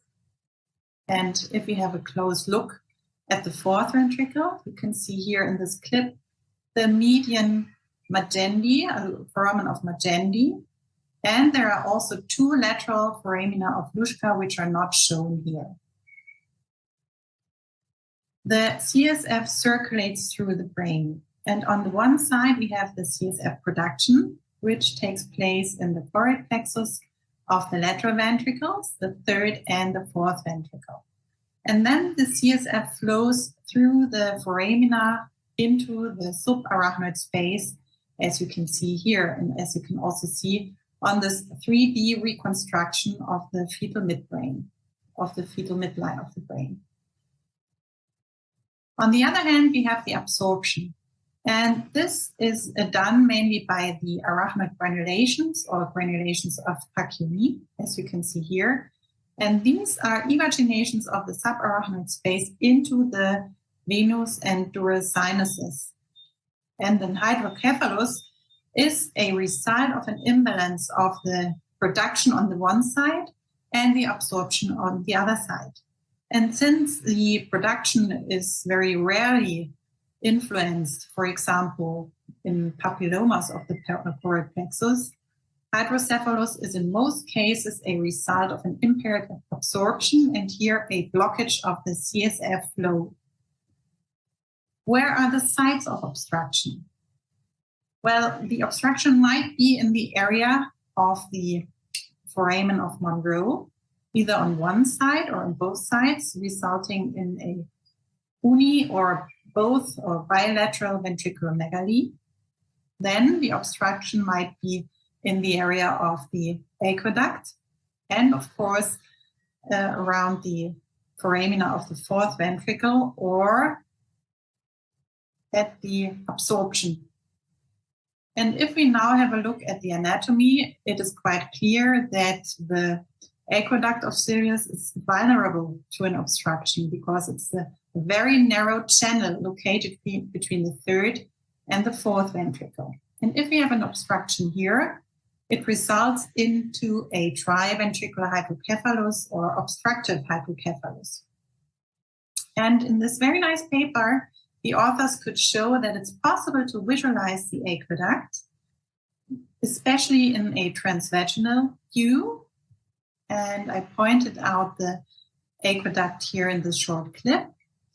And it can be identified here as a curved tubular structure that is slightly concave ventrally. And it is even possible to measure the aqueduct at the level of the so-called ampulla. And you see here the 50th centile between 20 weeks with 0.65 millimeters up to 1.3 millimeters with 36 weeks. And at the end of my talk, I will show you some examples of ventriculomegaly where it was possible to visualize the aqueduct. But non-visualization of the aqueduct is, on the other hand, of course, one possible sonographic signs of an aqueduct obstruction. And there are two other very interesting signs. One is the dilatation of the so-called suprapenile recess of the third ventricle and an abnormal measurement of the interthalamic adhesion diameter. And I'd like to start with an example of a non-visualization of the aqueduct here. This was a recent case of hydrocephalus in our department, and we were able to see the upper part of the aqueduct, but I hope you agree we could not see here the lower part. And this was also seen in the MRI, and that's why we all made the diagnosis of an aqueductal stenosis in this case. And I also like to use this case to show you the typical sonographic signs of a dilation of the suprapenile recess, which was also shown in this paper in other cases. And of course, the abnormal measurement of the interthalamic diameter. And I'd like to draw your attention onto this picture here in the middle. This is a normal interthalamic adhesion diameter, and it can be measured, as you can see here, in centimeters in controls, as well as in agenesis of the corpus callosum and mild forms of ventriculomegaly. But in severe forms or hydrocephaly, it is significantly reduced or even not visible or measured. What are different causes for obstructive hydrocephaly? And therefore, we should look at the posterior fossa and rule out anomalies here. There might be insults in the area of the lateral ventricles, like hemorrhage or infections. Of course, there's a primary or congenital hydrocephalus, and we also should check for genetic causes. And I'd like to start with the anomalies of the posterior fossa. And of course, you are all aware that these are the typical sonographic signs in the basic screening of the fetal brain for an open spina bifida. On the one hand, we have the moderate ventriculomegaly with the pointed posterior horn of the lateral ventricles here, which is typical for an open spina bifida. And of course, we have the banana sign, the abnormal shape of the cerebellum, and the lemon sign. And these typical signs can also be demonstrated on the tomographic ultrasound imaging, which is shown here. And you see all these typical signs of an open spina bifida caused by the Chiari tumor formation. And if we have this abnormal sign, we of course have to check the spine and have a look at the conus here. And in this case, we had quite a big myelomeningocele in the lumbosacral region here of the spine, as you can see here in the different views.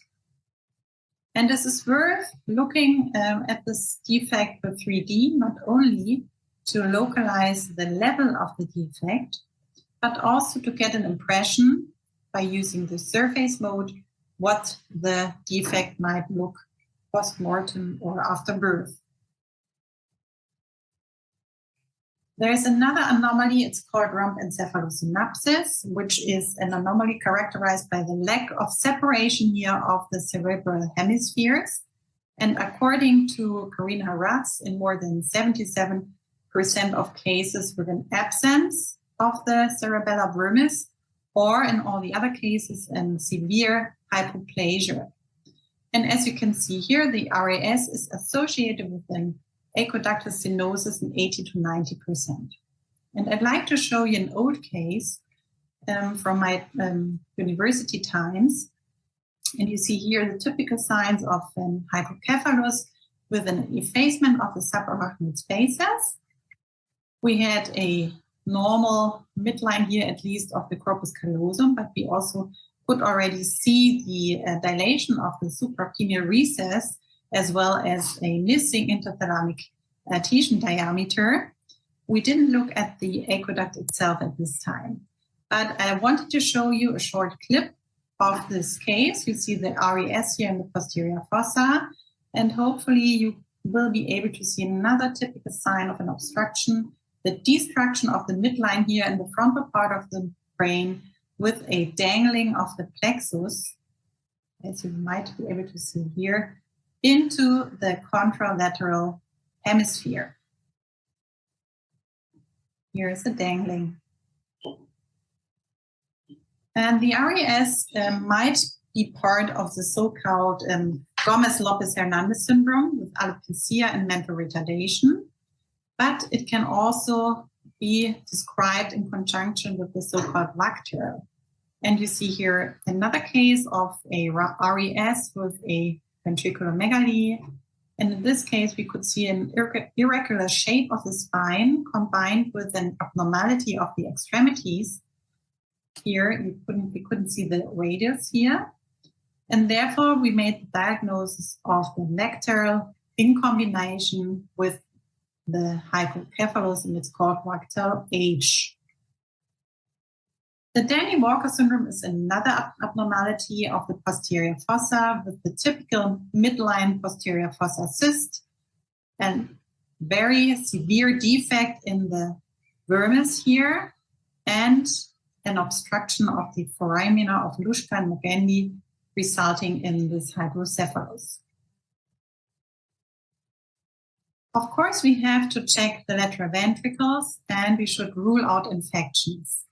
And mainly the CMV infection might be associated with ventriculomegaly.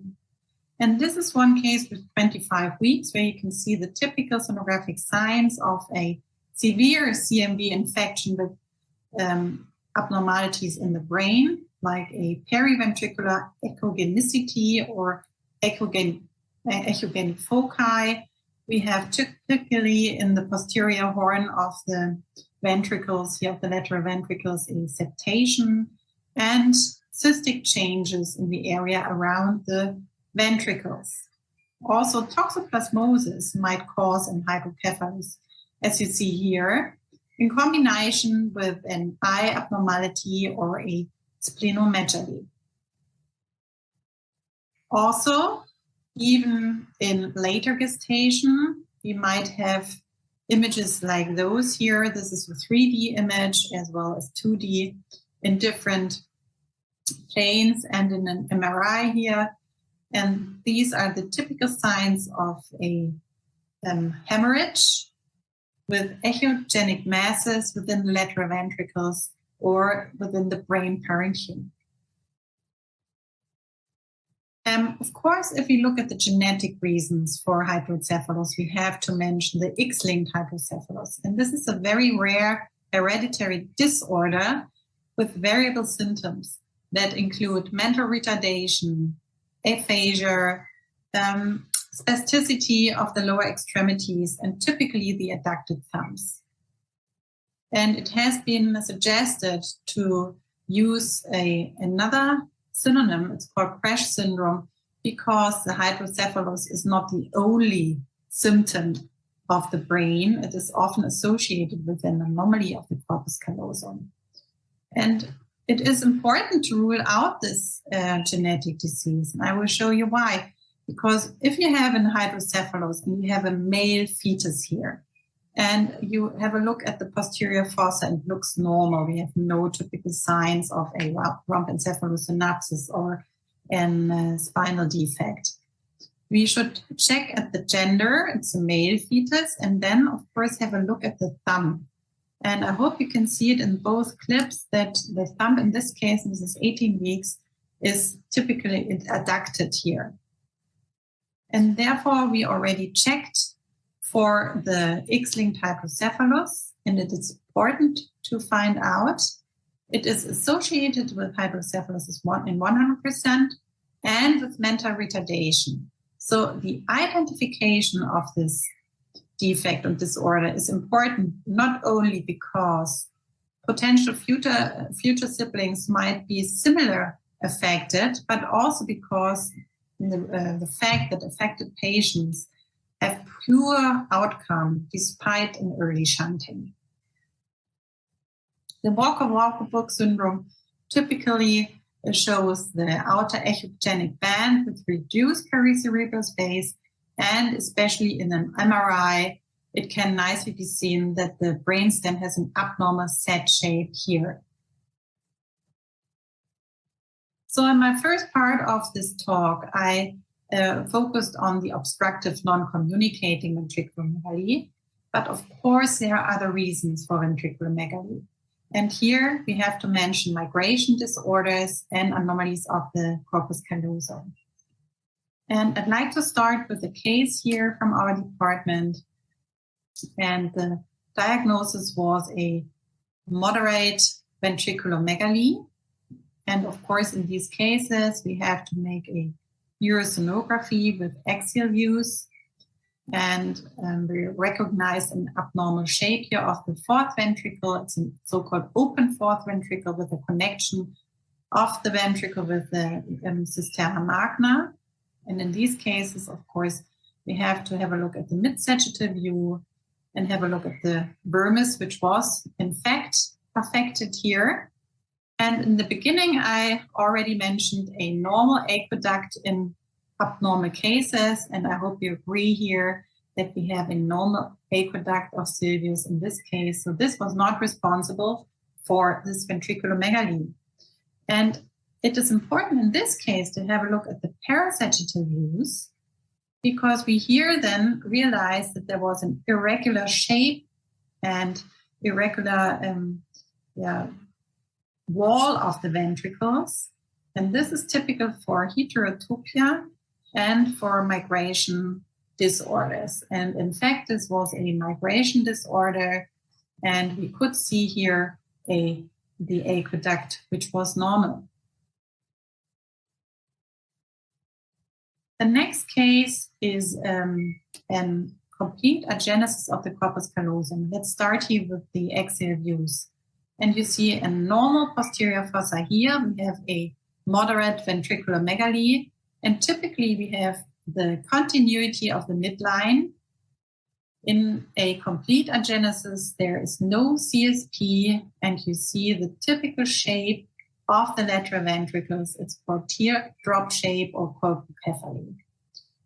If we have a look at the coronal views, you also see there's no CSP, there's no corpus callosum connecting both hemispheres, and we have this abnormal lateral location of the frontal horns of the ventricles. And of course, then in these cases, we have to have a look at the mid-sagittal views. We didn't see the corpus callosum, and we also have a look at the course of the arteries here. We couldn't detect the pericallosal artery. And of course, this was a complete agenesis of the corpus callosum. The holoprosencephaly might also be responsible for a holoprosencephaly. You see here the fused thalami in the axial views. Then we have a look at the coronal views. Again, you see the big single ventricle, the monoventricle, and the fused thalami, as well as abnormal eyes here.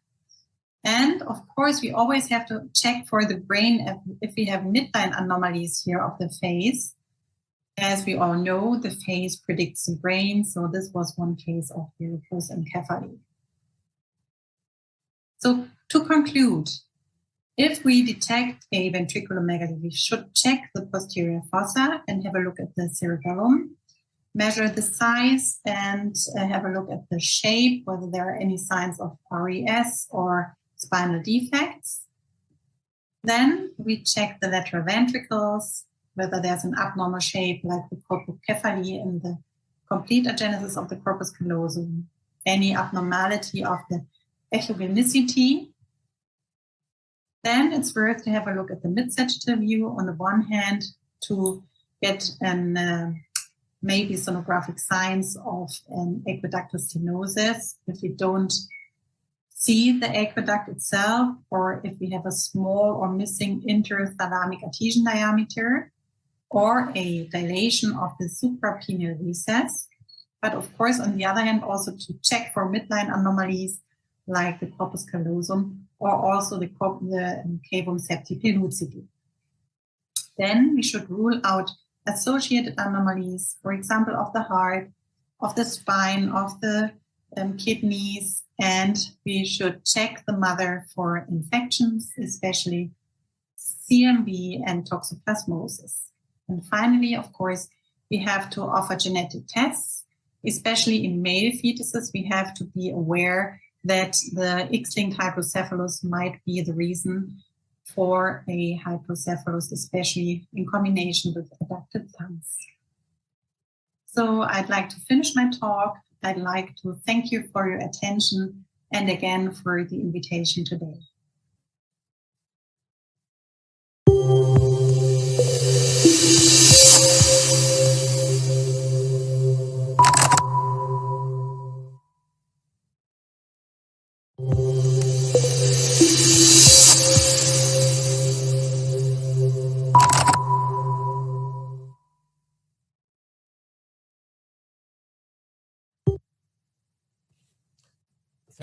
Thank you, Catherine, for this wonderful talk, and especially the systematic approach and the clear conclusions. I hope we'll have time to discuss this later on.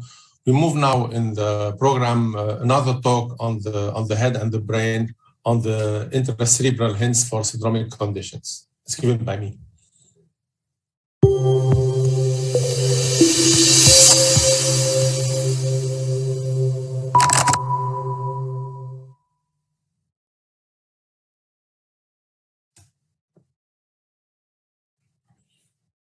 So good afternoon, ladies and gentlemen. In this talk, I will present you a new approach on seeking for syndromic conditions by thoroughly examining the fetal brain. In general, when we are seeking for syndromic conditions, we have some typical anchor or some hints. Some are specific, like when you see rhabdomyoma, you know it looks like a tuberous sclerosis. Some, like this bone and the short bone, can be a hint for a group of anomalies of the skeletal system. Some, however, as we just heard, like ventriculomegaly, is not very specific, and you need to seek for many other additional details. So this is how we are working the kind of Sherlock Holmes approach, where you combine different findings. Now, if we discuss syndromic conditions and brain anomalies and genetics, if you look at this paper, the typical approach will be to seek for lissencephaly, for typical genetic anomalies of the brain, including tubulinopathies or heterotopia, or conditions like, let's say, Walker-Warburg syndrome or Joubert syndrome and polymicrogyria, and so on and so on. But today I want to show you another approach, what can be used in prenatal diagnosis. I take an example that you understand what I mean. So this is why, if we ask, for example, a cardiologist, a child with Down syndrome, what are you going to seek for? He will say, you know, AV canal and ventricular septal defect, for instance. But if you ask a person performing fetal medicine, they will tell you, you know, we have a linear insertion of the valves, we have echogenic focus, we have pericardial effusion, we have the aberrant subclavian arteries. These are signs which are, let's say, for a cardiologist of non-relevance, but for us, over the years, we have learned that these can be hint for trisomy 21. What about the brain? We don't have a lot of signs of the fetal brain except the ventriculomegaly. So in other words, today I want to discuss the point of view of seeking for syndromic conditions by carefully analyzing the fetal brain. And we may have some, at the beginning, few brain findings, but in the meantime, we have a lot of experience on seeking of different brain anomalies. And I hope at the end of the talk, you have some hints you can use in your daily work. Let's start with the typical signs for chromosomal anomalies on the fetal brain. We will, first of all, focus on the cavum septi pellucid, which is a key structure in seeking for syndromic conditions, mainly chromosomal aberrations, because it is absent in holoprosencephaly. It is really absent also in genes of corpus callosum, but it can be also dilated in some conditions as you are going to see now. So if we find, for example, holoprosencephaly, this typical hint for trisomy 13, and this is why you will seek for additional signs like the cleft, facial cleft, polydactyly, abnormal heart anatomy, tachycardia, and median cleft, and hyperechogenic kidney. So it is kind of obvious. But on the other hand, you know, like me, that there are several subgroups of holoprosencephaly. And holoprosencephaly is not only typical for trisomy 13, but can be also associated with other conditions. It can be associated with triploidy, with trisomy 18 rarely, but also with 22q11, deletion 18q, and it can be also associated with Smith-Lemli-Opitz syndrome. And you see here in the lower corner, the cholesterol metabolism is one of the key features how holoprosencephaly can occur. In general, on these genetic anomalies, there is almost always a cholesterol metabolism disturbance, typical for Smith-Lemli-Opitz, but also other exogenic conditions like diabetes, alcohol, or drugs. It was associated in few cases that statin, which intervene with the cholesterol metabolism, can lead to a holoprosencephaly. But also rare conditions where one of the parents may have a mutation, what is called autosomal dominant non-syndromic holoprosencephaly. So this is one group, one sign, and different diseases. Now let's move to trisomy 18. Here we know that we have the typical signs are choreplexus cyst, we have the strawberry sign, and microcephaly can be the hint, but also the abnormal posterior fossa, including the dilated fossa, which is starting the early gestation, but also the open span bifida with the banana sign. But also abnormalities of the corpus callosum, like complete or partial absence or degenesis of the corpus callosum. 10 years ago, however, there was a report on the dilated cavum septipellucidity in trisomy 18, and this is what I want to highlight today with you in my talk. So these are twins. One of them had trisomy 18. Beside the size of the head and the shape of the head, look at the cavum septipellucidity, how different it is between both twins. And the paper of Abele and Hoffman and Kagan have reported in their experience 90%, over 90% of trisomy 18 had a dilated CSP. In our internal observation, it was some 60 to 70%, but nevertheless, it is more than half of the cases may show a dilated cavum septipellucidity. So I know many people tell me, you know, Rabbi, well, who cares for the CSP because trisomy 18 is so obvious. But I want to show you a case like this, for example, here. The patient was referred, as you see here, and there is a choreplexus cyst. So if you have a choreplexus cyst, it is simply, it's simple to look at the CSP, and if it's not dilated, it's unlikely to be associated with the trisomy 18. But here, this combination, without measuring the head, you know, it's by sure is going to be a trisomy 18. Look at this case referred to me 2 years ago. Second opinion because of a dilated fossa at 24 weeks, 34 years old lady. She had one healthy child. She had first semester scan with normal PAP-A and normal ACG, with the risk of trisomy 13, 18 of 1 out of 12,000. For I don't know which reason, she decided to run also a NIPT, which turned to be normal, 10% fetal fraction, and no signs for trisomy 18. Now, the dilated fossa was confirmed, as you see here. And looking to the fetus from different point of view, I found that the corpus callosum was short and abnormal. So it is corpus callosum dysgenesis, 25-week gestation. And the cavum septipellucidity was so large. And there was some mild retardation, growth retardation. And yeah, and you see here, so this is obvious. I said, well, it can fit to the corpus callosum dysgenesis. And then I found, in addition, perimembranous VST. And then I looked to the hands and I saw the hand. I said, you know, if I did not have an NIPT, I would have said it is for me 100% a trisomy 18. And it turned to be a trisomy 18 with a special case of an isodecentric chromosome 18 and the translocation trisomy 18 with the typical features of trisomy 18. And one of the main hints was the dilated CSP. Now look at this, another case having also a low risk in early gestation with the rocker bottom feet, with the perimembranous VST, with the abnormal hands, and the cleft palate, in addition to dilated CSP and this abnormal profile of the face. And this was a 22-week also trisomy 18. So don't underestimate the missed cases in early gestation, because today we rely on nuchal and on NIPT, but there are some cases which can still be missed, and I can imagine that the CSP can be of help. Now look at now trisomy 21. You have heard that typically is the brachycephaly, but ventriculomegaly as well. But the latest CSP was also reported in the study of Abile and co-workers, in addition to short corpus callosum reported by Dr. Tuchek and Zinkovskaya some years ago.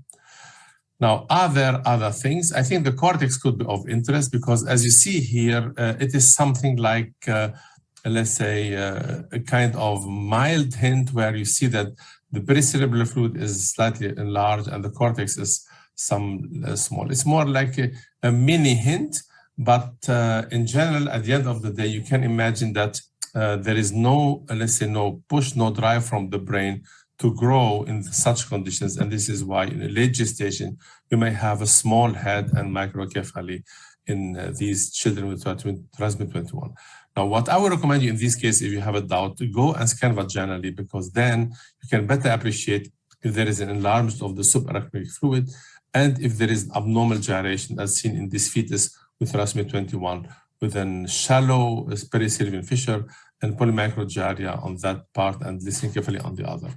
And this is here how it looks like. First of all, assume there's another disease. The fetus had an AV septal defect, but in addition, this brain, and it turned to be a trisomy 21. So this is why I think there are more signs. And if you look at now back to aneuploidies with the CNS, we see that for trisomy 21, we have posterior fossa anomalies, but mainly ventriculomegaly as a hint, and dilated CSP. Trisomy 18, the typical signs are spina bifida, posterior fossa anomalies, and coroplexus cyst and corpus callosum with dilated CSP. And for trisomy 13 and triploidy, mainly the holoprosencephaly, along with other signs as shown in this slide. Now, let's move to the next group. I doubt that you know this person, but look at the doll here with the number 22. This is DiGeorge, Angelo DiGeorge, as a pediatrician. And the disease he described, the DiGeorge syndrome, is now called deletion 22q11 syndrome.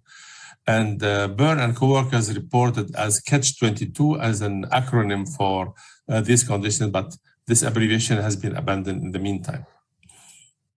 One of the typical features also we reported in this disease, let's say, independent on the presence of cardiac anomaly and thymus hypoplasia, is also the dilated CSP, because children and adults with the 22q11 deletion, they have still persistence of the cavum septum cyst, and the dilation is also present in utero. We found in this study, together with Dr. Abu Hamad and Dr. Carl, that 90% after 21-week gestation had a dilated CSP. So it can be of help. If you look at now these cases here, all had a typically dilated CSP. And then I'm not saying this is the only sign, but it can be a part of the puzzle as I'm showing you here. Then you can have a look to the typical cardiac anomalies in these fetuses, and you will find conotruncal anomalies, but also other rare anomalies. And one of the second hints we reported, which is quite very important, is the hypoplastic thymus in all these cases, or almost in some cases, an absent thymus as seen here or there. Now, this is what I'm trying to tell you. So if you see, let's say, abnormal thymus, then go to the head, have a look at the head. If you see the dilated CSP and the growth is normal, go and have a look at the heart, and not only on the heart, but also on the thymus. Then it can be a hint for this condition as well. Now, when you see a CSP dilated, as I told you, and seek for additional signs, it can be a hint of typical aneuploidy 18, 21, but rarely 13. It can be a hint for 22q11. It can be also a sign of corpus callosum dysgenesis in general, especially when it is shorter than usual, the CSP. But it can be also normal variant, because if you look at the curve of the CSP, 5% should be outside of the range. So don't exaggerate in the findings, especially if it's isolated. If it's in combination, so think of the associated findings, let's say, in the fetal body and seek for them directly. What I'm trying to explain now with this approach is, if you start the examination and you measure the BPD, you will anyway take the plane where you see the CSP. If the CSP is slightly dilated, then you may be alerted and seek with other eyes for other additional signs like the echogenic focus or the profile with the nasal bone or with the rocker bottom foot or with growth retardation and so on. Now let us go move now to seek for monogenic diseases.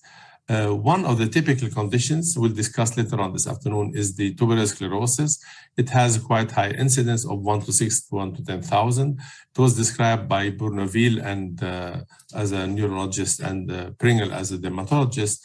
In 85% of the cases, there is a molecular genetic confirmation of the TSC1 and TSC2 gene. And let's look at these quite old cases. I examined in 94 and 96, so many years ago. At that time, we were writing it is likely to be tuberous sclerosis because we assumed that if the number is high within the heart, if you have several tumors in the heart, it's very likely, but we did not know until the gene was discovered, or let's say could be demonstrated in the late 90s.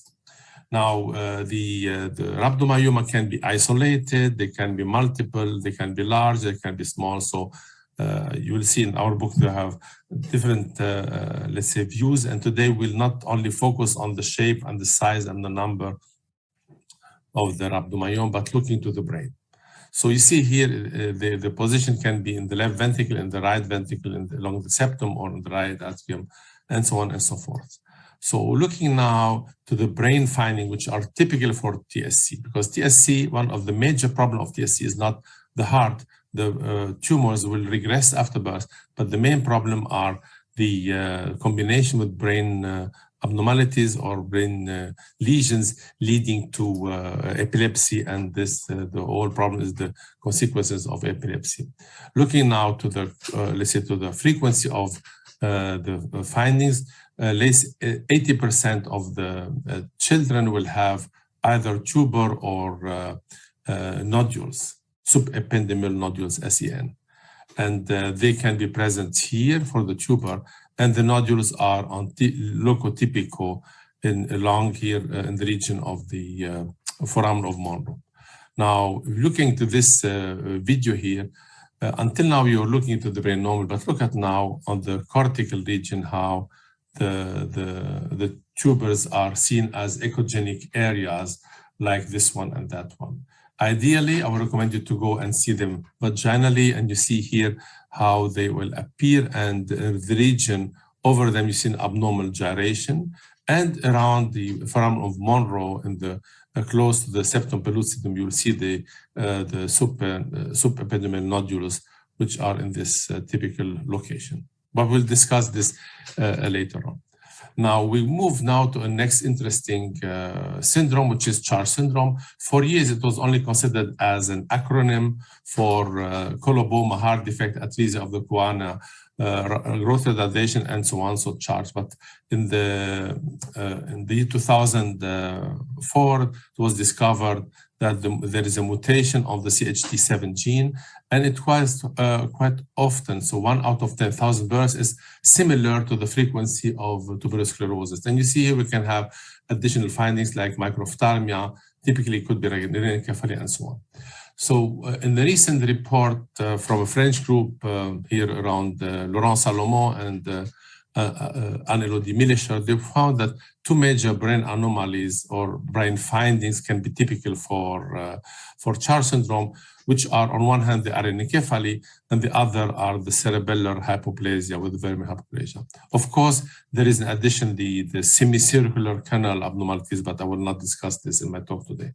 So the cerebral anomalies are not specific. As you see here, it's more Blake's pouch or some partial vermiagenesis, so indirect signs.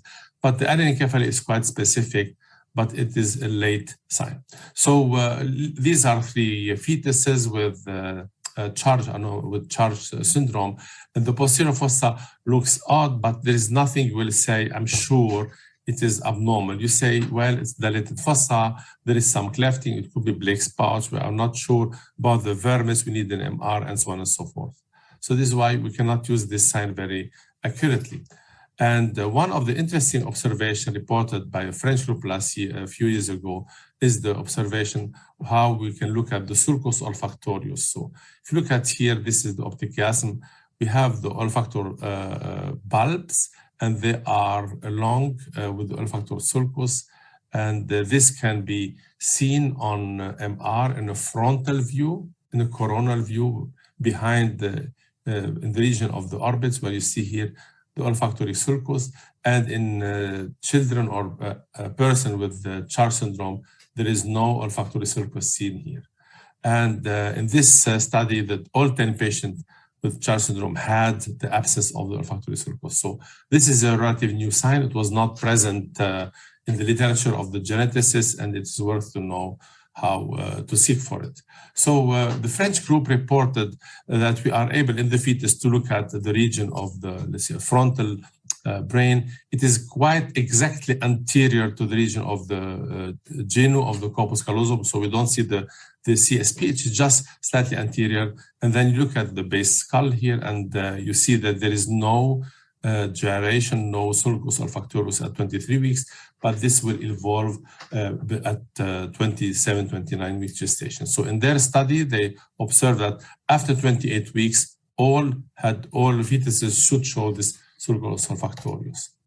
And I show you here a case that we have a sulcus olfactorius. It can be absent in RNA-encephaly, which is typical for Charles syndrome, but also trisomy 13, and the rare Kallmann syndrome, where typically an olfactory sulcus is absent.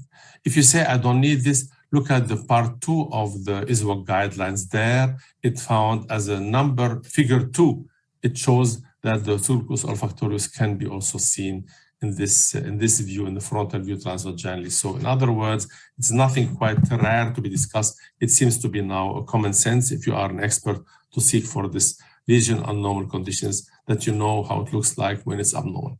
So you see here now, this is a normal fetus. As you see these two indentations here, just in the anterior region. I'm taking a simple, let's say, simple image. It's not very high resolution. From abdominal view, you can see these both indentations, and it is quite anterior, as I told, to the genu. Now, if you have exercise on many fetuses, and honestly, I do it on each scan, I do after 28 weeks of gestation to be always in, let's say, in shape. I have a frontal view. I see the the cavum septi pellucid with the two laminae, and I go anterior to see this. And occasionally, I look at also at the optic chiasm in the quite behind this. And then one day, when you have a fetus having VST, nuclear edema, the area was normal, seeking for a possible etiology, I found here an absence of the sulcus olfactory, and the genetic testing revealed then Charles syndrome. And here in trisomy 13, next time you have a late gestation trisomy 13 at 30-week gestation, you see here there's the RNA-encephaly, which fits to this median cleft. And well, it's not that rare, because in the meantime, if some patient decide to continue pregnancy and decided for palliative treatment, expecting the death after birth, you have a chance to seek for these conditions. Now let's move to the next group, which is the thanatophoric dysplasia. In thanatophoric dysplasia, this is, as the name says, Thanatos is the god of death. This is a skeletal dysplasia which is lethal in frequency 1 out of 30,000. It is can be detected in first trimester, but in many in second trimester. The signs are so typical in general. You have the frontal bones, you have broad bones, you have long bones, short hands, and trident hands, and the thorax abdomen discrepancy with the short ribs. So in general, yes, but occasionally there are referrals. I'm not sure if it's going to be in this fetus, let's say osteogenesis imperfecta or other diseases. So if you have any doubt, look at the brain. There were several reports showing that in the brain, we have typically a temporal lobe dysplasia, as shown in these two papers some years ago.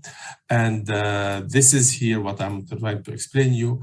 When you look at the brain at 22 weeks, you have only two gyrations. You have the Sylvian fissure, and you have the sulcus occipital, parieto occipitalis, and you see here in this fetus you have a lot of brain gyration, which are typically for a temporal lobe dysplasia in a fetus with thanatophoric dysplasia. And here are other cases. So once you know what to seek for, it can be easily done. And the earliest I've seen is 12, 13 weeks, and the earliest reported was also in the Canadian group, also 12-week gestation. You can start early to seek for these gyration, typically gyration, all 4 cases here were, let's say, recent cases of thanatophoric dysplasia. Now, look at the next disease I want to discuss with you is the Apert syndrome. In Apert syndrome, you have the craniosynostosis with the Turi and brachycephaly. You have also typically the mitten hands with the syndactyly, and you have FGFR mutation. Now, it was also observed that in this mutation, which is also responsible in the thanatophoric dysplasia, also the brain can show these signs of polymicrogyria. So this was an interesting case because the patient came because of ventriculomegaly, so unspecific sign, as we have heard, could be a long list, and borderline, it was 10 millimeters, 11 millimeter, and the reason was not known. So we were having a look. My colleague was scanning the patient and said, you know, all looks fine. I have a corpus callosum here, but there is one thing I don't like in this scanning today is I'm having difficulty in getting the CSP. And it looks like it's in the shadow. And when I heard the shadow, I remember they say there are observations showing that the shadow is a typical hint of an early craniosynostosis published by Nina Haratz and Edwin Quarello. And both said that in the corona suture can be also a window of this. And in addition, I remember that a paper was reporting on the temporal lobe abnormalities in Apert syndrome. So the growth was normal in this fetus, but looking more carefully to the temporal lobe, we found this abnormal gyration, and it cannot be thanatophoric dysplasia. So looking to the hand, then we discovered that the hand were in this position and not as a fist as we assumed first. So this is why, in other words, this temporal lobe dysplasia is not specific for thanatophoric dysplasia, but can be present in other FGFR mutation, even in achondroplasia, but I'm not sure that in these achondroplasias they are already at 20 weeks, but maybe later on gestation. So you see here now at 27 weeks, the images were obvious. We have a profile here with the turicephaly. We have the abnormal gyration here. We have the mitten hands, the confirmation of geneticists of the genetics, and you see here what I want to show. So in other words, look how interesting this approach is. You are seeking for a skeletal anomaly and you scan the brain and you guess in the brain what is the skeletal anomaly group going to be. So until now, we're trying to see the shape of the bones and look at the hands and the profile and is it here closed or not closed. In other words, my summary today for you is, and I will summarize this way, show me the brain and I tell you what syndrome the fetus have or may have. I showed you typical findings for trisomy 13, like holoprosencephaly and others, trisomy 18, 21, with, let's say, the gyration abnormalities, the enlarged pericerebral space, the dilated CSP in all the 4 conditions here. I showed you on tuberous sclerosis how to seek for the tubers and the subependymal nodular heterotopy in thanatophoric dysplasia and Apert syndrome, the temporal lobe dysplasia, and Charles syndrome for the sulcus olfactorius. In other words, look at these images here, and I hope you got, and let's say, this new approach, and I'm sure many of you will now work on developing additional science for the typical other syndromic conditions. And I thank you for your attention, and if you have questions, we can discuss these later on during this meeting.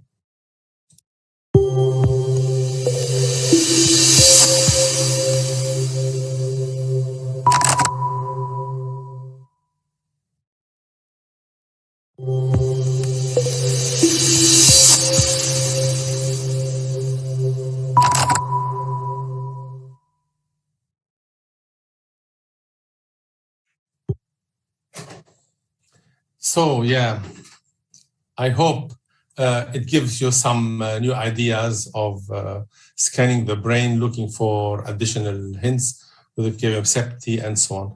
We move now to the abdomen, and I'm really happy that Professor Karim Kalash accepted the invitation, and he will be giving a talk on gastrointestinal anomalies. Karim is a friend of mine since the 90s. He was born in Algeria and moved to Berlin and worked together in the 90s. He did a lot of research on the trachea, on the lungs, and then he moved to work with Roberto Romero for a year and returned back to work in London with Charles Rodek. And he's now the head of the unit of ultrasound in Sidrakat in Qatar hospital. So this is one of the few people I know who worked on 4 different continents and an expert on many fields. So Karim, please go and show us now some of your experience of specific gastrointestinal anomalies.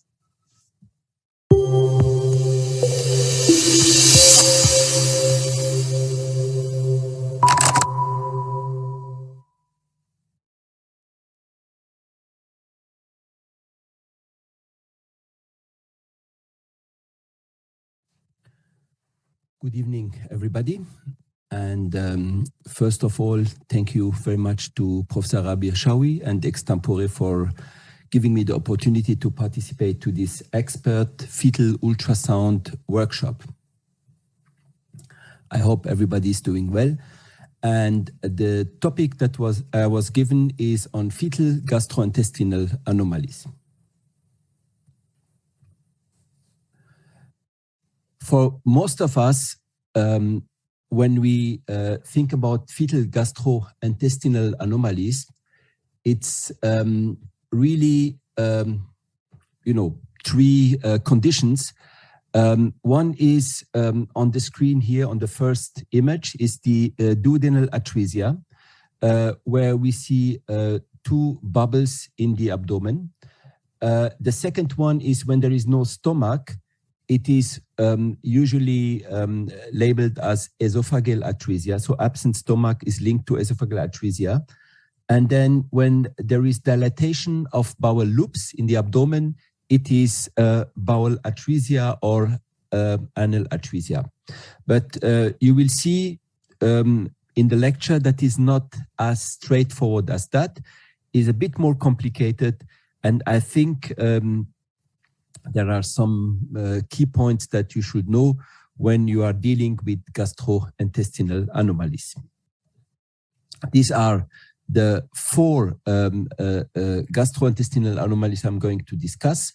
One is esophageal atresia. The second one will be duodenal atresia. Then we have small bowel atresia that is located a bit deeper in the gastrointestinal tract. And then the last one will be anal atresia. Very important. 2 of these gastrointestinal anomalies are associated with an increase of amniotic fluid. Therefore, it's very important to know how to diagnose polyhydramnios and how to link it to gastrointestinal anomalies.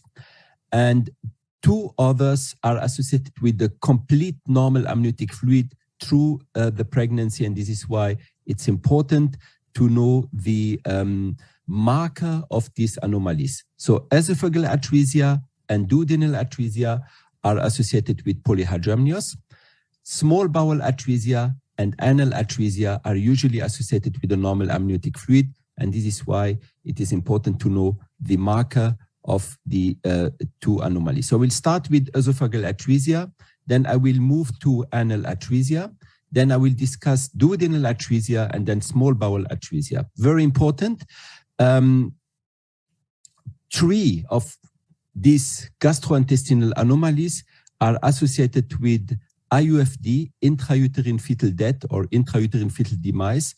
It's usually duodenal atresia and small bowel atresia. Sometimes esophageal atresia. I've seen cases admitted with esophageal atresia that died, the day before, where the fetus died before either induction of labor or delivery. But it's usually duodenal atresia and small bowel atresia that have a very, very high risk of intrauterine fetal death. And I will show you how maybe we can, prevent this and deliver the fetus in time. So, number one, as I said, when we think gastrointestinal anomalies, we think about polyhydramnios. This is a study from the group of Tübingen with Oliver Kagan and Markus Hoppmann and Harald Abele, where they looked at 272 pregnancies. I'm sharing, two studies because it's about definition of polyhydramnios. The polyhydramnios was defined as a maximum vertical pocket equal or higher than 8 centimeters. We'll explain in a moment what is a maximum vertical pocket. And if you look in their study, for those cases with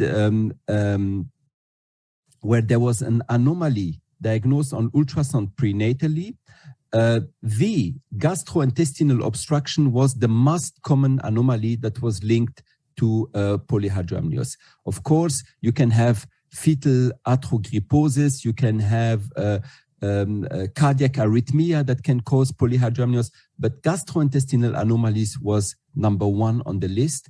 And remember, it's either esophageal atresia or duodenal atresia. The lower one, the one in the lower tract, do not cause polyhydramnios. Now, to measure the maximum vertical pocket, it's really very important to hold the transducer basically, parallel, to not angulate the transducer, and then to try to find the pocket without fetal limbs and without umbilical cord. There are so many definitions how to measure the amniotic fluid. There is the AFI, amniotic fluid index, but I personally prefer the maximum vertical pocket, okay? And I just measure from the anterior part to the posterior part of the uterus without umbilical cord, without fetal limbs, and holding the transducer like shown here. Important is not something that should take you more than 2, 3, 5 minutes. Straightforward, you put the transducer and you measure the maximum vertical pocket. And if it's above 8, it's usually labeled as polyhydramnios, like shown here on the picture from anterior to posterior, no umbilical cord, no fetal limbs. And then if it's above 8, it's polyhydramnios. Now, when it's above 8, it can be just above 8, let's say 10 or 12, but it can be very, very increased, like 15, 20. And this is where some authors will then use the amniotic fluid index. And there are two cutoffs, as you can see on the slide here. So if it's above 8, but the amniotic fluid index is below 25, it's usually labeled as mild. And if it's above 8 and the amniotic fluid index above 35, it is labeled as severe polyhydramnios. And it's very important to discern between a mild one and the severe one, because without going into much details, the mild one are usually associated with gestational diabetes, maybe idiopathic, maybe, you ask the patient, maybe multipara, many kids, and then they have mild polyhydramnios. The severe one is the one that we want to detect, because these are going to be associated either with chromosomal abnormalities or with one of the gastrointestinal tract obstruction that I was talking about, either duodenal atresia or esophageal atresia. So let's start with esophageal atresia, number one, the one that's going to be associated at some stage with polyhydramnios. Very important, what you should remember, the most frequent type we are going to see prenatally is the type 3 here on the slide, the third one, where there is a proximal blind ending esophagus, okay? No communication with the trachea. And then at the distal part, you will have a tracheoesophageal fistula. So it means that the fetus will try to swallow in a blind ending sac, basically the proximal obstructed esophagus, and then you might have some fluid in the stomach because there is this distal tracheoesophageal fistula. The others are very, very rare. This is the most frequent type we're going to see prenatally. And this is good because we can confirm esophageal atresia, absent stomach or very small stomach, and then you try to observe the fetal neck, okay? And if you see a pouch filling in the fetal neck and emptying during swallowing, it's the confirmation of esophageal atresia. It is called the upper neck pouch sign, or the, let me just try to move this one here. So it's called the upper neck pouch sign, published many times. We know it from the late 90s, and I just try to share maybe one video clip. I just go at the right place. You need a bit of time. You need to be patient. You need to observe the neck. And then at some stage, you can see it here. When the fetus start to swallow, you can see a cyst in the neck usually, or upper mediastinum. You see it over here. There is a small cyst filling and emptying, and this is the blind ending proximal esophagus, and you are confirming esophageal atresia. The next one, let's move on to the lower intestinal tract, to the other side, to the anus. I told you the anal atresia is not associated with increased amniotic fluid, unfortunately, so we need other marker. And the other marker will be calcification in the abdomen. Remember, it's not bowel dilatation, it's calcification in the lower abdomen. And I will show you two examples. The calcifications can be very subtle, like on this video clip here. Just small dots in the lower abdomen, maybe in association with other malformation, and then you really need to look at the anus and either confirm that there is a sphincter there or the sphincter is absent. I will show you how it is done. Or you have a larger calcification in the lower abdomen with small bowel dilatation. And this is an indication that urine is mixed with bowel content, and then they cause this, larger calcifications. And it's also an indication that there is anal atresia. So how do we look at the anus? We try to visualize what we call the target sign. So if you see a black circle with an hyperechogenic center, it is usually the anus is there, is intact, is not malformed. And if you just see a line, I think this is the best picture from the literature. It's not easy to do. You have to go in a frontal view, like you are trying to visualize the genitalia, and then you move away from the fetus. And if you see a line like here, it's usually anal atresia. So that's a video clip here, and where it was confirmed postnatally. So whatever you do, whatever you're trying to do, you will not be able to visualize what we call the target sign. The target sign is basically the black circle with the white echogenic dot. You always see a line like here, and then this anal atresia was diagnosed prenatally and then confirmed postnatally. There is another situation, just to mention it, because it's maybe linked also to a genetic syndrome. In girls, you can have anal atresia combined with hymenal atresia, or an imperforate hymen. And the way to diagnose this one is really when you see in the lower abdomen the bladder plus the dilated uterus above it, you see two cysts in the lower abdomen.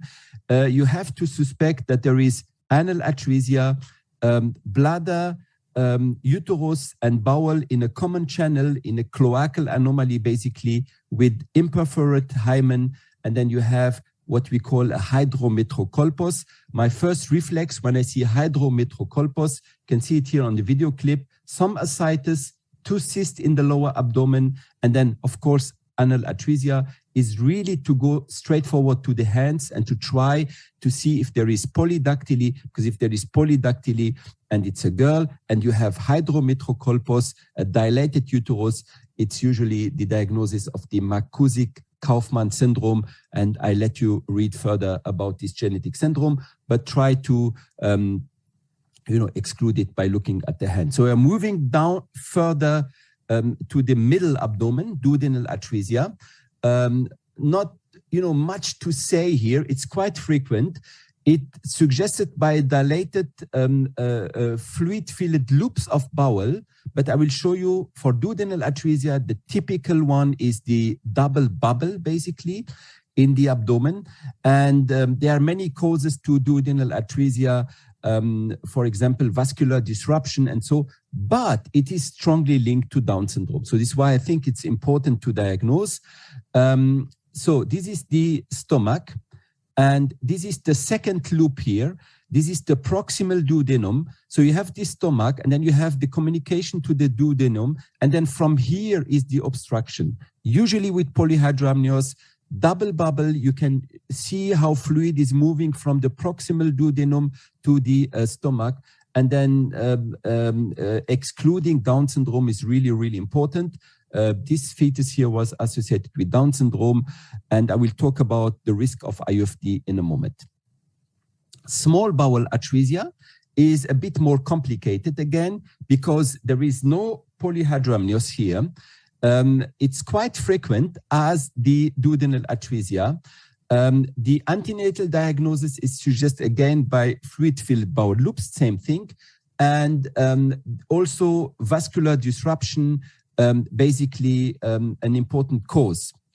But as I said, you can see here the amniotic fluid volume is normal, okay? There is no increased amniotic fluid volume. And this is the small bowel atresia. So dilated loop with movement of bowel content, basically strong movement of bowel content, not static. And this is going to indicate a small bowel atresia. And then confirmed at the time of delivery. And these kids, they need surgery because sometimes, the bowel can get necrotic. Now we will talk about the risk of IUFD. So since the end 90s, we know from this study from Stula Eknes, where that fetuses with duodenal atresia or small bowel atresia, sometimes, as I said, esophageal atresia, can have a higher risk of intrauterine fetal death.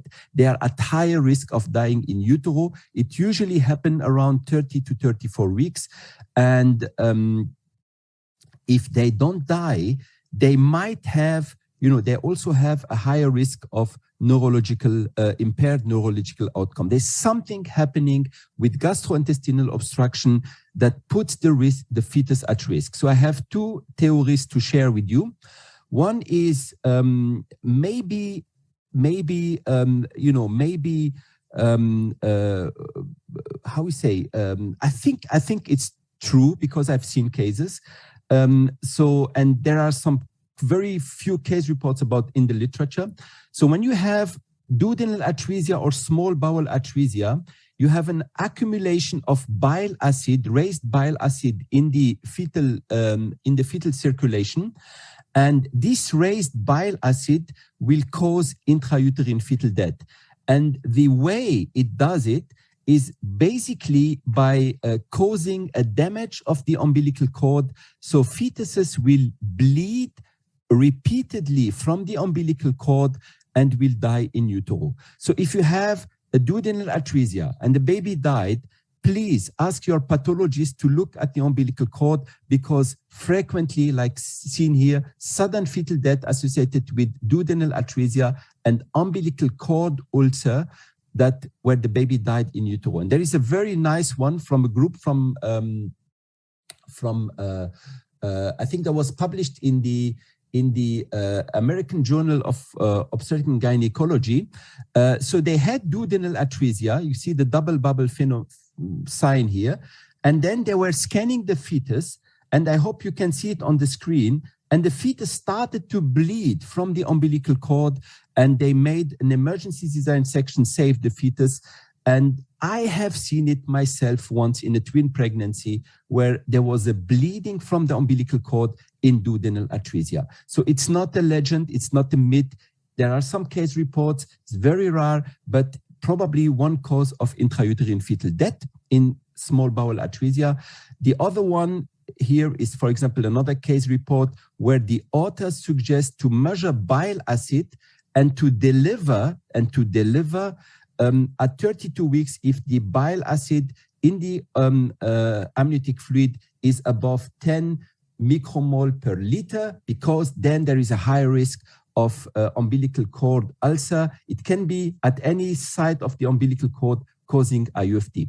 The other one is the midgut volvulus, and this one is basically associated more with small bowel atresia. These fetuses, they tend to die because they develop a volvulus, and the volvulus will cause basically, it is the bowel that is twisted around the mesenteric artery, and for some reason this is associated with fetal stress and intrauterine fetal death. Many case reports, many description also happening at around 32 to 34 weeks. There are two signs for the midgut volvulus. One is the so-called whirlpool sign, and the other one is the coffee bean sign, and I will show you how it looks. So with the whirlpool sign, basically the bowel is around the mesenteric artery and like a snake, basically, or this whirlpool sign.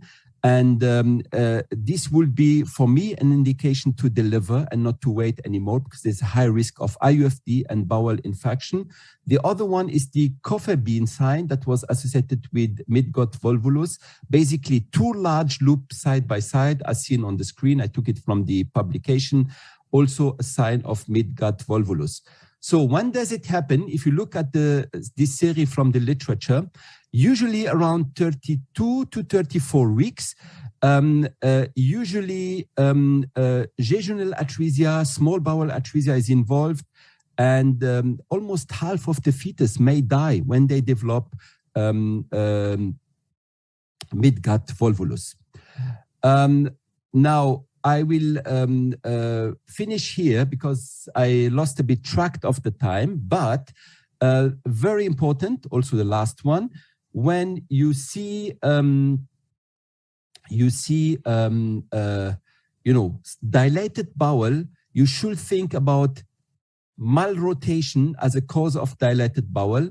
And then, or the other way around, if you see a cardiac defect, a complex cardiac defect, where the heart is maybe oriented to the right and you're suspecting a heterotaxy syndrome, it's very, very important to really then go down to the bowel area and see if the bowel is not dilated, because heterotaxy syndrome is usually associated with bowel malrotation. Bowel malrotation can cause bowel atresia, small bowel atresia, and small bowel atresia in bowel malrotation in heterotaxy syndrome is at very, very high risk of developing a midgut volvulus and IUFD. I will stop here. I, really thank you for the attention. I think we can discuss some part of at the end of the session, of the lecture. And thank you very much.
So thank you, Karim, for this nice talk. And for the audience, I told you that it is an expert giving his experience. Have you seen the many papers he published on this field, from the trachea until the volvulus with this special sign?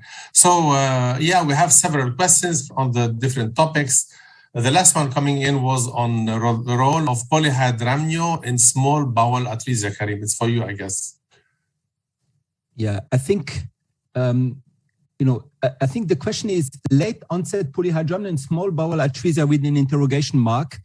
Unless there is an associated anomalies, the few cases I've seen with small bowel atresia that were confirmed postnatally, they had usually normal amniotic fluid volume. So even in late gestation, unless there was something else. I don't know what your opinion is on this, but small bowel jejunal atresia and lower, it's usually normal amniotic fluid volume, unless there is another reason for the increase. Yeah, for me too. So Catherine, you have also the same experience? Yes. So this is rather not so typical for small bowel atresia, because what is the mechanism? So the baby can swallow, but it accumulates and you see the dilation of the abdomen. And what about the question on the significance of the perineal cyst? Yeah, that's for you. Perineal? No, that was the, I think it's something related to the brain. Or is it perineum? Yeah, perineal. No, wait, perineum or pineal? Let's start from the perineum, Karim, and then... Yeah, perineum was, if it's perineum, it's probably the anal atresia. Exactly, yeah. And so, yeah, just to,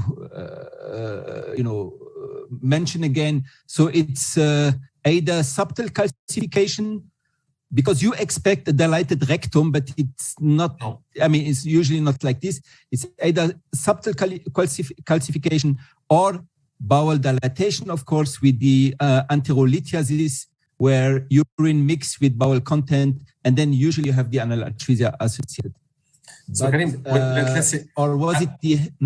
Yeah, I want to challenge with this question, because the case you are saying with enterolithiasis are cases where there is a mixture of the urine. So this is not the simple condition. But let's say we have to say that the typical anal atresia is almost always overlooked, unless you seek for the target sign. And let's say people ask me sometimes, are you doing this routinely? I'm doing this more than I used to do in the past. But where I'm suspecting more is when there is a single umbilical artery or any association with the renal anomaly. So it is in direction of factor without the spine. So I looked for the target sign. What about you, Catherine? What do you look for the anus on routine or when conditions? I think in my experience, it's easier to see it in the late second trimester, the anus. So if I have a later control, it's quite easy to see. But in earlier gestation, like 20 weeks, it's not so obvious sometimes. I think that's my experience. But I try to have a look at it, especially if I have additional signs, also like hydronephrosis, for example, in mild one. So I think it's worth looking, but it's not always so easy. Yeah.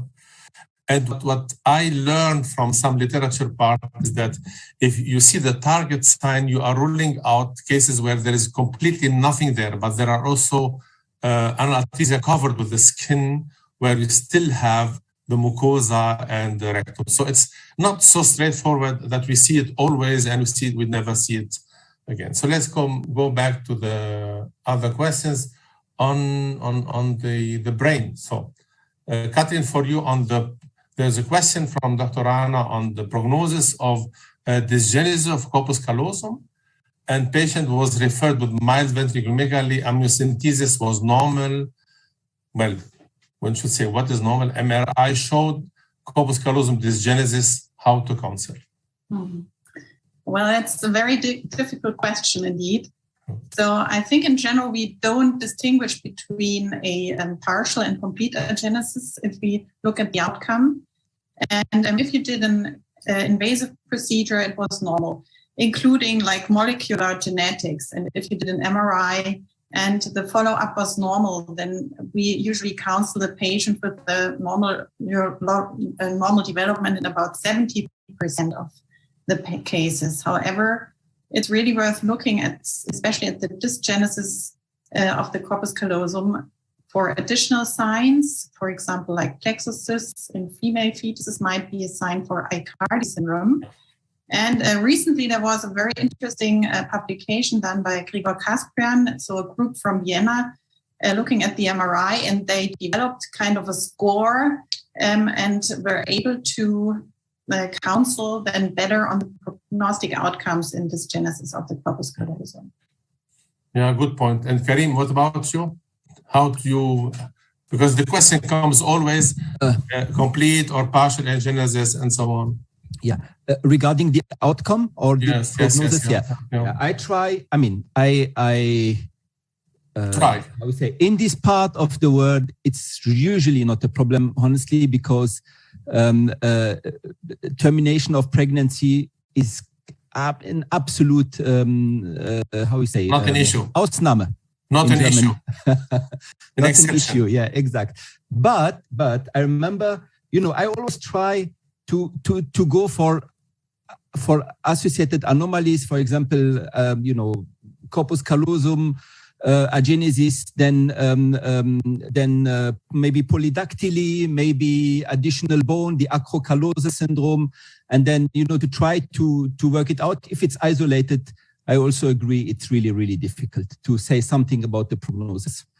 Let's say what you should know is what for years we were assuming, if you have some parts of the corpus callosum, it's a lucky finding. Today we say, I prefer to have a complete agenesis without anything else instead of having half corpus callosum, because in general, these were overlooked in the past.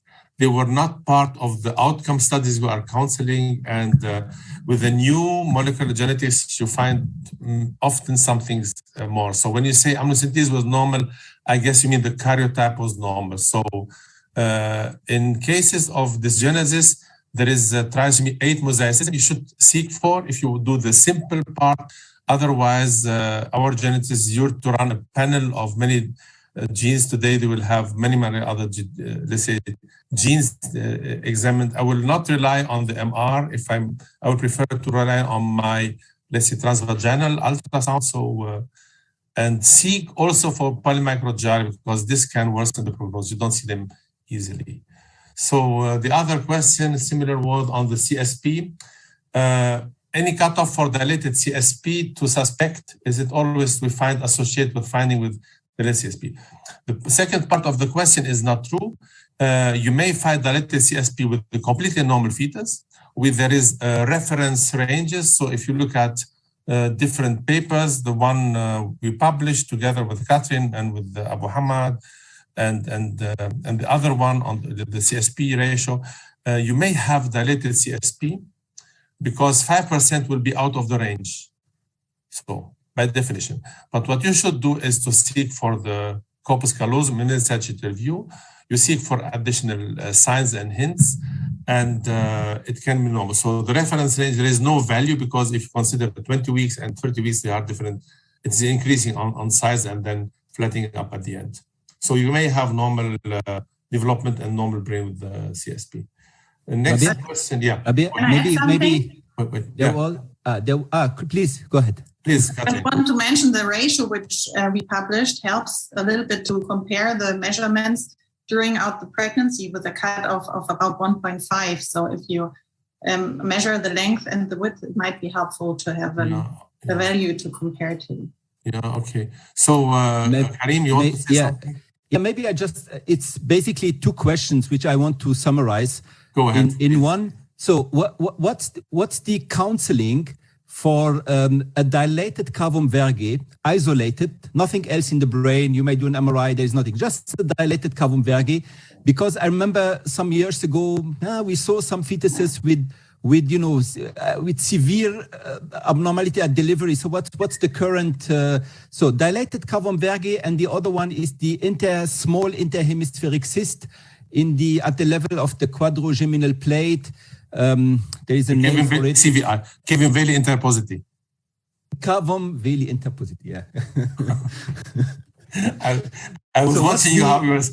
Exact. I haven't seen it for a while. This is why I don't know it anymore. I will leave it first to Catherine and then. Yeah. So isolated. First, the question is really: do you mention it? Do you say it to the patient? Because in most of the case, you will know that there's nothing that can be done prenatally, or would you go for extensive? I did not get the question of dilated cavum vergus. I mean, the posterior part is dilated. Yeah, the posterior part is dilated. You have cavum pepti, and then it doesn't end abruptly. Yeah, but it's normal for me. This is for me normal. I would say the same. I would also say it's the same. If you have no additional anomalies and you have a cystic like dilation in the posterior part of the cavum, then it mostly should be a normal outcome there. But of course, as you said, we always have to be aware of additional like cystic changes also in the kidneys or somewhere else to rule out Zellweger syndrome, for example. And I would recommend a follow-up. I always like to do a follow-up in the brain, because sometimes if we detect the abnormality with 20 weeks, as we already saw also in ventriculomegaly, it's always important to have a follow-up to be sure that's an isolated sign. And then I would do a positive counseling of the patients. I want to check if I can share my screen, Daria. Let me check. Give me, I'm going to check because the questions were here. Does it work? Yeah. Okay, so this is here for the question. Again, this is the paper. And you see this is the reference range, and this is the percentile. Okay. And you can use this curve because it depends if you are scanning at 22 weeks with 55 milliliters. The paper Catherine was speaking about was her paper on the CSP ratio. And in this paper, we did, let's say, the ratio showing if you have the width, if it's dilated and normal length, it is rather normal. But if you have a shortening and dilation with the ratio, as you see here, of 1.5 is the ratio, then it can be a sign of or a hint of partial agenesis. So get in both cases sagittal view and a comprehensive examination. The other question of Karim on the Kevin Valley interposity, it is, if you look at really systematically, sagittal view will have often a very small one. It has for me three significances. It is in early gestation. In early gestation at between 13 and 18 weeks, it is what we assume to be the third ventricle, which is not the case. Rowe Birnbaum showed in his paper that at 14 weeks, when you see a slit of water between the two chorial plexuses, it's not the third ventricle because it's too high. It is the Kevin Valley interposity. It is in spina bifida. It has a, let's say, a rectangular sign, which is what's called the diamond sign. It is squeezed. And in normal fetus, sometimes you see additional hint, and it is sometimes associated with other anomalies. So it's rarely as it's cyst isolated, but you don't find anything else. So it is for me a hint to seek for more, but we do a follow-up only to see the very, very few cases are going to be had dilation and even a treatment after birth. In general, they will be as a, let's say, mild sign and disappear. So this is my, as you were saying, Catherine. Yeah. So, Rabbi, in the same line, isolated choroid plexus cyst, isolated. Is it still a sign of aneuploidy? Right here. What, Catherine, you say your word, and I will repeat what I said in my talk. I would say it's if you have no additional anomalies here, and it's an isolated cystic structure in the plexus, I would rather not do any further tests if it's isolated. So let's say the name Roshita Bhakti, I think it could be from India. If I'm in India, you scan rather at 19 weeks gestation, so you'll have often choroid plexus cyst. This is why make a control, but be careful because if this associated with, let's say, if you don't see the cavum septi and it is a sign of agency of corpus callosum, then it is dangerous. At 22 weeks, I even ignore them. But there are exceptions. In my talk, I showed you, look at simply the CSP. Dilated, why not to check for thalassemia 18? Because you may have also mosaicism. And we spoke on iCardi, and a new observation was reported by Dario Palladini. He said if they are very, very large and persisting in the third trimester, they may be a sign of what he said, Catherine, polymicrogyria, or what was his? Yes, he said. Yeah. So polymicrogyria. So and it can also lead to very rarely to obstruction, like mechanical obstruction in rare cases. In general, I calm the patient. I tell them it will disappear, and then rarely it is as an isolated sign that has any role, like the echogenic focus. For this one, Rabia, I have a paper where they looked at I'm sure you know it. So it's what do we do with large choroid plexus cyst, and believe it or not, they looked at the neurological outcome until the age of 6 or 8 years. At these kids until the age of 8, and they were all normal, even when the plexus cysts were very big and persisting at 28 weeks. But I usually don't tell them it was only 6 cases, like it's usually the case in these studies. But parents are happy, and because they are really, when you tell them a big cyst, it's something you worry about. So. Yeah, especially if you tell the parents, there is. I'll show you now quickly the paper here. This is a paper of Palladini. Wait. So here, isolated persisting large plexus cysts warrant neurosonography follow-up. And it is a kind of case report. But it's difficult to convince the parents, don't worry, there are 2 cysts in the brain, they may explode. Don't worry, but you see, no one wants to have the cyst in the brain. So, but at what gestation should earliest we diagnose hematocolpos? Hematocolpos is not present as blood, but hydrocolpos. Yeah, these are few cases we came across. I think usually after 20 weeks, it starts with like a cyst in the abdomen, ascites, and then, if you know how they look. But we had also some cases where they were so big that they ended up with postnatal demise because it was lung hypoplasia. Oh. And the big discussion was whether we should have, punctured prenatally, try to empty the uterus, because there are cases in the literature where they end up with little lung hypoplasia. So they can be really, really, really big. So but let's say I will answer the question the other way. What they see is a kind of irregular cyst in the lower abdomen in early gestation. This can be a typical hint of anal atresia. Anal atresia in early gestation appears as an irregular cyst and then disappears. And sometimes you may see some debris, and then later on after birth, you say, oh, now I know there was an anal atresia. At 20 weeks, you don't see anything. This is why an irregular cyst in the pelvis could be a hint for anal atresia. And then we see the next question of how early can we see the target sign?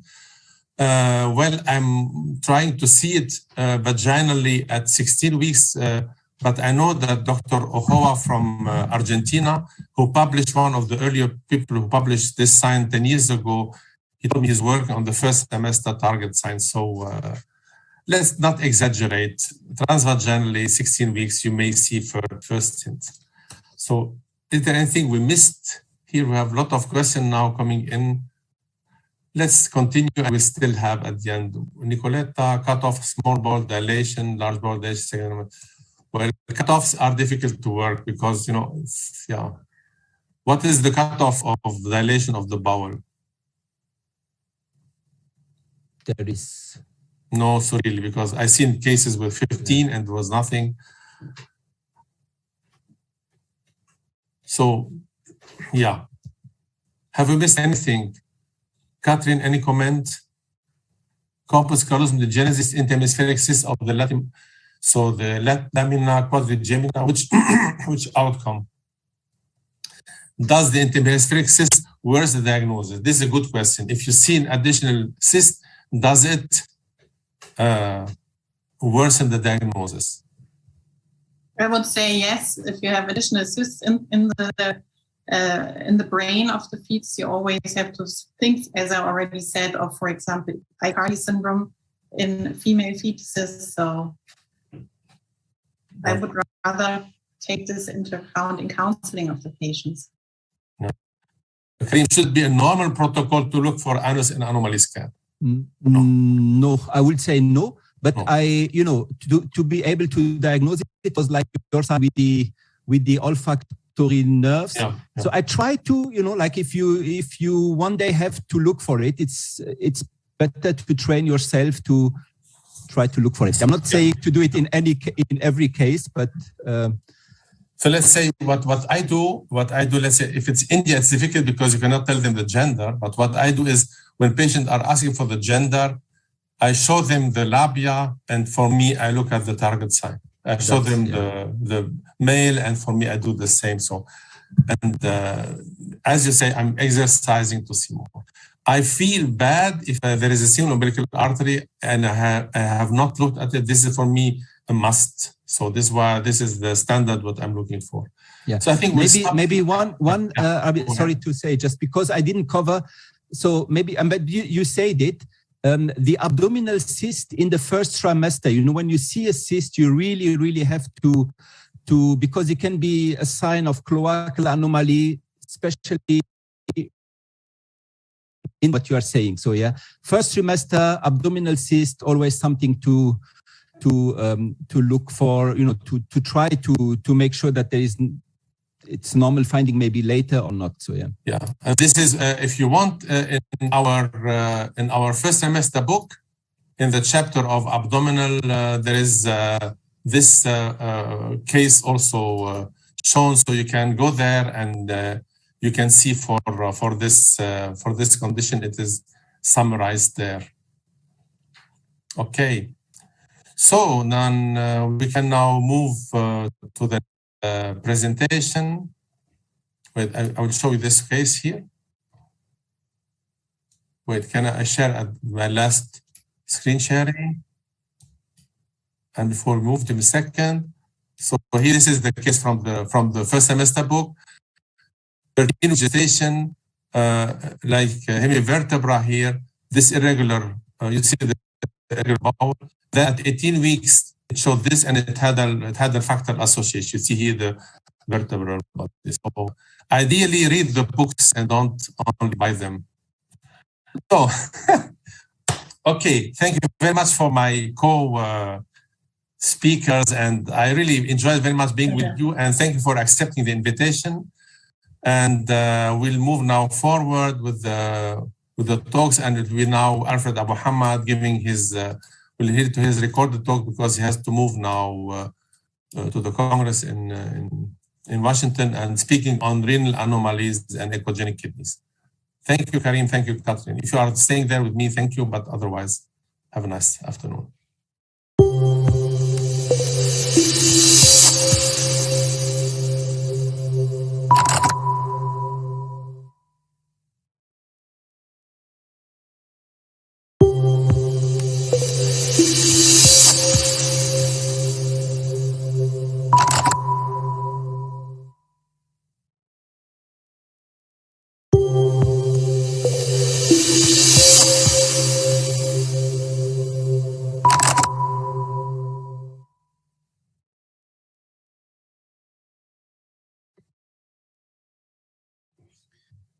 Thank you for the opportunity to speak.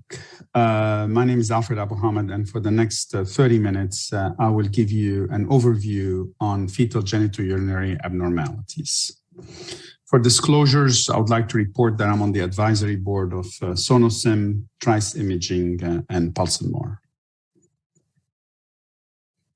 So first, the pathogenesis of renal malformations. So the etiology of the majority of renal malformations really remain unknown, but there's a significant contribution from environmental effects such as diabetes, ACE inhibitors, alcohol use, vitamin A, and others. And I want to highlight to you that evolving evidence suggests a significant genetic contributions to renal malformations, maybe in the upwards of 30 to 40% of all renal malformations. And that evidence speaks to aneuploidy in about 20% of those cases, copy number variants in about 15%, and monogenic inheritance with mutations in genes in about 10 to 17%.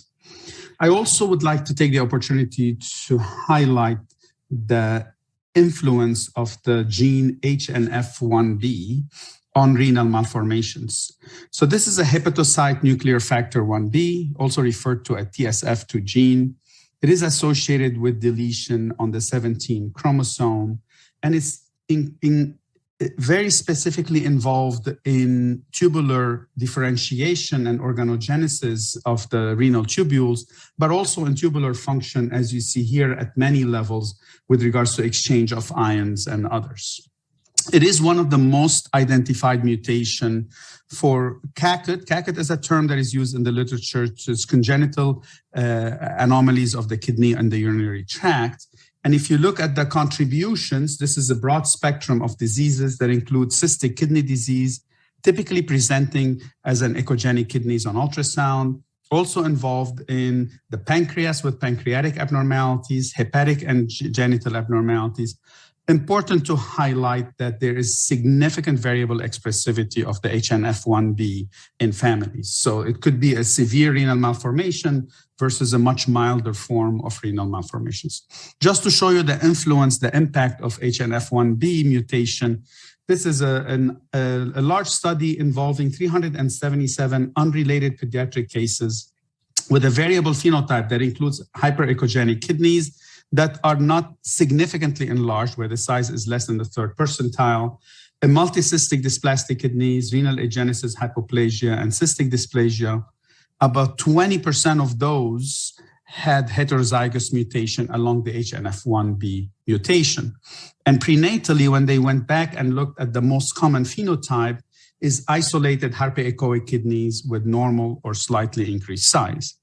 And another study also that highlights the significance of this in 62 pregnancies with fetal bilateral hyperechogenic kidneys, 29%, 1 in 3, had the TSF2 or HNF1B gene abnormalities.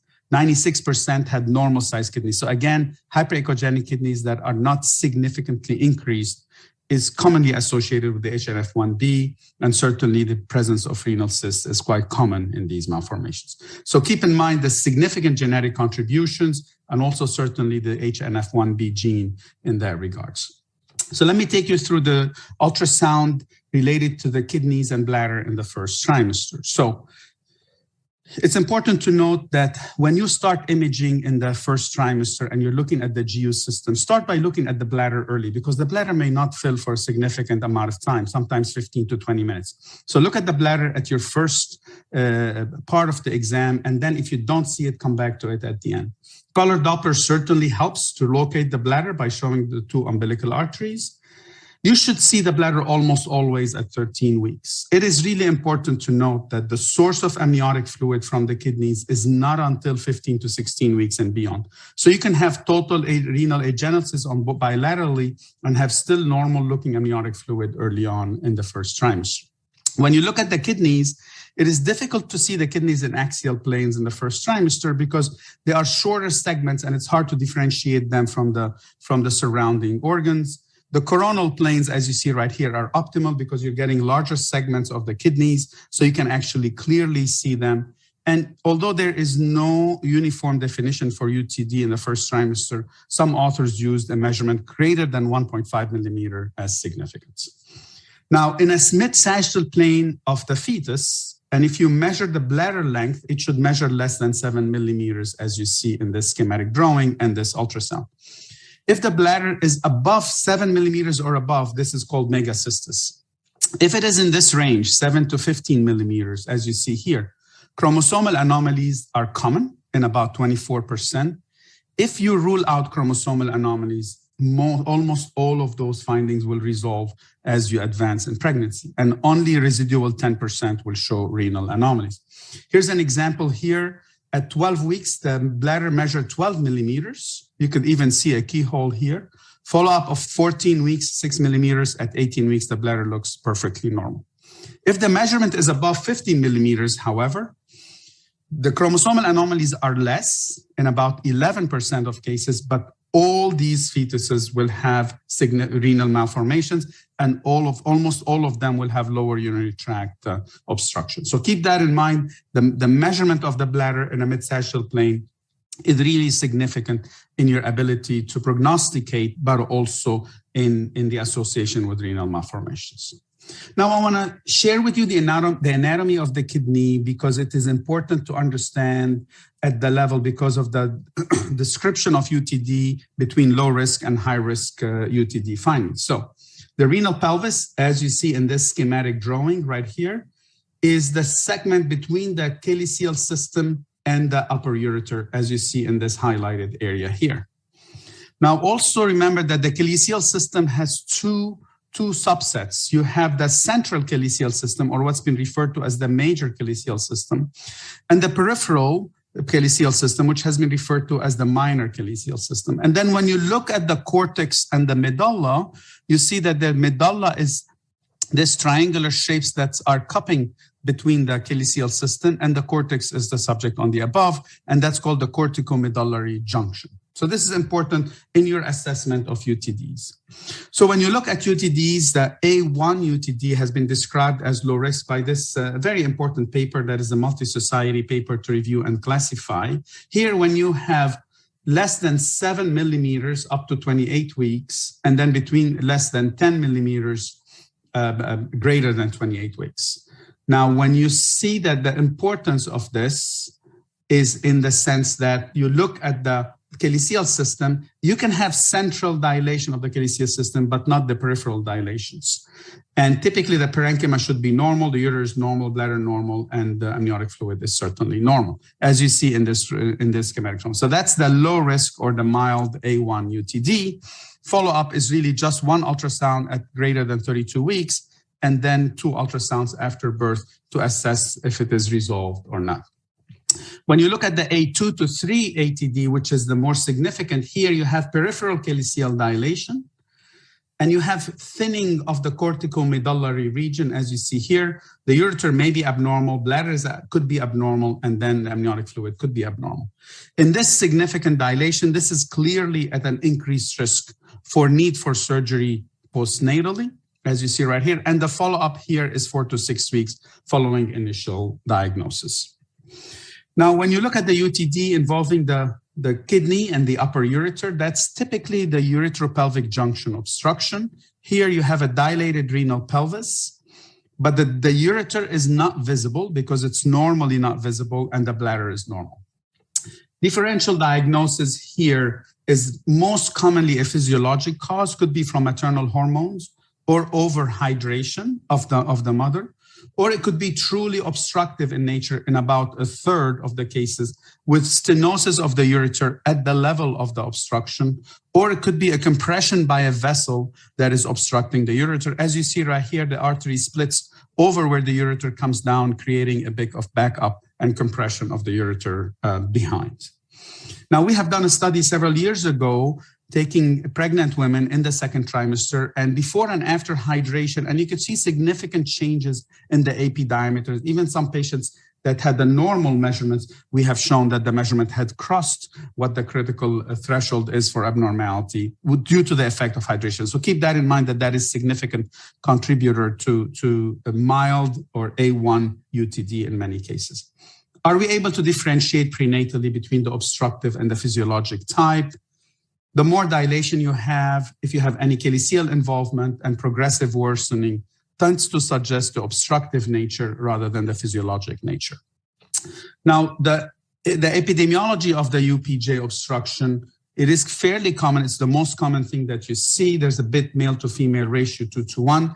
Most of the cases are unilateral, but on 10% of the cases, you could see bilateral cases, as you see here. Most involve the left kidney, and there could be an association with extrarenal anomalies in some cases. Now, if you see progressive dilation on follow-up, that is commonly associated with poor prognosis. You can see this fetus at 23 weeks with a bit of a pelvis dilation and upper ureter here. Look at the changes at 28 weeks and at 32 weeks. You know that this is significant progression, typically associated with significant need for surgery postnatal. Now, if you have a dilated renal pelvis and the distal ureter is seen, so you have a dilated renal pelvis and then you have a dilated ureter coming out, but the bladder is normal, then typically the differential diagnosis here could be a ureterovesical junction obstruction. The obstruction is at the level where the ureter meets the bladder. Could be a megaureter, typically bilateral though. Could be a vesicoureteral reflux, which is fairly common, or a duplex kidney, as I will explain later. So when you look at this, you see a dilated renal pelvis, a dilated distal ureter, and if you see a dilated bladder also, especially if it's thickened, then the obstruction is typically in the lower urinary tract here, and a lot of those are posterior urethral valves in about 50 to 60% of cases. But remember that you can have urethral atresia in about 20 to 40%, and you can have other causes, as you see here, including Prawn-Belly syndrome, cloacal dystrophy, and megacystis microcolon syndrome. In the first trimester, you will see the lower urinary tract obstruction as vesical outlet obstruction. Here you see a significantly dilated bladder. These are the megacystis beyond the 15 millimeters. And you see a keyhole appearance in many cases, as you see here. Keep in mind that the amniotic fluid up until 15 weeks is normal. So you can see with total obstruction here, you still can see normal amniotic fluid. Now, what is the prenatal evaluation for the vesical outlet obstruction? It's complex, and the counseling is quite complex. Here, you need to do a detailed ultrasound, amniocentesis or a vesicocentesis for CGH to assess for the association with chromosomal abnormalities. Could be up in some 20% of cases in some series. Assess the kidney for their size, their echogenicity, and the presence of cortical cysts, which may have some correlation with in regards to presence of renal dysplasia. Evaluate the urine for prognostic indices, and certainly comprehensive counseling with parents because of the complexity of this malformation and the outcome. This is really, really critical in your evaluation. So how good are we in predicting prognosis in such cases? Well, if you look at the kidneys and you see obstructive cystic dysplasia, the kidneys are small, they're echogenic, there are cystic changes, especially on the periphery, and certainly associated oligohydramnios. These tend to denote that the kidney's function is decreased. Now, when you look at the renal function by looking at the electrolytes through a vesicocentesis, here some recommend that you need to look not only at the second, but maybe at the third vesicocentesis, because the first one you remove all urine from the bladder. The second one is probably the urine draining from the dilated ureters. And maybe the third one is the one that would give you the ability to assess the kidneys. Keep in mind that these are not as predictive as we want them to be. And looking at a meta-analysis of several studies, systemic review, you see none of them so far can be shown to yield significant accuracy to predict poor postnatal renal function. However, they are used clinically as an added value to what we see on ultrasound. Now, how good are we in predicting prognosis by looking at ultrasound and urine electrolytes? Probably we are marginally predictive of poor prognosis. The recent studies suggest that the use of the 12 urinary proteins, PUV12, may be more helpful or more accurate in predicting outcome of those pregnancies. However, if you have normal amniotic fluid volume, especially if the diagnosis is made after 24 weeks, this is somewhat predictive of good outcome. Some studies, especially the NAFNET study, had shown that there is some significant, even in those pregnancies, there is some significant renal damage that you can see later on. So our ability to predict is limited, but certainly look at the kidney, look at the amniotic fluid, and look at the electrolytes. And that may give you some idea to prognosticate on the future. Now, what is our intervention? Traditionally had been with putting catheters to drain the bladder, the approach through cystoscopies appear to be a better option, but the data is still very limited. So in a 50 fetal cystoscopies, that is a year one follow-up, you could see the survival is close to 57%, but 76% had normal renal function. And if you follow into year two, again, it's significant, and almost 2/3 had normal renal function. The selection process is complicated. You have to make sure you're dealing with a posterior urethral valve, and the procedure is limited to centers with really expertise in that. But it appears that cystoscopy improves survival over conservative management. The same for placing a shunt, but limited data may suggest that the cystoscopy is a better approach, but certainly we need more data to be able to really come to conclusion on this approach for those patients. Now, let me go through other lists of fetal renal abnormalities. As you see, these are related to aberrant early development. I'll start with the duplicated renal collecting system because this is quite common. So here, what we're talking about is a duplex kidney. So you have a kidney that have actually two kidneys that are joined in one. So there's two distinct pelvic calyceal systems, as you see in this schematic drawing. The upper pole is typically about 1/3 of the size of the lower pole, as you see here. And this could be either uncomplicated, or most of the ones that we diagnose prenatally are complicated, because that's how we get to the diagnosis, by seeing some of the associated findings that would lead us to make the diagnosis of duplex kidney. So when they are complicated, the upper pole will have an ectopic insertion of the ureter. Most commonly, the ones we see prenatally are in the bladder, but could be anywhere along the GU system, and will typically have a ureterocoel within the bladder that you can see on ultrasound. The lower pole will have a commonly reflux along the insertion of the ureter that may result in ureteral dilation and also some pelvic dilation here, or could be associated with UPJ obstruction at this level. In a study that we did several years ago, we defined what are the criteria that you see on ultrasound for the diagnosis of a duplex kidney. First of all, the kidney is increased in size, right? Greater than the 95th percentile. 2, there is typically a cyst-like structure in the upper pole, and I'll show you some ultrasound images, very classic, that helps you to make the diagnosis. There are 2 separate and distinct renal pelvises, and you see a ureterocoel in the bladder that is draining from the upper pole typically, and a dilated ureter usually coming from the upper pole.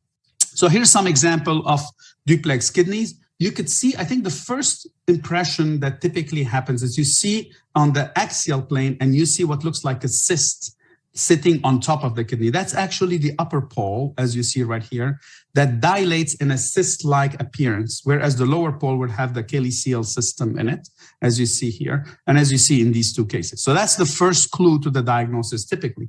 Then you have a dilated ureter that appears as such in the pelvis. That is important to see. That could be the ureter most commonly from the upper pole, but also could be from the lower pole if there is reflux or a UVJ or obstruction. And an important feature is you see ureterocoels in the bladder. Here you see 2 ureterocoels in this bladder, and here also you see 2 ureterocoels, 1 from each side. When you see these reflective membranes within the bladder, this should be very, very indicative for the presence of a duplex kidney, and you should go back up into the system and you look for the duplex kidney. And you see a dilated ureter here, and you see these cystic changes that are actually all seen on cross-section as a dilated ureter. So ultrasound findings is the ureterocoel, which could be your first clue between the ureterocoel and the cystic dilation of the upper pole, as you see right here in these other cases with the duplex kidneys. Keep in mind that if the bladder is significantly full, the ureterocoel may collapse because of pressure. So you may not see a ureterocoel, first of all, because it's not always associated with ureterocoel, a duplex kidney, but 2, could be collapsing from the size of the bladder. Next, let me talk to you about bilateral renal agenesis here. This is an easy diagnosis to make on ultrasound. So what you see on ultrasound is anhydramnios, beyond 16 weeks of gestation, an empty renal fossa bilaterally. The bladder cannot be visualized when you go between the cross sections of the aorta into the iliac vessels, as you see right here. Doppler will show you no renal arteries coming from the descending aorta.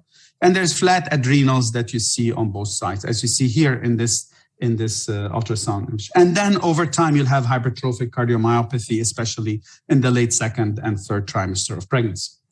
In the first trimester, again, you look for the bladder, you don't see a bladder, but again, there's normal amniotic fluid given the early gestation that we're dealing with. Here's how a flat adrenal looks in the first trimester, again, here and here.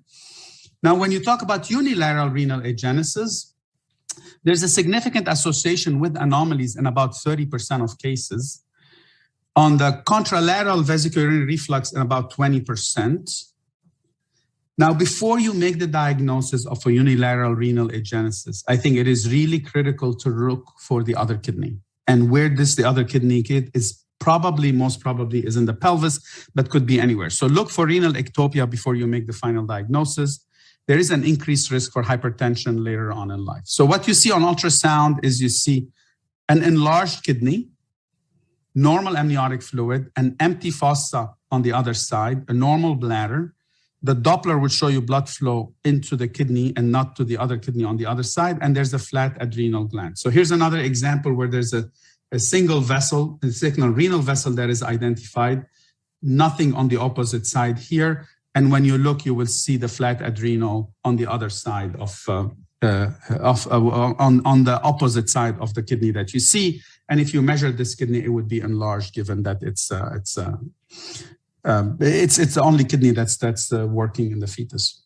Again, before you make the diagnosis of unilateral renal agenesis, look for an ectopic kidney, because in a significant proportion of cases, you will find it when you look for it.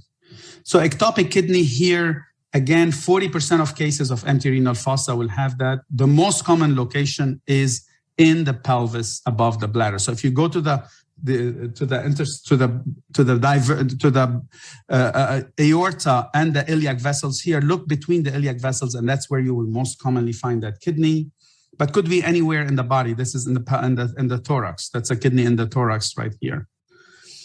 Ultrasound findings: unilaterally empty renal fossa, normal contralateral kidney, commonly superior to the bladder, as I mentioned, may have abnormal morphology, variable blood supply to it.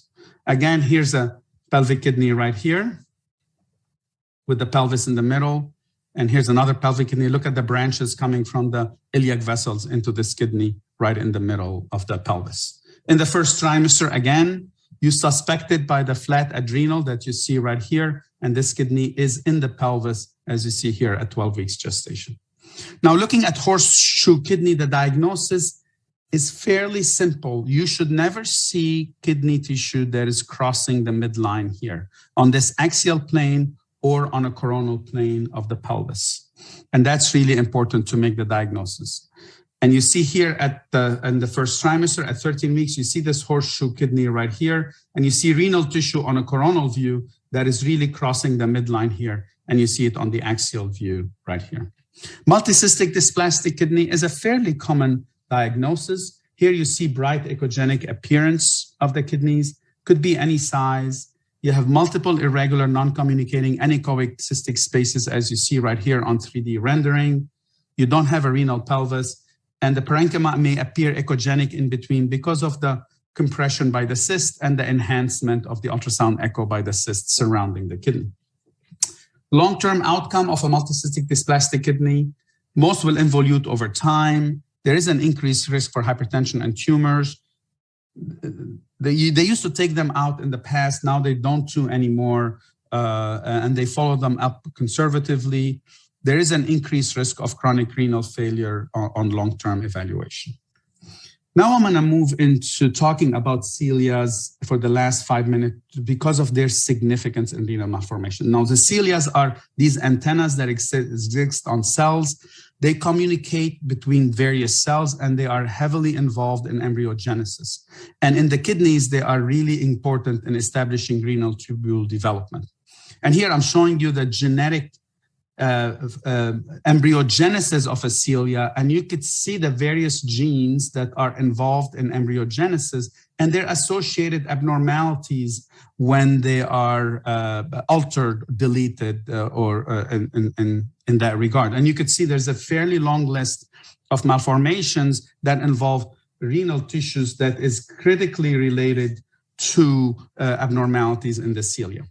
These have been referred to as ciliopathies. Here's a list of the most common ciliopathies that are involved in renal development. Typically what you see in association with those: cystic kidneys on ultrasound, microphthalmia, retinal and cataract involvement in Bardet-Biedl syndrome, molar tooth in Joubert syndrome at the level of the cerebellum, sinus inversus in heterotaxy syndrome, encephalocele in Meckel-Gruber syndrome, and certainly polydactyly in Meckel-Gruber syndrome.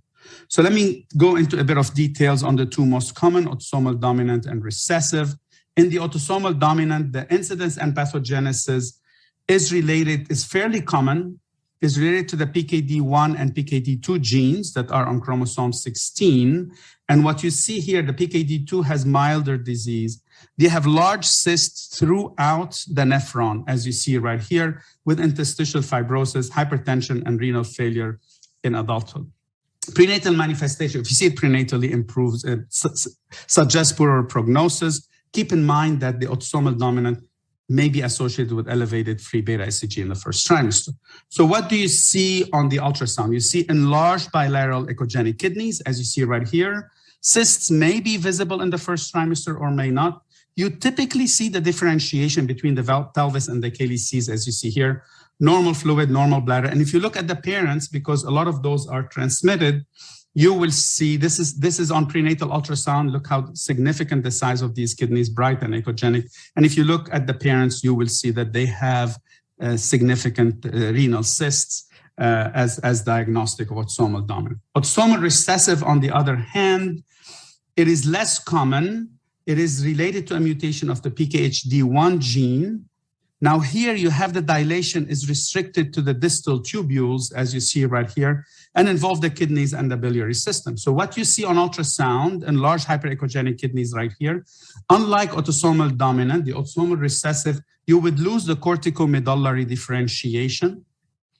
The cysts typically are undetected by ultrasound early on. You may have a small or absent bladder, oligohydramnios most of the time, and the echogenicity may be seen in the first trimester, but later on. Now, how do you make a differential diagnosis of echogenic kidneys? Because that's a common finding that we see. Well, if you look at the echogenic kidney first, this could be a normal finding, could be trisomy 13. As I mentioned earlier, HNF1B gene is heavily involved in that.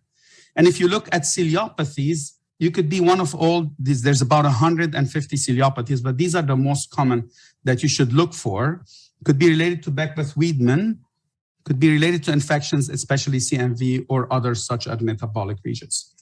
Now, if you look at the kidneys and the kidney is normal in size or slightly increased and the fluid is normal, it is probably related to this differential diagnosis. If you look at the kidneys and the kidneys are enlarged, as you see right here, bilaterally, fluid could be normal, absent, or decreased. It is probably one of these ciliopathies or Beckwith-Wiedemann based on the further assessment on ultrasound.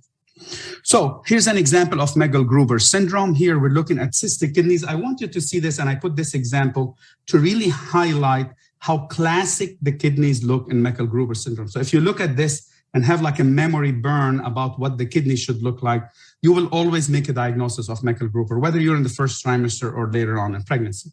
So Meckel-Gruber is associated with cystic kidneys and encephalocele, as you see right here, and polydactyly. And if you see those, think about Meckel-Gruber in this association. Beckwith-Wiedemann have a small omphalocele, typically, as you see right here, macrosomia on ultrasound. And look at the size of those kidneys here.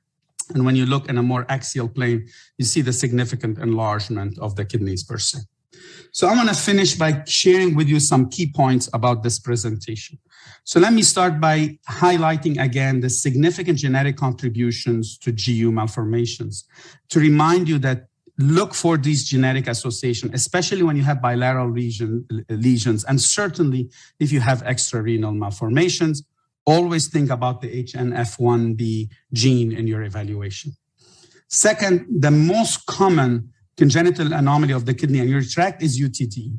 And the most UTDs are physiologic, remember that. And remember the classifications between the A1 UTD and the measurement at various gestation versus the A2 to 3 and the measurement and the associated abnormalities that you could see. And you see in this pie graph that about 60% or so are physiologic and tend to regress after birth. 3, I want to highlight again that the renal source of amniotic fluid is not until 15 to 16 weeks. So you can have a lower urinary tract obstruction or bilateral renal agenesis in the first trimester and still have normal amniotic fluid until about 15 to 16 weeks.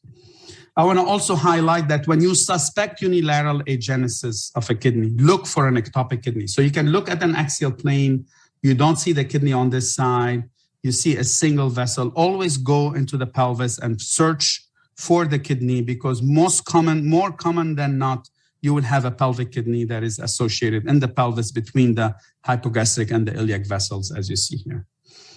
A duplex kidney is typically suspected by a cyst-like structure in the upper pole, as you see right here, and a urethrocoel in the bladder. If you see any of those, think about duplex kidney. Bilateral in most cases, so look at the other side also. And finally, in your differential diagnosis of echogenic kidneys, look at the size, the amniotic fluid, and the extrarenal anomalies. If the size of the kidney is normal to slightly increased, this could be normal. This could be an HNF1B, trisomies, infections of others. But if the kidney size is slightly increased, significantly increased, then think about the ciliopathies that I've talked about, certainly Beckwith-Wiedemann and other. And in your approach to diagnosis of GU abnormalities, all patients should be offered genetic counseling. Care should be multidisciplinary and involve pediatric urology and nephrology if needed. Detailed ultrasound 76811 for extrarenal anomalies. And in your genetic evaluation and diagnosis, if the patient opted for that, would offer a chromosomal microarray as your first line of evaluation. If negative, then you can go to targeted gene panels for renal malformations or a trio-whole exome sequencing if indicated or is available for you. Thank you very much for your attention. I hope that I have shared with you a review of fetal malformations related to the kidneys that would help you in your evaluation.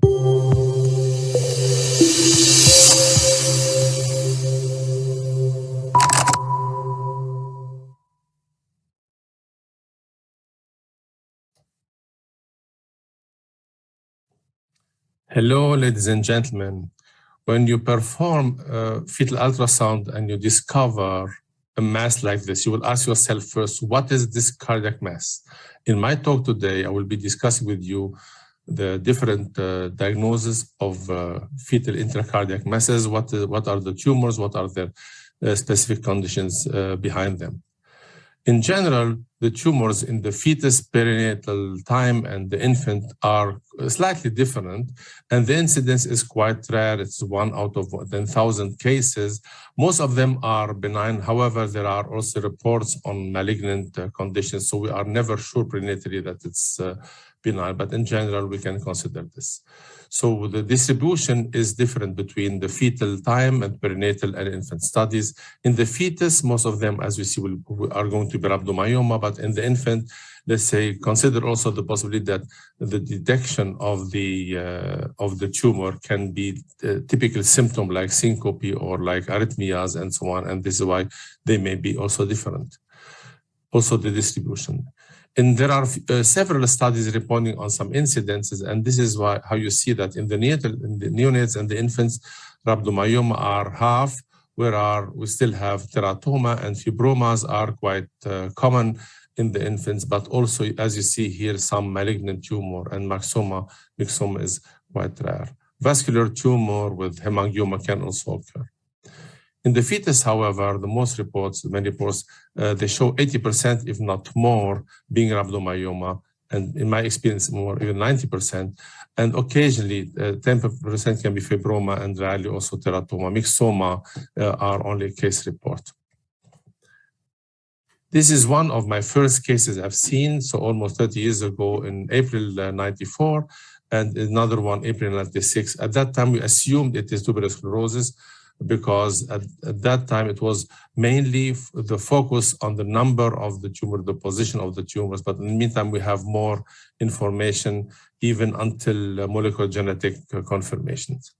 Rhabdomyomas can be, let's say, tumors arising from the muscle of the heart, from the myocardium. They are hyperechogenic and homogenic as well. The location can be different. They can be in the left ventricle, as you see here, in the right ventricle. They can be along the septum, small. They can be in the right atrium. These are single tumors, but they can be also single, small, large, and they can be multiple. In general, they are multiple. And you see here, they can be also large, impeding, let's say, some cardiac failure. And what I would recommend you to do, once you think it is an isolated and a single one, try to get the highest resolution you can. And this is what I did here at 22 weeks. I saw only the one in the right atrium, and I used the linear probe and was able to see several cardiac tumors in this fetus. In general, the number and the size increased during gestation. Some of the theories says that, and I think this is true, that like the myoma in the woman on the uterus, the role of estrogen of the pregnant woman leads to increase in the size of these rhabdomyoma. And once the child is delivered and there is no impact of any hormones of the mother, they will regress. This is why they augment in size in pregnancy and will regress after birth. And you see here the location. These are two different cases. And in general, when we see such tumors, we are worried about an obstruction. As you see in this case, it seems that it is obstructing the inflow part. And the patient are, let's say, afraid it can be malignant or it can need some heart surgery. But the main concern, as you see later on, will be the brain affection. And here on 3D, you can better appreciate the position of the tumor within the heart. And you see that it's still not obstructing the mitral valve here. Without 3D, it's sometimes difficult to see these conditions. And when you see this tumor and you think it's obstructing, look at in the other plane and you see that the flow, or says the outflow tract, the aortic valve is still patent and not obstructed by this tumor. Nevertheless, it's still quite challenging.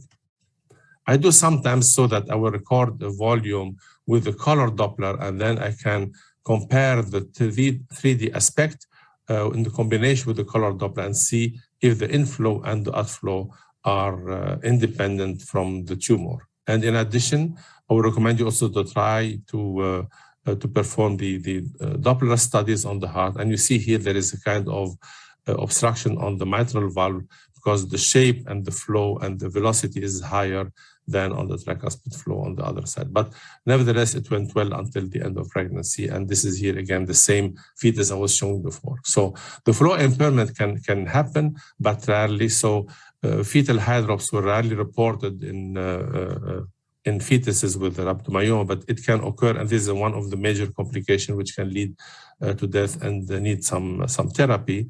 One of the other complications can be also arrhythmia. And another one we observed also as a spontaneous fetal death in third trimester.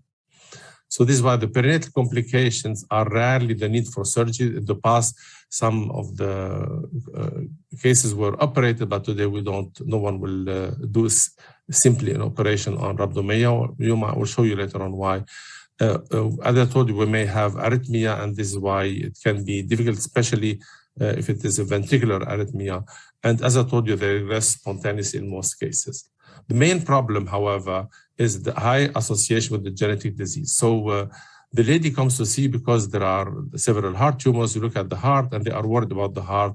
And when you explain them, they realize it is more a brain and a neurologic disease than a cardiac disease. I will not be discussing today the different papers. I pick up three to tell you one of the messages.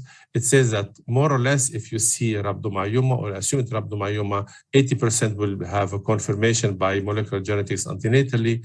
If there are multiple tumor, it is very likely to be tuberous sclerosis complex, even if you cannot confirm by one of the two genes we'll discuss soon. But if it's, however, is a single tumor, it's only 50% to be tuberous sclerosis. The other one are likely to be fibroma or others. And another observation, if most rhabdomyomas are reported in the third trimester at 28 weeks and later on, and some or many may be missed at screening ultrasound. I'm not sure if at the specialized screening ultrasound or a routine on a normal doctor, but you need some magnification and well observation to see some tiny findings. Now, what is about this TSC, tuberous sclerosis, or the morbus Bourneville-Pringle? It is quite common. I'm sure everyone in the audience have seen a case, 1 out of 6,000 births. It is autosomal dominant, so that means it can occur sporadic, but it can be also inherited by one of the parents. In 15 to 20% of the cases, one of the parents has this condition. If you ask in the family history, you'll find, let's say, occasionally epilepsy and so on, and then you know who can be the line and who was the one carrying the gene. In 85% of the cases, the confirmation can be achieved by molecular genetics by selecting the two genes, the TSC1 and TSC2 genes, which are, let's say, specific for this condition, and 85% of the cases. Now, it was called in the past Bourneville-Pringle. Bourneville was a neurologist who was a student of Charcot in Paris, and he described the disease of tuberous sclerosis because he observed in the brain of children or persons dying of epilepsy, these tubers, these nodules in the brain, and the brain appeared abnormal. So this is why it was called the disease of Bourneville. Later on, 10 years later, the Scottish dermatologist described the skin of some patients having epilepsy to be typical, and what is called the angiofibroma, and today we call it Bourneville-Pringle, or 4 years. In the meantime, Bourneville and Pringle were replaced by the two proteins responsible for this disease called hamartine and tuberine, and the genes responsible for these are the TSC1 and TSC2. The principle is that the TSC1 and TSC2 genes cooperate to suppress what is called the mTOR pathway. And when there is a mutation or an abnormal TSC1 and TSC2, there is no suppression, and the mTOR, let's say, works on its own, and it can lead to the development of tumors in the body. It's not only for tuberous sclerosis, but mTOR is responsible for other tumors as well. TSC, in other words, is not a disease of the rhabdomyoma of the heart, and not only of the brain. It is a systemic disease, can affect the brain, it can affect the heart, but it can affect also the kidneys with typical angulipoma. It can affect the lung, typically in women after puberty, so when they have their high estrogen levels, and it can affect the eye and the brain and the skin. So it is a chronic disease of the whole organs, and some can also be treated later on in life.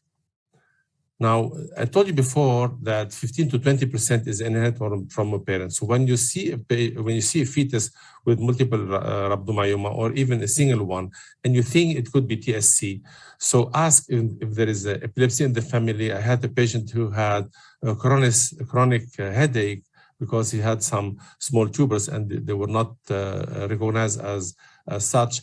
A typical skin lesion like cafe au lait spot and so on. And then you can turn the lights on and see if they have some typical angiofibroma of the face. And this is a photo here of a patient, and this is my recent patient here during the COVID time, showing also these spots, and in addition to epilepsy she had.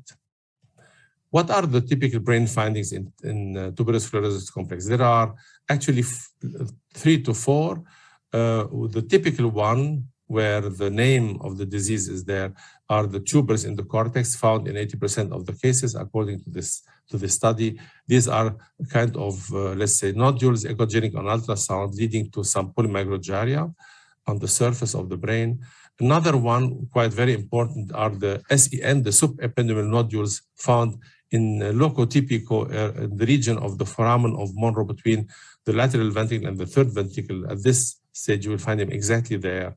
And and you see here also radial migration lines are reported 20%. I think they are more common. And luckily and very extremely rare are the SIGA. The SIGA is abbreviation of subependymal, but not nodule, but a giant cell astrocytoma. And this is so huge, and this is really one of the most severe disease a person can have with this condition, and it's reported to be present in 25% of the cases. And you see, because of the obstruction of the foramen of Monro, it can lead to uni or bilateral ventriculomegaly or hydrocephaly. Now look at, for example, this fetus and how we seek for the brain lesions. So at 23-week gestation, the heart appeared with the multiple rhabdomyoma. I will examine the brain by transvaginal view. And what you see here is nothing, because they are not yet there. So my earliest observation was at 24 weeks, but I would recommend you always to scan transvaginally to see the brain lesions. It was negative. Few weeks later, at 28 weeks, the same brain now appeared with these tubers. And as I told you before, you see the polymicrogyria over this region, and you see the white line are the radiation lines I told you before. And another view, another point was the SEN, the nodules, and they are exactly in the region of the foramen of Monro. And these are very well seen on MR because they are so dark. And the other one, the tubers, are not so easily seen, let's say, by a non-expert. Now nodules are found, as I told you, in locotypical here, and you see this is a histologic view, and this is how we seek for an ultrasound exactly in this region. So why I'm telling you this, because if you know what you are looking for, you can selectively go in a frontal view to the region of the genu of the corpus callosum and slightly behind it, and then seek of any asymmetry between left and right. And this is here a view where you see the tubers on one hand and the abnormal brain on the other. And when I went to the region of the foramen, you see here, this is an asymmetry with the nodule present exactly here, compared to this one, and confirmed, of course, on MR. What are the neurological findings and problems in a person with tuberous sclerosis complex? 90% seem to develop epilepsy during life, but mainly it is in early childhood and in toddlers. So this is why it's important to know the disease on time to be able to treat. Epilepsy can lead to neuropsychiatric disorders, and there is a term used in the literature of TSC. It is the TUND, which is the abbreviation of tuberous sclerosis associated neuropsychiatric disorder, which is, let's say, which is quite important, so not to underestimate. This is why there are now efforts in the meantime and a lot of research on this field. And I want to highlight two drugs used in this field. One is the vigabatrin, which is an anticonvulsant, and the other one is everolimus or sirolimus. Let's start with the first one. A group from Poland has extensive experience on this field of TSC, and they observe that if they give the treatment before the onset on seizure, which means before epilepsy starts, the outcome is improved.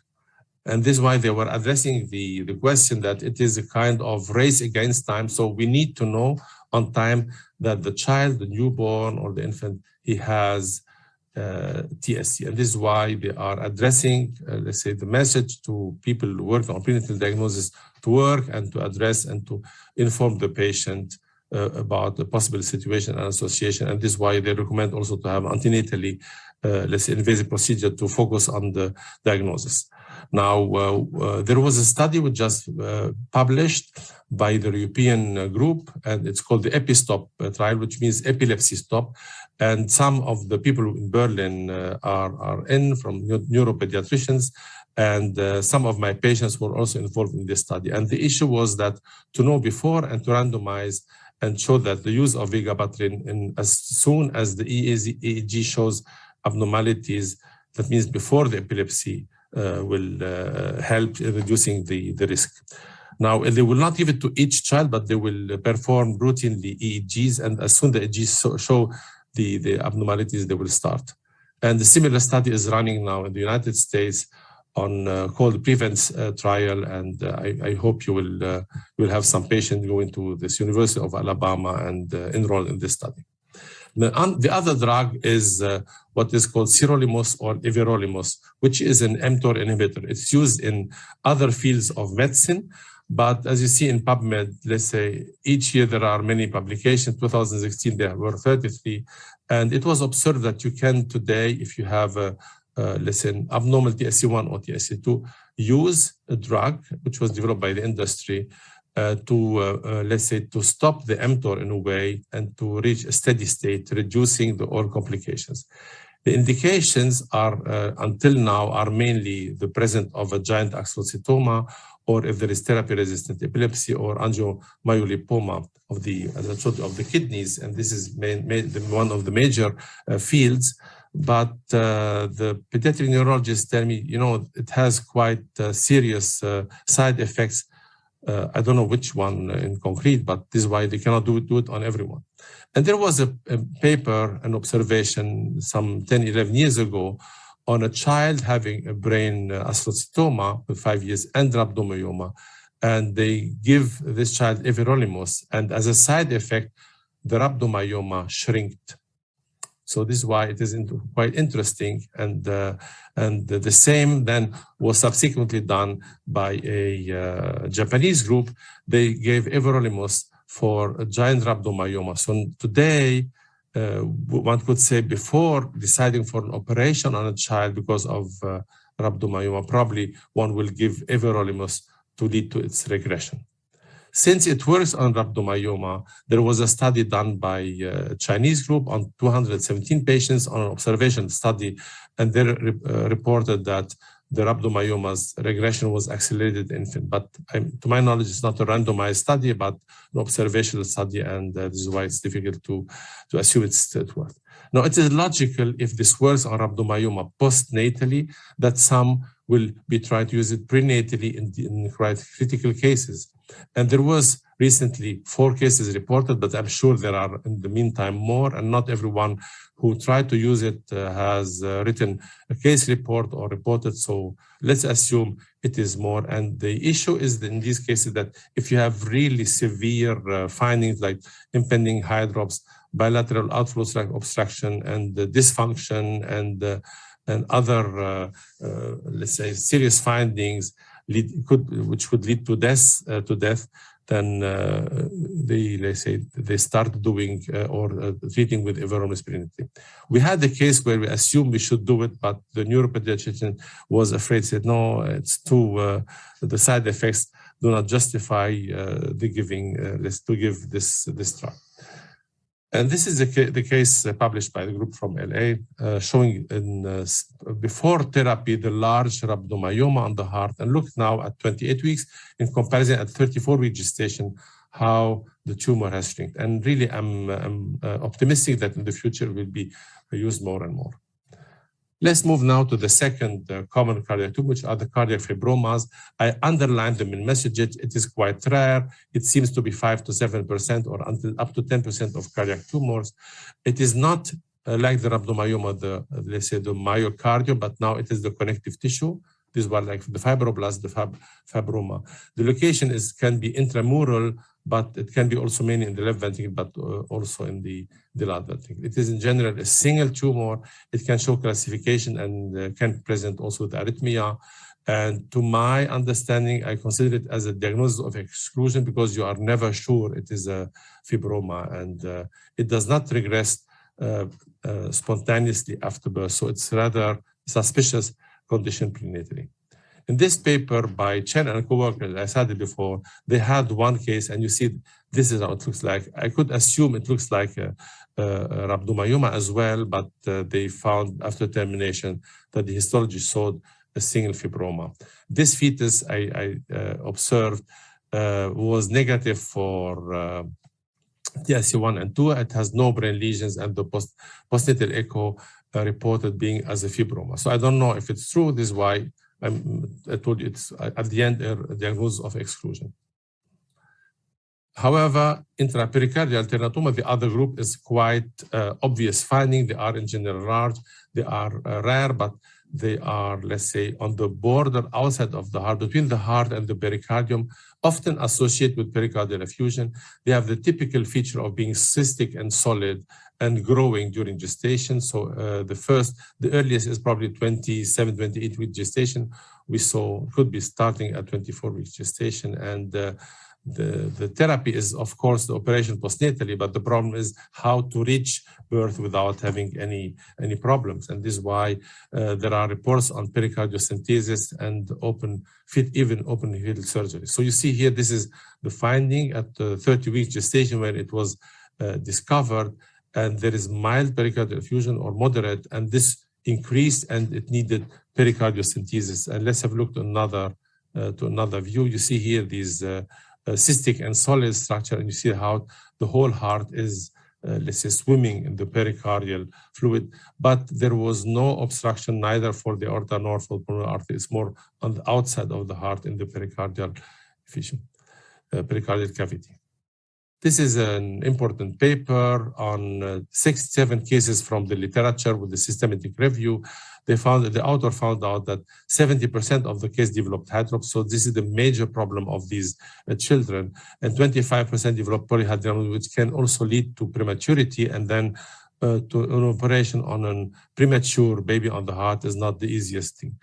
And in this study, in this systematic review, 26 out of the 67, which means 40%, had the fetal pericardiocentesis, and they said that in the hydropic group, if there was an intervention, there was a survival until 75% of the cases. But if you have hydrops and you do not intervene by performing pericardiocentesis, 2 out of 3 will die.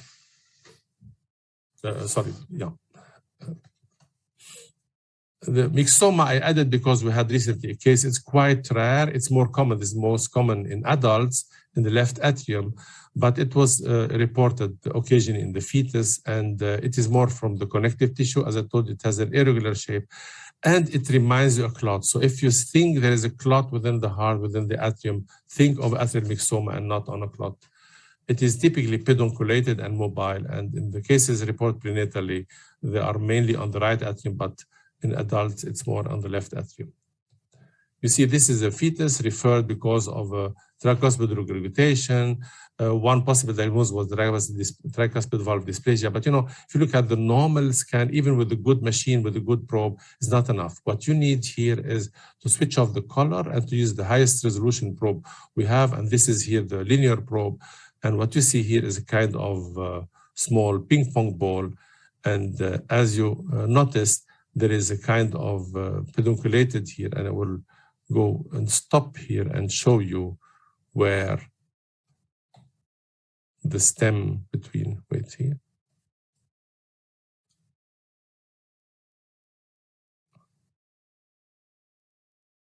Yeah, this is the part here. So this is the peduncle. And you see here, it goes in and out and in and out. And this had to be removed after that. You see here, this is also on 3D, either on a live 4D or on a stick volume, showing you the relationship and the non-obstruction of the right ventricle. Yes. And a similar paper was reported by Dario Palladini in the 2001 in the Green Journal on the same similar image I showed you in my talk. So I come now to the end. I hope if you want to read more about it, refer please to the new edition of our book, which appeared in April. And the main message of my talk today is you should check for the location, but also for additional signs. I showed you that for the rhabdomyomas, they can be present in different places. They augment inside during gestation, and they are echogenic, homogenic. And in general, we find them when they are multiple. It's very likely. I showed that it's possible that fibroma can also be present in the along the septum and in the left ventricle and right ventricle, and can be associated with arrhythmia or with central necrosis or calcification. And I showed you that the pericardial teratoma are rather outside of the heart, between the heart and the pericardium, in general on the right, over the right atrium, or could be also on the left atrium. And last but not least, the atrial myxoma. I showed you the case with the pedunculated and moving in and out into the right ventricular cavity. And I thank you very much for your kind attention.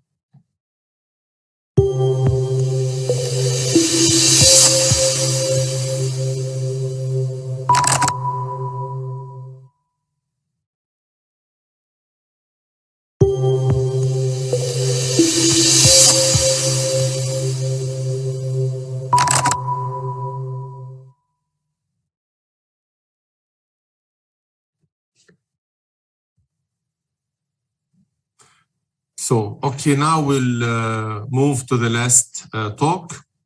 It will be with Alfred again. His topic today is approach to diagnosis. When we were writing the book, we had the idea of introducing this new concept, which is a kind of organigram. When you see a hint on the fetal heart, what are the next steps allowing you to make the diagnosis, the final diagnosis? And this is what we call the approach to diagnosis. And we have introduced in each chapter or anomaly, let's say an organigram of this specific anomaly to get to the final diagnosis with some examples. So, and this is now the talk is going to give. We'll be focusing on 2-3 signs and the approach to diagnosis. So please, Alfred, let us hear the last talk, and after that we'll be running the discussion.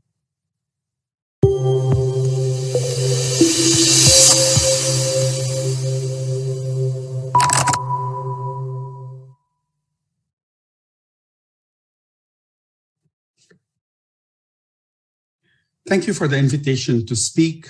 My presentation is on approach to diagnosis of conotruncal malformations.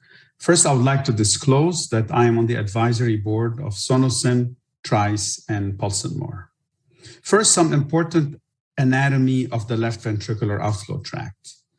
The blood that enters the mitral valve, as you see here, exits from the aorta that is centrally located in the heart, pointing towards the right shoulder. And the blood that enters through the tricuspid valve exits from the pulmonary artery pointing towards the left shoulder. So these two vessels are perpendicular to each other at the level of the heart as they exit from the heart.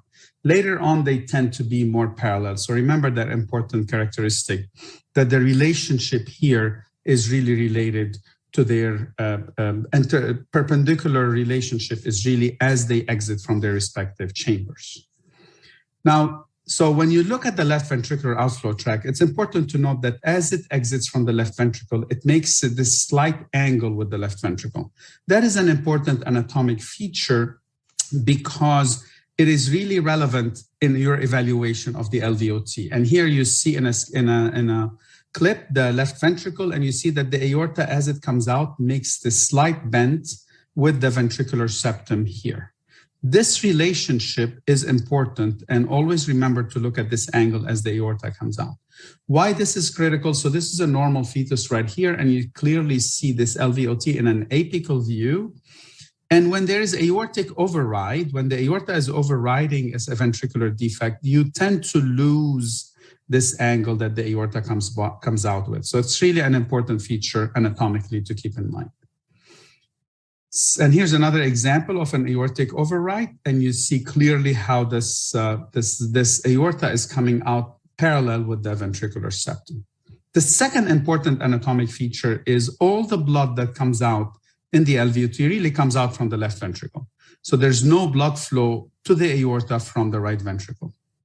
And that is really important because if you have any blood that's coming from the right ventricle into an ascending aorta, this could be really one or two things. Either you have an aortic override with blood coming from the right and the left ventricle, and you see the aliasing that is associated with that because of the increased velocity of blood here. Or you could have a perimembranous ventricular septal defect, and you see the aliasing here flashing as the blood hurries up from the right ventricle into this ascending aorta. The third important anatomic feature is that the ascending aorta in the chest at the level of the axial plane, at the level of the LVOT, should not give any branching. And the aorta gives branching higher up in the chest beyond the LVOT plane in a transverse view. And here you see the left ventricle, the ascending aorta. In this transverse plane, you should not see any branching from the aorta. The branching start to occur deeper or higher up in the chest in a more of an oblique plane of the aorta. So you should follow the aorta into upper chest and should not see any divisions of the LVOT coming out. So these are the three really important anatomic features of the LVOT that I want you to always evaluate and focus on. If you see any division of that vessel that comes out of the left ventricle, this is by definition the pulmonary artery, and this is a case of transposition of the great vessels. In transposition of the great vessels, the pulmonary artery arises from the morphologic left ventricle, and in a transverse plane like this, you tend to see the left branch of the left pulmonary artery offshooting from that aorta, and you see it right here from that pulmonary artery, and you see it right here, confirming the diagnosis of transposition of the great arteries. Now, let me start by talking about tetralogy of Fallot, one of the most common conotruncal malformations. In tetralogy of Fallot, you have a subaortic malaligned ventricular septal defect. So you see the defect here is not really aligned with the atrial septum, and that's what the word malaligned means. Two, you have an overriding aorta. As I have shown you, and notice the angle with the ascending aorta is parallel with the ventricular septum. You have a narrow stenotic pulmonary artery, and you have ventricular hypertrophy, primarily of the right ventricle, that is commonly seen postnatally, mostly in untreated patients. So that is rarely seen prenatally. So remember that the right ventricular outflow tract obstruction in the presence of aortic override is a spectrum. You can have what the pulmonary artery looks almost normal in size, to pulmonary stenosis, which characterizes tetralogy of Fallot, to pulmonary atresia, which becomes pulmonary atresia with VSD. So there's a fairly wide spectrum. And in your evaluation, you really should look at the pulmonary artery to assess how stenotic that pulmonary artery is. So in tetralogy of Fallot, the classic form that we see with aortic override and pulmonary stenosis accounts for about 80% of all the cases. Then you can have pulmonary atresia with VSD that accounts for about 10% to 15% of the cases. And rarely you have absent pulmonary valve syndrome. And I'll show you examples of all those. And there are other forms that's a combination of these features plus other associated abnormalities. So what do you see on ultrasound? At the 4-chamber view is typically normal. And what you see is left axis deviation in about a third of patients with tetralogy of Fallot. So here's an example of a patient with tetralogy of Fallot. That's the 4-chamber view. First of all, if you are an astute observer, you would see that the descending aorta is on the right side. This is the left side of the fetus. And this is a case of tetralogy of Fallot with right-sided aortic arch. And here the angle is probably normal for almost close to 45 degrees. But when you have an angle that is almost 50 degrees or 60 or 70 or 80 degrees, as you see right here, that is a left axis deviation that is present in about a third of tetralogy of Fallot. We have looked at what is the significance of a left axis deviation in cases of tetralogy of Fallot. What we have found is when you have an abnormal axis, there's more commonly pulmonary atresia in your cases, more commonly a right-sided aortic arch, and more commonly associated with genetic abnormalities and also with poor outcome. So if the angle is deviated, look at the aorta very closely and then look at other associated abnormalities. What about the 5-chamber view? In the 5-chamber view clearly is abnormal because you have an aortic override. So the aorta is pushed to the right side, aortic dextroposition. Typically the aorta becomes dilated in the 3rd trimester. And there is an associated, by definition, a perimembranous subaortic ventricular septal defect. So these are the characteristics of the 5-chamber view. And here, 2 fetuses with tetralogy of Fallot. You see the aortic override here. There's a ventricular septal defect right here. And again, in this axial plane, you see the aortic override over the septum between the right and the left ventricle, and the aorta is a bit dilated. This fetus is more advanced in this gestation than this fetus here. Color Doppler certainly will confirm this aortic override by showing the aorta overriding both ventricle, by showing blood coming from the right and the left ventricle, as I have shown you. This has been described as the Y sign. You also see some aliasing at the level of the valve because of increased blood flow. And here's a schematic drawing of the Y sign, and here's another fetus showing you the aortic override. This aortic override is really important. This is the Y sign in real time, showing you clearly the aliasing over the septum and blood coming from the right and the left ventricle into this ascending aorta. And here's a 3D ultrasound showing you the Y sign, again, in a fetus with the Chaoui of Fallot.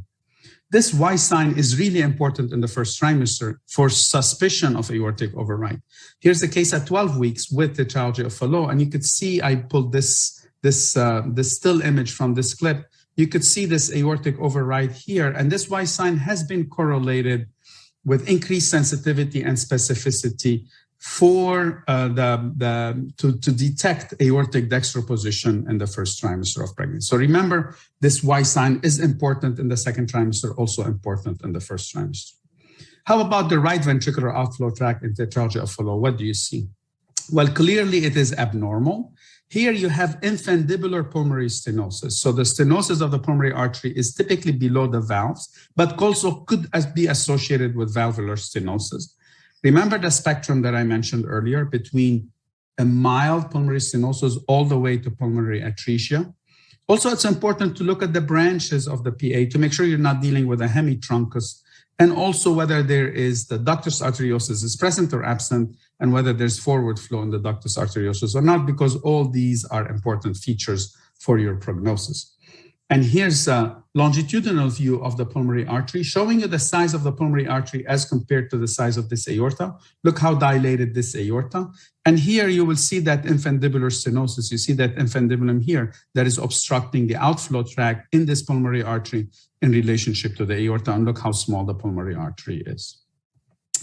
So the Chaoui of Fallot, again, look at the RVOT is really critical to the evaluation of the Chaoui of Fallot. Now, if you look at this Y sign here in an aortic override, the RVOT again shows narrowing of the pulmonary artery in relationship to the aorta, as you see here. What about the three-vessel trachea view? In the three-vessel trachea view, it is clearly abnormal, right? Because you have a dilated aorta, but more importantly, the aorta could be on the right side in about 25% of cases. So that's really important to look for. By definition, the PA is small and stenotic, and there's a spectrum of PA stenosis and atresia. Two fetuses with the Chaoui of Fallot at the three-vessel trachea view. Look at the size of the aorta in relationship to the pulmonary artery. There's forward flow in the pulmonary artery here, similar to the flow in the aorta.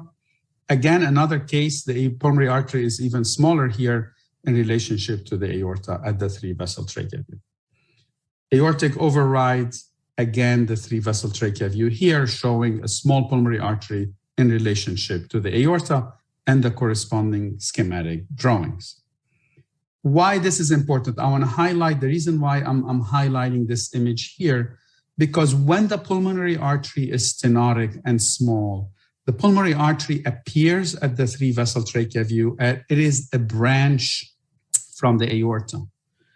A branch-like appearance is really important for you to suspect the presence of pulmonary stenosis. So keep that in mind. The pulmonary artery is not really attached to the aorta here, but because of its size and how narrow it is, it appears as it is a branch coming out from the aorta. And I put this schematic drawing here for you to remember that important anatomic sign in your day-to-day evaluation.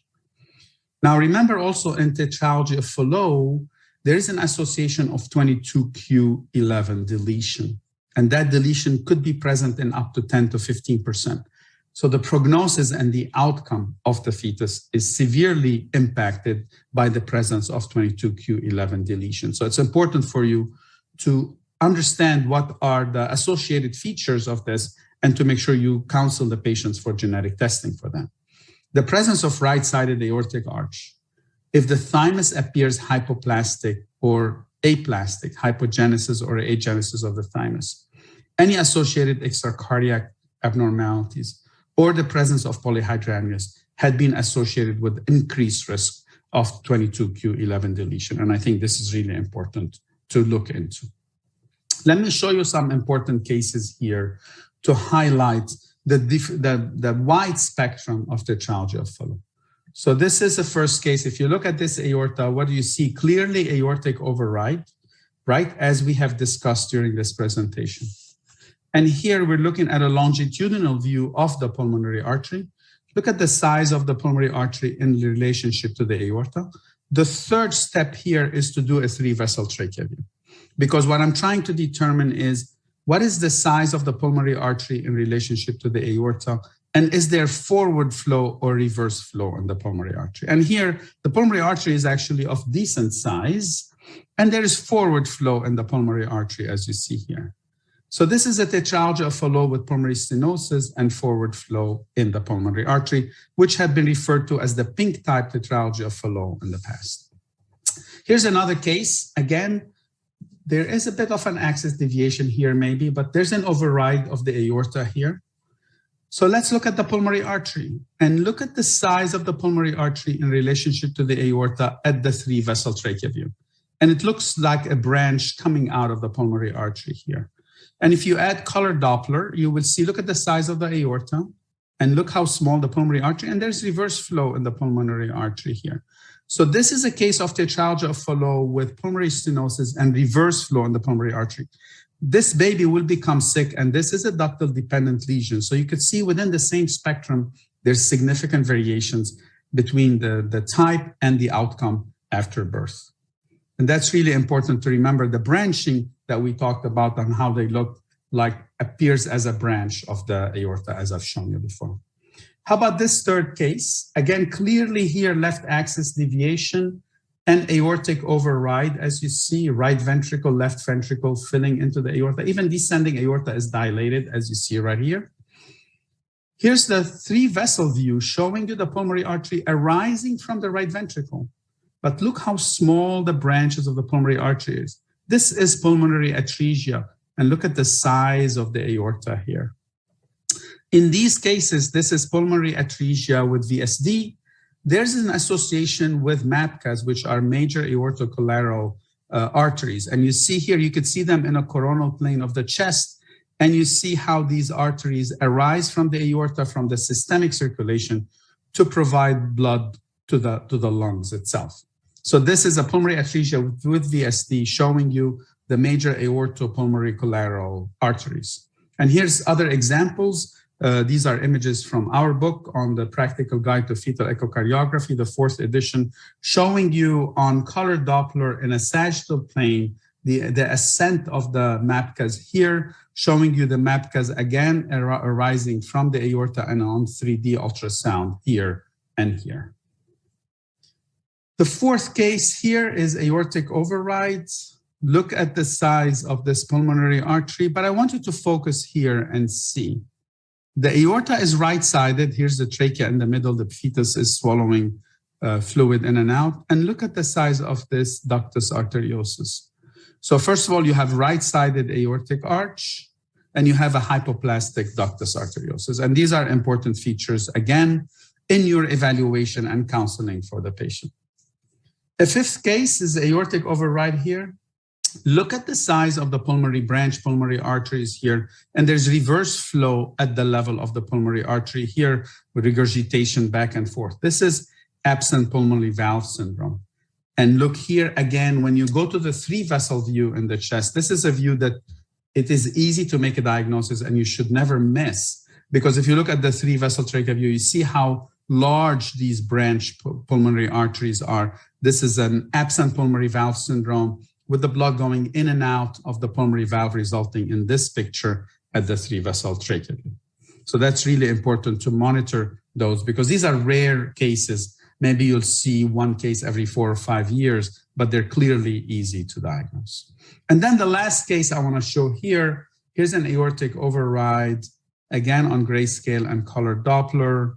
But look at the size of this pulmonary artery. This pulmonary artery is almost equal to the cross-section of the aorta with forward flow. This is an aortic override with normal pulmonary artery. So really, maybe this is just a large ventricular septal defect with a bit of an aortic override.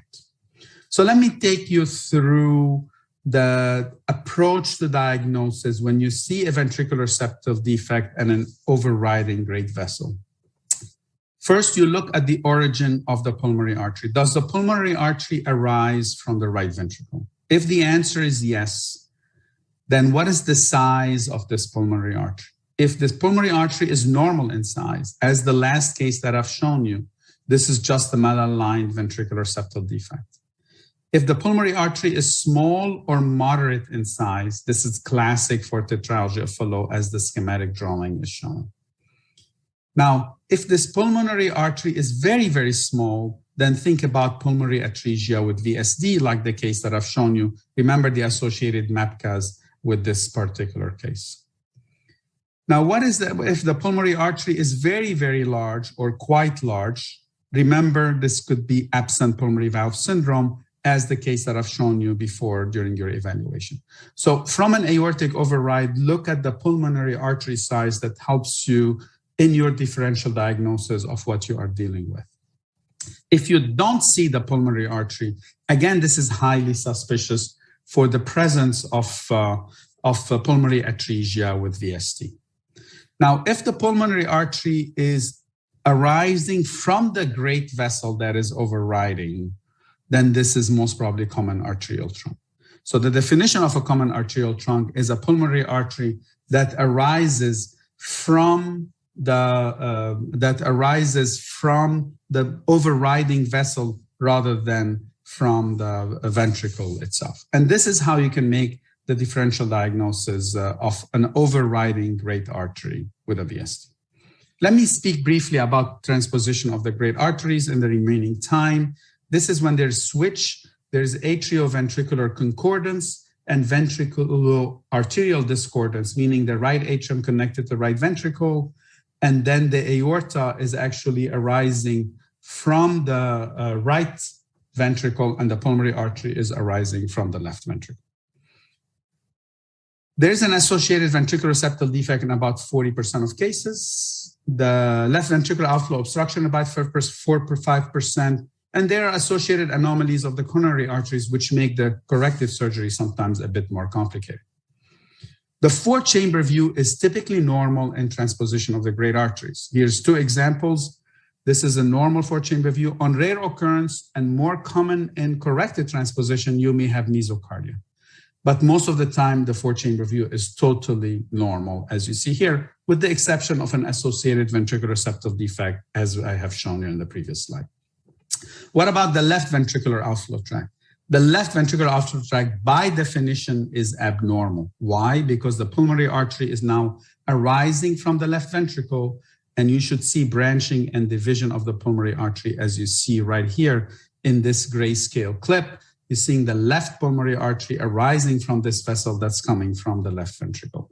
And here's another example, left ventricle, and here's the vessel, and you see the branch coming out. This could be a subtle situation, and it is not easy to make this diagnosis.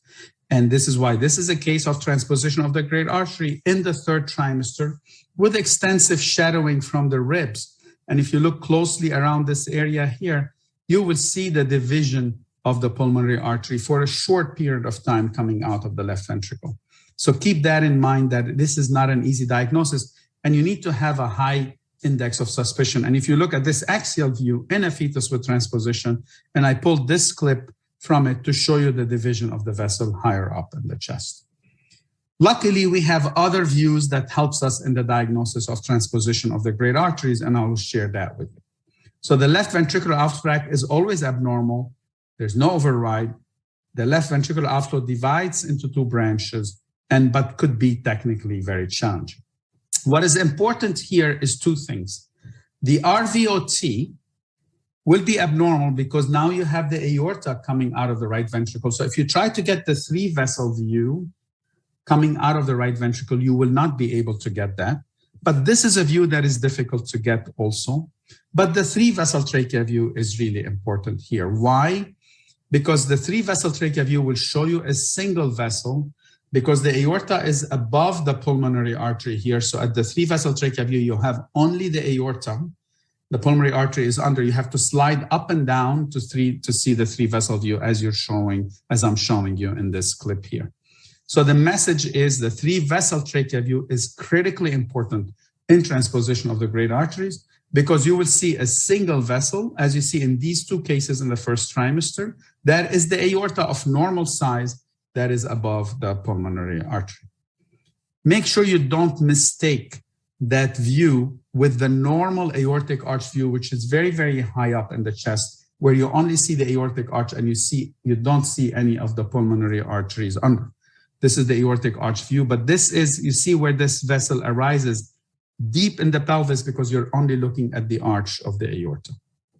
So the 3-vessel trachea view is very commonly abnormal. You see 2 vessels, the aorta and the SVC, and the PA is posterior to the aorta. And remember that this is very commonly abnormal, but not 100% like the LVOT. What you need to, if you suspect the presence of transposition, then you can go to the parallel planes, as you see right here, to document the parallel orientation of the great vessels, with the aorta coming, until you see some aortic branches here, and the pulmonary artery coming from the posterior chamber, the left ventricle. And you can go, this is a normal relationship of the longitudinal view of the pulmonary artery cross-section of the aorta.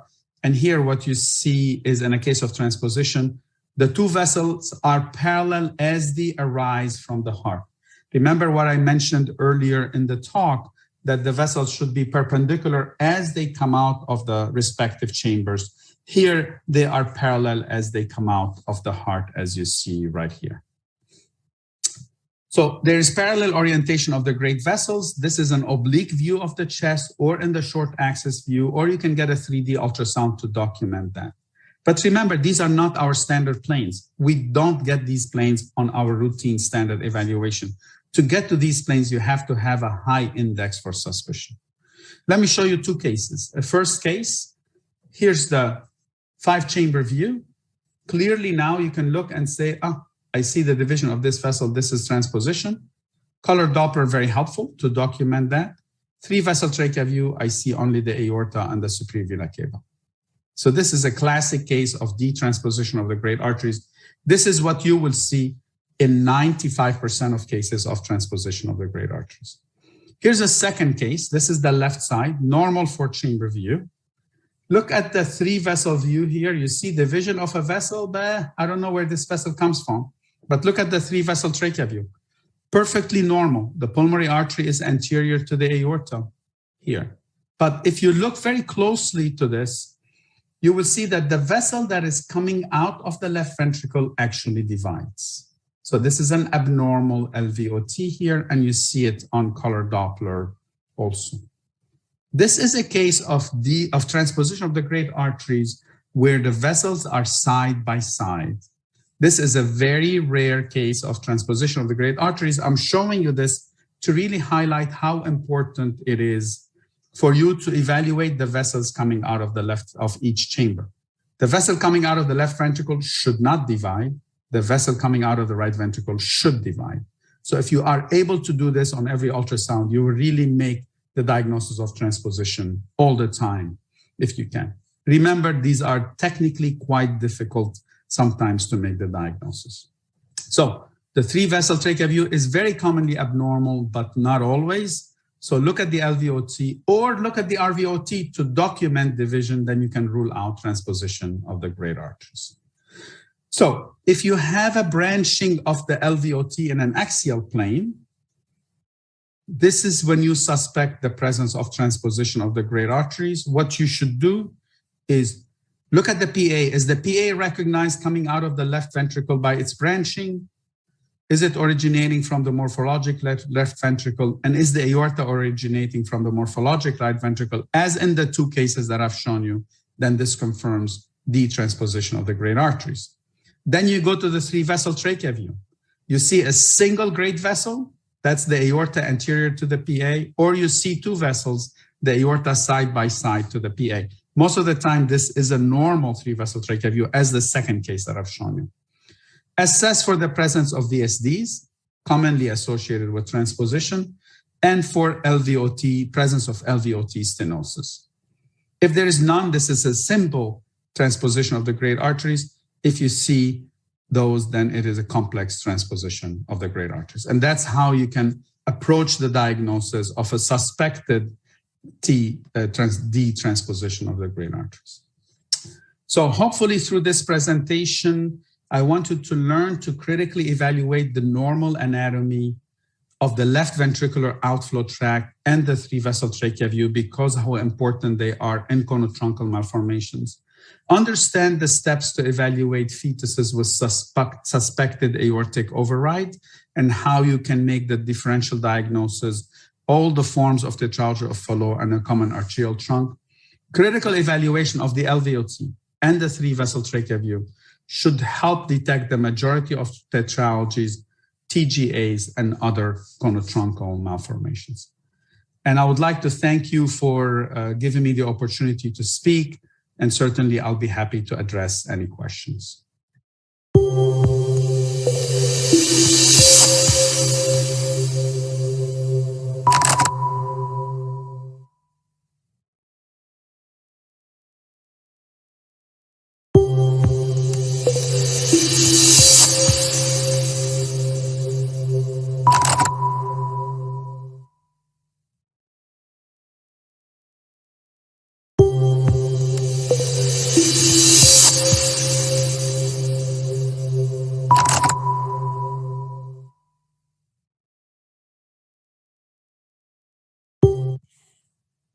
So thank you, Alfred, for this wonderful talk, and I hope you enjoyed also this approach to diagnosis.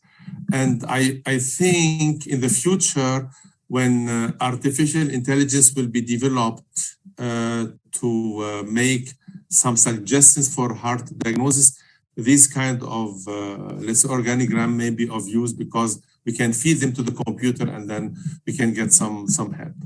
I tried in the meantime to answer most questions coming in, that we don't need to run out of time, but let's say, roughly speaking, it was mainly at the end, 2 questions on the use of Everose for rhabdomyoma. Please do not use it. It seems that it has some, let's say, side effects for the mother. And it's only the cases in the literature. There are 4 cases, not because the drug is not available, but because they waited for the severe cases before the baby will die, they give the drug. So I prefer not to do it in utero unless you have some severe brain problem. So, and the question was on isolated case. If you isolated rhabdomyoma, consider also of having fibroma and not rhabdomyoma. To differentiate between rhabdomyomas and the other, I showed in my talk, you can listen to it again, but myxoma is quite rare. I've seen only 1 case in my life, and Dario also 1 case. So Gembroek told me he had not seen a case, so it's quite rare, but in the child and adult, it's more common.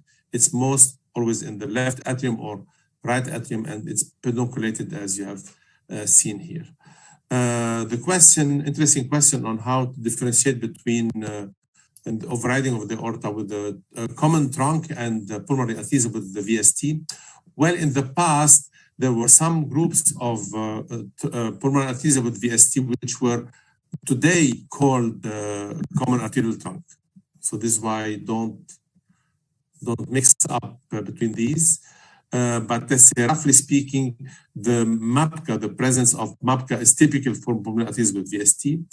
And for me, the typical hint for common trunk is when I see a dysplastic valve, which is override, because in tetralogy or pulmonary athesia, you have a normal anatomy of the valve because it has 3 cusps, while in common trunk, you have problem separation. You may have 3, 4, 5, or 6 let's say valve leaflets, and if there are 3, you don't see anything, but 4, 5, 6 may have a tricuspid stenosis, may have a stenosis of the valve and regurgitation, and this is typical for, but at the end of the day, the question is not what is the final diagnosis, but how to manage and the management depends on how the pulmonary circulation is going to be achieved. Is there any, absolutely, Dr. Abu Hamad, thank you. I will let you know. Can you be sure to have DTGA and not double outlet right ventricle? This is a good question by Julie. I'm not sure of having it, but let's say what I will recommend you to do here is if you have an isolate without VST, TGA is TGA. But as soon as you have a VST and you suspect the transposition of the great arteries, I will always write it could be double outlet right ventricle as differential diagnosis, because you may start with a large VST and DTGA, and during pregnancy there is a shifting of the vessels, and the surgeon will decide to have an operation as double outlet right. So in my reports, when I write DTGA with VST, I will write in brackets the diagnosis could be double outlet right ventricle, and then describing what's going to be seen. So if you have DTGA, VST, and the severe pulmonary stenosis, I will run for double outlet right instead of saying it is a transposition, because in that cases, it is not as easy operated as a transposition. In transposition, the operation will be to cut the two vessels and to change the position and to change the position of the coronary arteries. But if you have a narrow pulmonary artery, you cannot put the aorta on a narrow pulmonary artery. It would be more complicated, and this is why it's not fair to have a counseling as a transposition. So, okay, thank you so much, sir. You're welcome. So I think, yeah, we are just coming to the end. We are on time, so 3 minutes overtime, and it was a wonderful day. I'm really grateful that Dr. Abu Hamad, Dr. Benoit accepted with me to run again this course today. I'm really grateful for Tatiana and Daria that they decided to run the score despite being not in Kiev anymore, but outside. Last year it was so easy because we saw the whole team at the end happy. And this year we have introduced something new with the 3 guests. I think you will agree with me that you were brilliant in giving these nice talks on first semester skeletal by Asha Kurana, on the gastrointestinal anomaly by Karim Karash, and the brain ventriculomegaly by Catherine Carl. And if possible, I would recommend you or please to send us in the chat or by email to the extempore suggestions for the December meeting. We are now putting together the meeting of December of the kind of, let's say, detailed anomaly course for specialists, and then we can consider what are your wishes. And I hope you enjoyed the day like me. It was a long day for the one who were listening from the beginning to the end, like me, but many of you, and enjoy your weekend and have a nice summer. And we'll see you in 2 days in the Volazon Club webinar, or next Thursday in the gynecological course, or in September, October at the other extempore, or in Congress, or at the end of the year in December. So bye-bye and stay safe and take care.